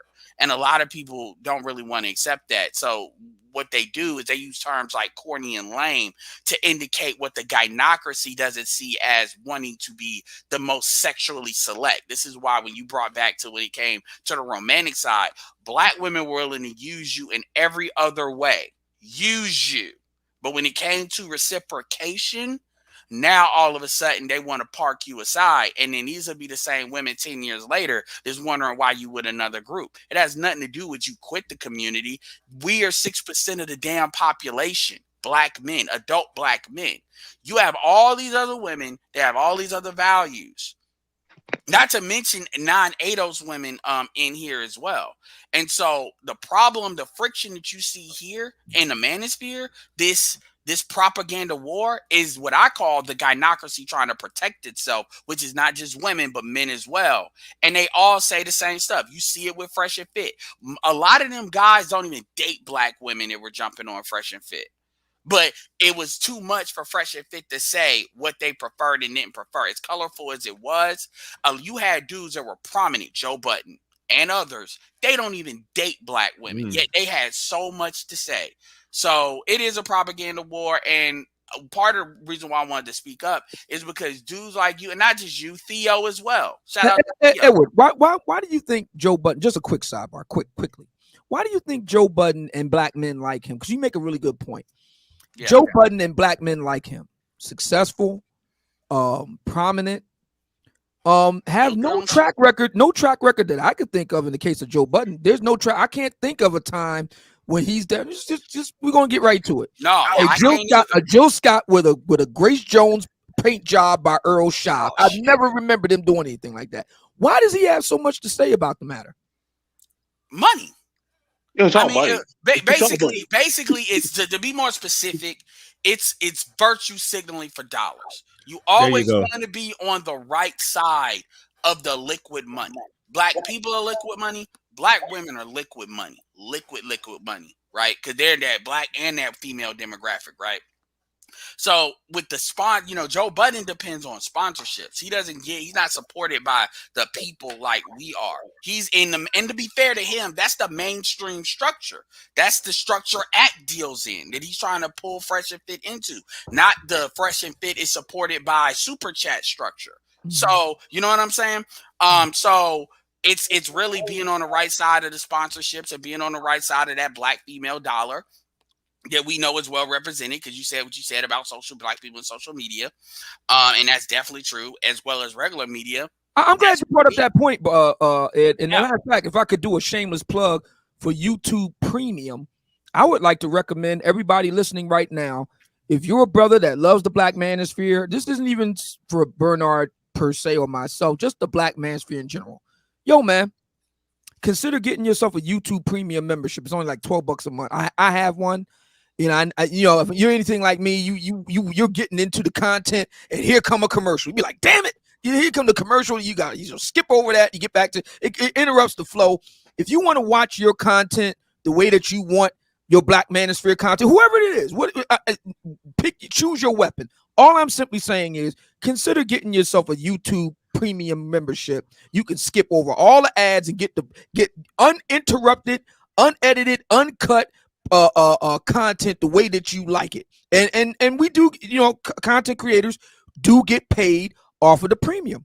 And the reason why I say that, Ed, to your point about how Joe Budden and other content creators make their money, personally, myself, I prefer making my money directly from black men. Personally, I prefer that over the ads, because let's face it, not all, but most advertising is directed toward women. I got no problem with that in and of itself, but I prefer to make my money directly from black men. And how you have your economics matters, and that's like something just like a downer. So you're absolutely right about that. But that's what it is. I mean, people like to stop at the money, but it's easy to virtue signal and be like, "Oh man, the black queen, blah blah blah," and get money. Just like how you said, as far as dudes writing checks. I said in the chat, I said pro blacks beg for checks while dudes that are in the mud write the checks. And you were right. Nobody had nothing to say about that when it was like, so are you going to do it? Because I'm not sure, but I believe Robert Smith actually dealt with a lot of their parents' debts as well, which was something too, I believe. But yeah, that's really what it is, man. And at the end of the day, you have folks that no matter what you do, they're going to do that over there. And that's because that's the hill they choose to die on. I'm talking about black men and black women. And then we just got to do what we got to do and then be what it is. It just is what it is, because there's way too many dudes that are saying that now. And I'm not here. Look, I don't want to see black women lose. That's not something. I'm not one of these people who's like, I get glee off seeing black females lose. But at the end of the day, man, you choose your destiny. And if you choose your destiny 99 different times, don't in the 100th time think that that's all it takes to magically change. This is another reason, Obsidian, too, why, you know, when I look at certain shows like the Lapeeb Network or other shows where it's black men and black women talking, and I see black women just being so disingenuous, like they're playing dumb, they act like they don't know. The oldest chick is the one that always got her scrunched up face. You know, Kevin was on the Lapeeb Network the other day, and he said that 54% or 54% of black men don't have kids. And then he was asked by Kay, where did you get that information from? Now, this is me knowing that this has been presented to Kay before on that show, and they've shown her those stats. And also, she's a teacher. But this is this disingenuousness. And it's like, if that's what you want to do, my answer to that, okay, fine. Go find you a great non-black man and go be happy, because black men are not about to switch up for you. Like, if this idea that black women are just going to complain about black men until black men change, that's never going to happen. Black men have been what they are. Well, what I can say is the black men that black women want, and since you mentioned Kevin, you know, Bernard is masterful in the way that he describes it, dangling out the carrot of the high value man. So, yeah, the high value brothers that black women want, no, they're not going to change. No, they're not going to change what they want. They're not going to change the kind of women they want, the archetype, the phenotype, whatever. They're not going to change it. Oh, they're no. not. And we all universally agree on that. I mean, even BGS says that as well. But the other dudes that are not, remember, they're not selected based on the criteria. Now, those guys you can jawbone into doing stuff, yeah. Well, I mean, until you don't, because with the Z's, like we could argue that they're not, you know, just completely not dating black women. We can argue that. I'll set that aside. What I will say is they're dealing with sisters less than what the millennials are. They're probably continuing, like, if you look at the silent generation versus the boomers versus, you know, the Xers versus the millennials, like, as far as each one is a step down, they're as far as the numbers, I would argue the Z's are going to deal with be less tolerant to the bullshit than what the millennials are, because the Z's grew up, they've been socialized in mixed situations a little bit more. That freedom you talk about there, it's kind of like dealing with the iPhone. You born that the iPhone was there versus you transitioning into it. So I think we can pretty much universally agree with that, which means the climate is going to be even more hostile, less room for black women to give as far as doing that stuff for that particular generation. So my point in saying that is, even in the dudes that are quote unquote not select, you still have the bids that other women are going to do. Again, it doesn't have to be a lot of females, because we're only 6% of the population. Hey, when a brother starts dating foreign women, he ain't coming back. I'm just gonna right there. He's not going We'll back. take the foreign women off the table, because every dude's not going to travel, even interracial. But go ahead, well, my bad. I mean, that's okay, all the same. But that doesn't mean that he still can't provide something that black women can benefit from. And I think that's what has to change. We have to open that's what needs to change. They have to be able to see that. What would he provide that they would benefit from? I'm just curious. Well, I mean, for instance, like me, when I'm studying, I'm in a study group with black women, and they're becoming closer and closer friends to me. And I've realized that when I'm not looking at women in a romantic way, that we can use each other, we can draw closer to each other like this, and we can benefit from each other like this. How do you benefit from them?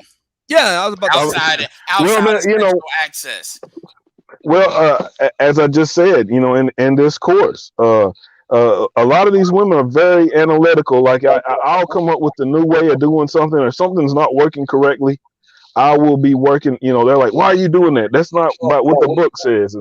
And I might come up with something, but instead of having to crack open that book, she'll be like, "Okay, you just got to do this and this next."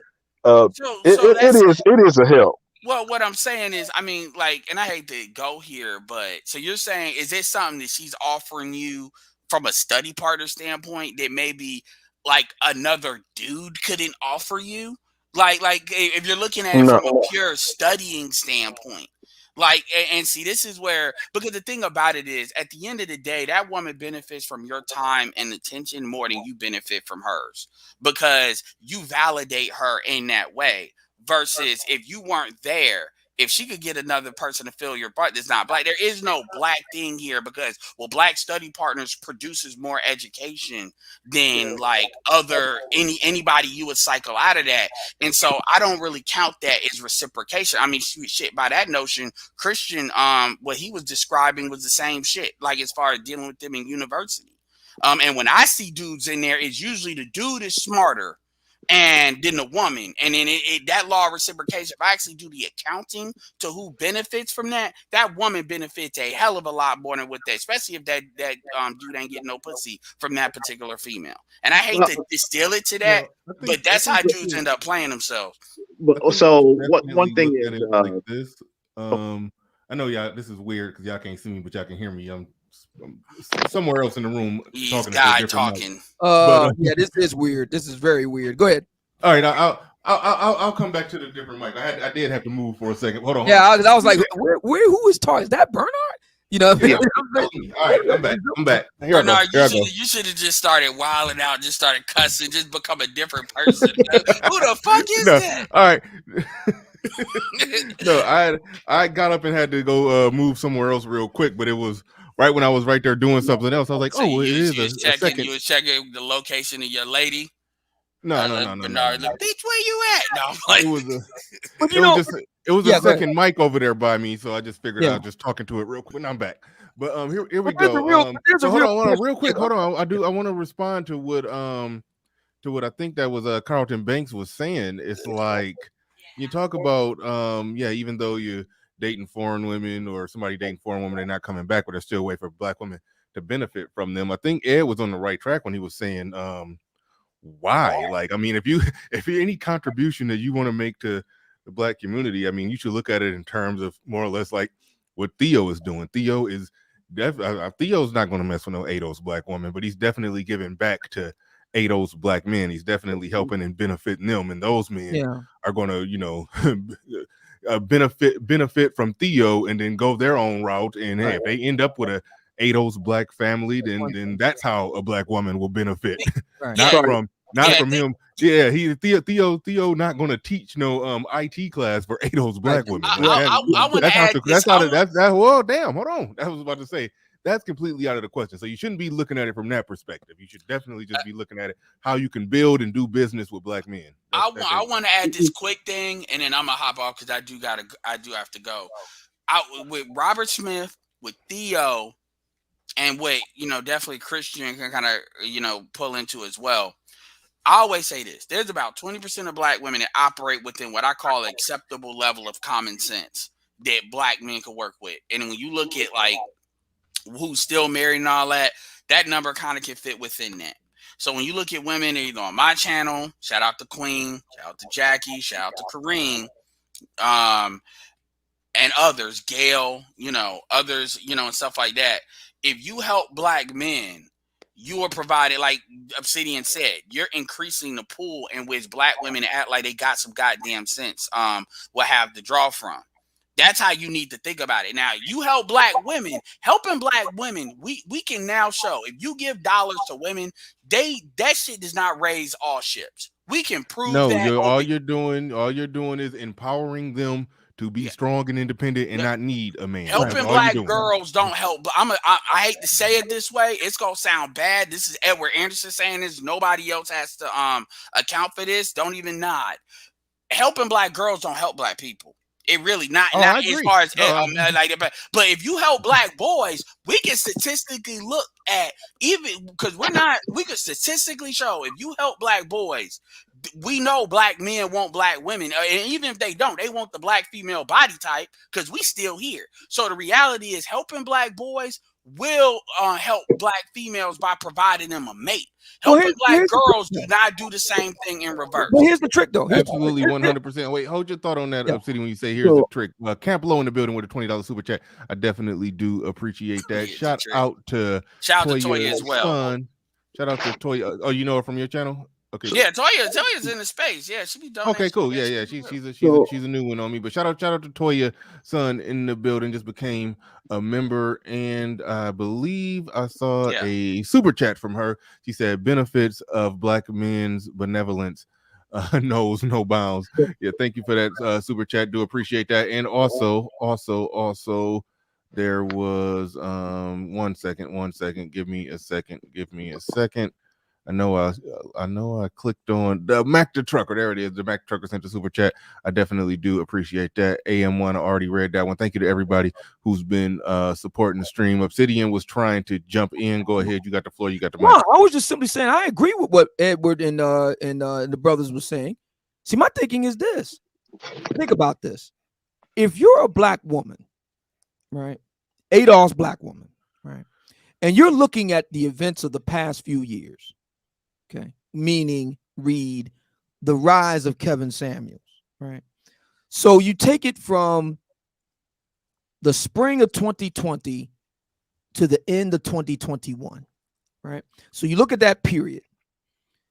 Starts with Kevin's rise in the spring of 2020, culminates and ends with the Black Manosphere meetup 2021, right? Like Bernard said, Kevin is masterful at dangling the carrot of the high value man in front of the ladies. Here's the trick.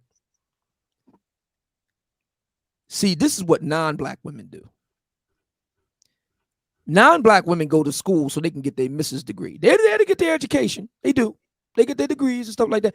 But they're scoping the landscape while they're there to find them a husband.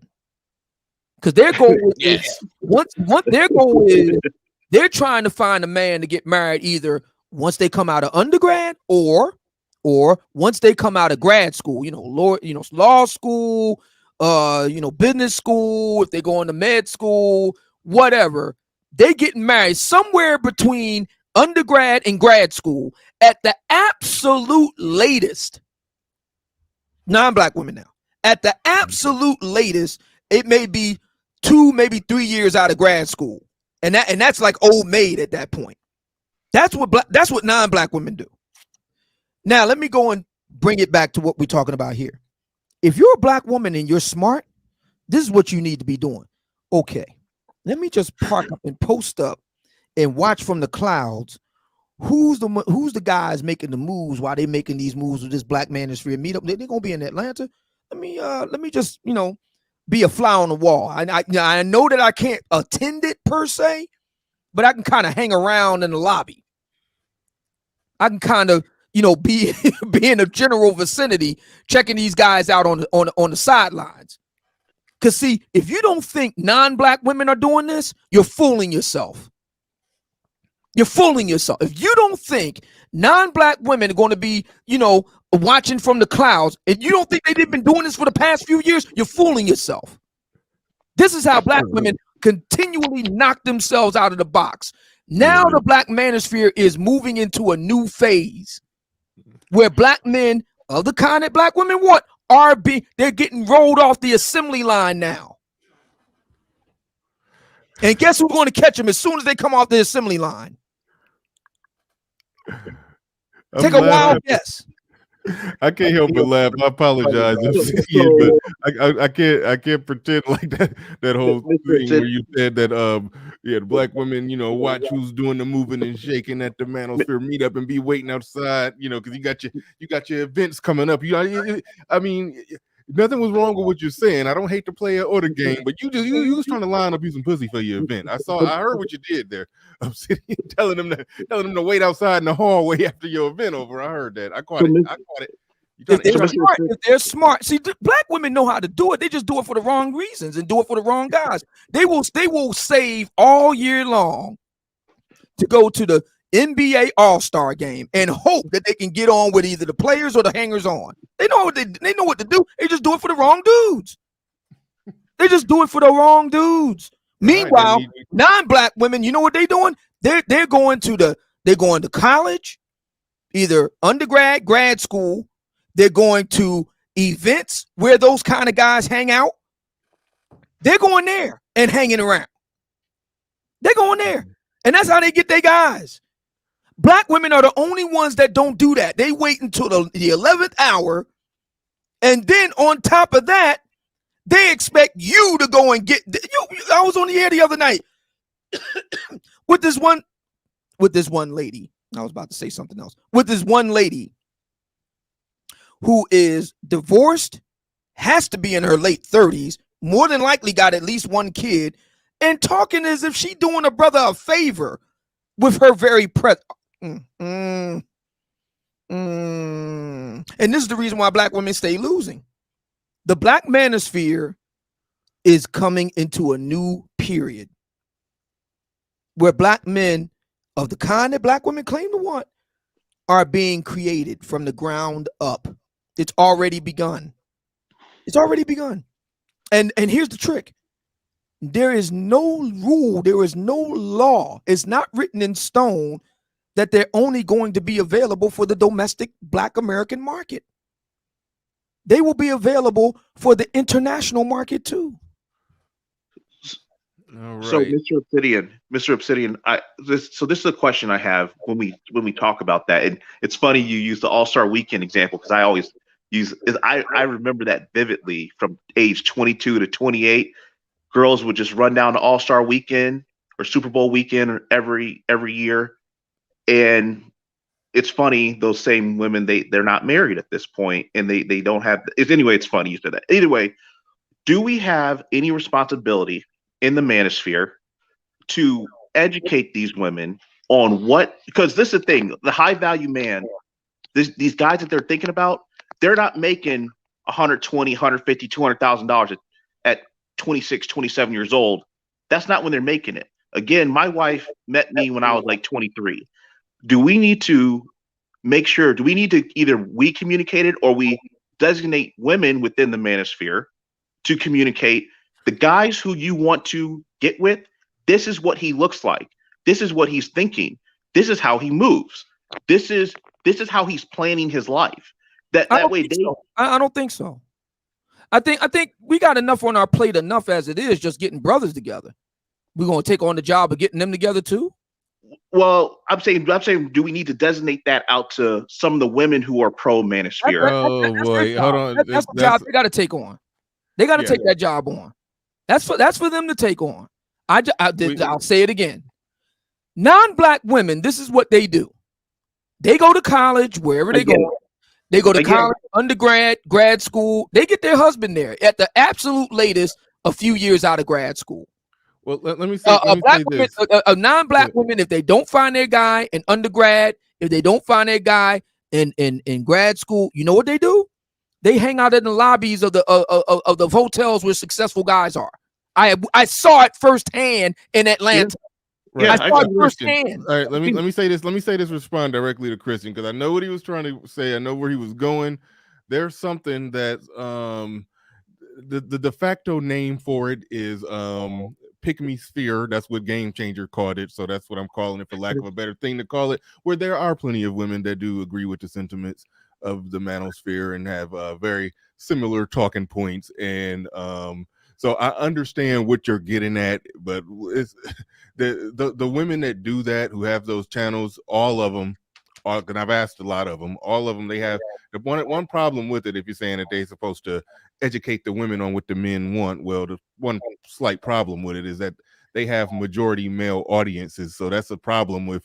If we help the women along the way to grow their channels and we like, hey, support this woman, she's saying the right thing, and then a bunch of men go over there and they just have it just turns into basically just another channel similar to the manosphere, just a woman is saying it instead of a man saying it. So if they're going to reach women, it's almost like, to some degree, I mean, me and Obsidian just collabed with one of them. So I'm not saying we can't gotta shun them or nothing like that. Yeah, we can collab with them, work with them, but the process of them getting women and getting the message to women, that's a tall order that they got to take on themselves. We really can't help them with that because we just have my audience. I mean, at one point it was like 87% men, but now it's all the way up to like 92% men. I can't help them. I can't do nothing but send more men over there. That's not helping them get the message to women. But I know and understand exactly where you're going. But as far as men talking about, I think you said something about teaching women the type of men, what the type of men that they actually want. I think Kevin Samuels has done Yeah, I a was just pretty masterful job at So, that, and has I changed. Hold on, time out. I agree. He's changed the whole dialogue Mm-hmm. of converse, the way people even talk about relationships now. They talk about it different because of the success of Kevin Samuels' channel. So what you're talking about done on that end is already being done, because Kevin Samuels has done something that a lot of the women can't do, and that get a large number of women to come in and listen to his manosphere type message. So, But there's something else though. But there's something else here, Bernard, that I have to ask Chris and other people. Here's something else. Why do we want to try to convince women? Why? Well, Why don't okay, we? Why don't we just be cool with whoever shows up? Let them So- self-select.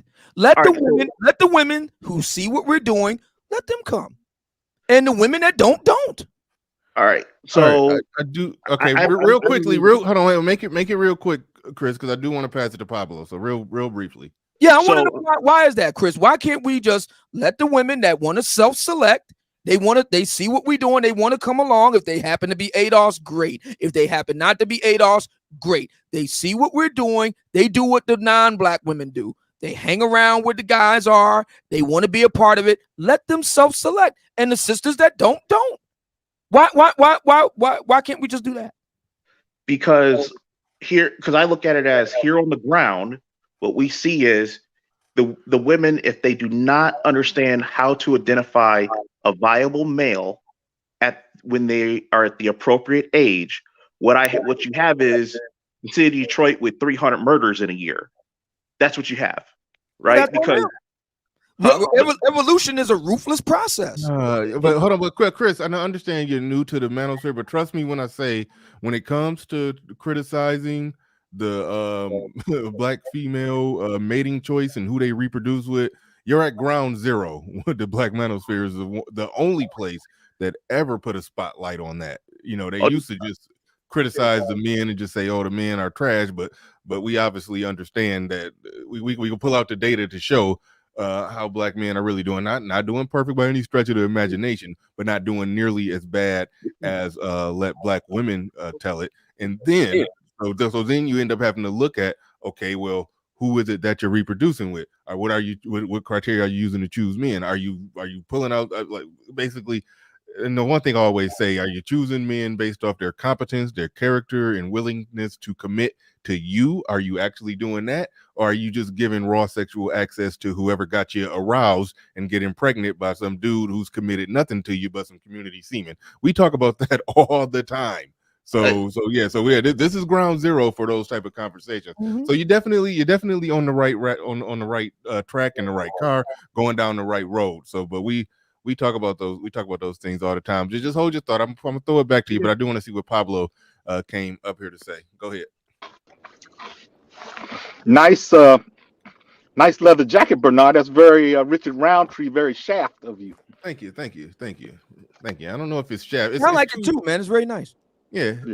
Well, for it to be Shaft, it have to be a long one that goes. You know, he had a black style one. Yeah, he had a black. Yeah, this is a short one. This was about. I got a lot of scooter jackets like that, but mine look they look a little used because of my background with it. But anyway, go ahead. Hold on, real quick before I go to you, Pablo. Shout out to Dr. Thunder. Dr. Thunder be pulling off some big interviews. He had Donovan Sharp and Donovan Sharp's girlfriend, in there for an interview. I shared it because Dr. Thunder got a small channel, but that's a big interview he pulled off there. So I shared it. Make sure y'all go check it out. Make sure y'all sub to Dr. Thunder and check him out. He's doing good work over there. Shout out to Dr. Thunder. All right. Go ahead, Pablo. You got it. Yeah. So I want to give a shout out to my brother in spirit, Carlton Banks. Carlton and I were on SKC's channel, I believe, the other night. He was dropping some gems. So I'm going to agree with him in that, Kevin did a show and he talked about Black America can no longer afford to throw away the Robert F. Smiths and the Byron Allens and the guys who date out. You can no longer say, well, you got to go over there and you got to shut up and you can't say nothing. You ain't involved in this because you screwing so-and-so. Well, I mean, the same can be said when black men say, "Well, you ain't getting no pussy, so out of the deal, so you ain't got nothing to do with this, so it ain't got nothing to do with it." I categorically disagree with that assertion. That is a very primitive mindset. Um, we have let me give you an example. Yes, Robert F. Smith gave millions of dollars to Morehouse graduates that directly helped black men. Yes, he did. And it got a lot of press and a lot of publicity. But I also saw him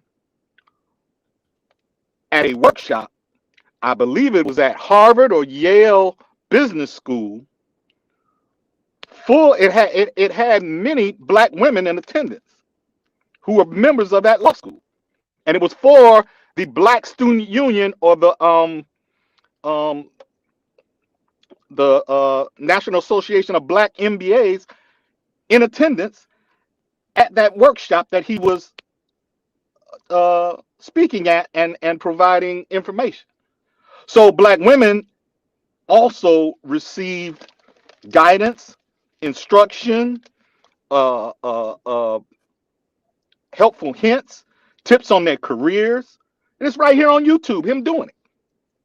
Go look it up.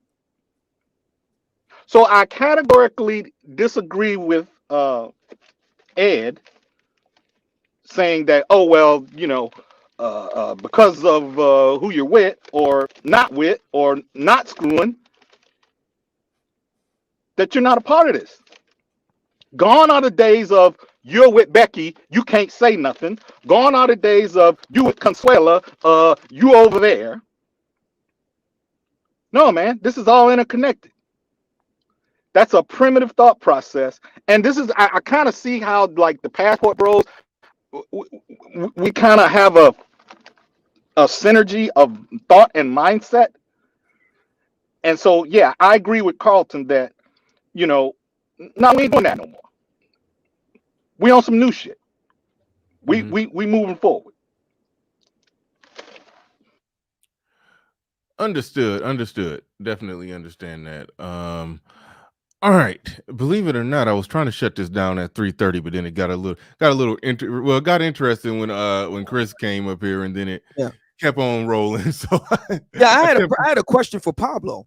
Well, I'm about to wrap it up, but I was going to pass to you, Obsidian, for the last words. I guess your last words could be a question or back and forth with Pablo. So go ahead, y'all got it. So my question for Pablo is this: in light of what you said, hold on, brother. Let me mute you up. All right. In light of what you said, Pablo, let me ask you this: will you agree with me that, all right, so you are privy of what's going on with the Black Manosphere Meetup Inc., if you will? Okay. Would you agree with me that there should be a kind of open bidding process for high value black men? Here we are at the ground floor level. You were there last year, you, Bernard, many brothers were there. You see what's going on. Chris has some familiarity, even though he wasn't there personally, but he has some familiarity what's going on. We're training brothers in the IT fields for tomorrow and so on. We're going to build on that this year with the events coming up. Would you agree with me that there should be an open bidding process for high value men? In other words, if ADOS black women are interested, they can put in their bid. If women, absolutely, to the victor go the spoils. Right. If other women are interested, they can put in their bid. And like you said, to the highest bidder, they get the guy. Would you agree with that? Absolutely. Yeah. Absolutely. It's not a slight on them, but they got to compete in the game, and the game goes. Matter of fact, yesterday was a great day in sports, and I love to use sports analogies. Patrick Mahomes was down with 13 seconds left on the clock. The Buffalo Bills were over there celebrating. They had just scored a touchdown.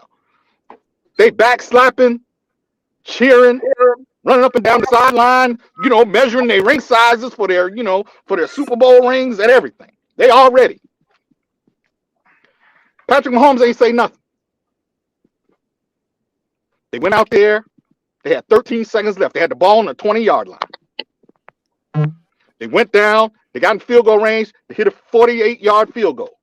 They got the ball back in overtime, marched down the field, scored a touchdown. Game over. To the victor go the spoils. You're on the clock. These ladies are on the clock. And they got to play until the game is over. Right now, they over there slapping each other on the back, counting their suit, looking at their rings, or lack of rings. All right. I'll throw it back to Obsidian. You got any last final words? You can take us out of here if you got any final words. I think that this strategic singlehood that Professor Jessica D. Mormon is talking about out of Wayne State University, I actually think it's a good thing. We're seeing a natural selection process taking place in Black America now. It's splintering along the lines that Eugene Robinson talked about. That's true. I recommend everybody read his book, Disintegration, The Splintering of Black America. Excellent book. But I also suggest, and I'm going to write about it, there is a splintering along gender lines. You basically have two Black Americas along gender lines. You got Black matriarchal America, and then you got Black patriarchal America. In other words, you got Black female America, and you got Black male America. Now, there are Black men in Black matriarchal America. There are Black men there. And they self-select to be there. So they're Black men of different varying types. You got the simp Black men, the kiss up Black men. You got it was he. You got that kind of Black men. You also got the lover man Black men, the select fuck boy Black men. You got the mama's boy Black men. You got those. Listen, if that's what they want to do, let them do that. And on the Black patriarchal side of Black America, you got Black women that want to submit to a competent Black man, that want to be with competent Black men, that want to live in a patriarchal society. Let them self-select. The problem is when you got Black men that are patriarchal want to go over to the Black matriarchal side and want to argue with them, and Black women that are matriarchal want to go to the Black patriarchal side and want to argue with them. Let both sides self-select out and go their own way. This is a good thing. That's good. For the brothers that want to do our thing, that's what the Black manosphere is all about. I've always said that it is a fool's errand for us to expect Black Vagina Vision Media to carve us out of space so we can go over there and post up and talk shit about. No, we need to build our own thing. I'm so glad to see it happen. The Black manosphere. This is an extension of Black patriarchal America. We over here, we doing our thing, and the Black women that come here pretty much want to be in alignment with what we're doing. You know, more or less. They self-selected to be here. And the Black women that don't want to be here, they don't have to be here. It's the same thing on the other side. Tony Gaskins is the latest wrinkle right now going after Kevin Samuels. You know what? He's in Black matriarchal America.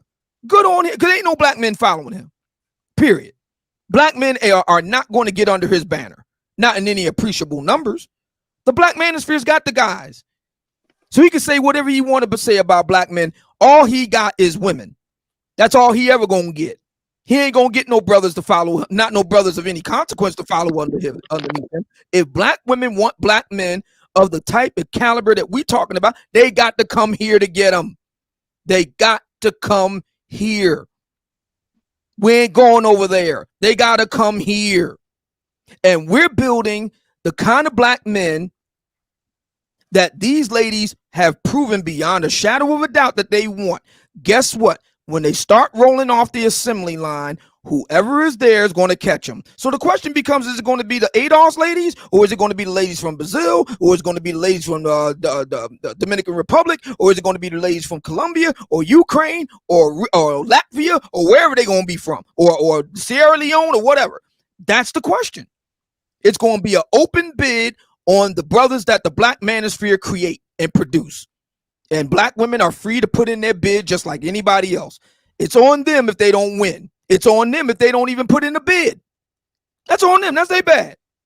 They can enjoy the black men that they got over in black matriarchal America. They can enjoy it. All right. Yeah, heard it there. Yeah, heard it there. This was definitely a great show. Shout out to Chris, man. We appreciate your perspective. It was great hearing a new voice, a new perspective coming in. Yeah, hopefully you and Obsidian will definitely stay in contact. Hopefully you won't be a stranger to this show over here as well. So definitely appreciate you coming on through. Appreciate everybody who liked, shared, subscribed, did anything to support the stream in any way, shape, or form. I definitely greatly appreciate you. And we are out of here. Peace. And thank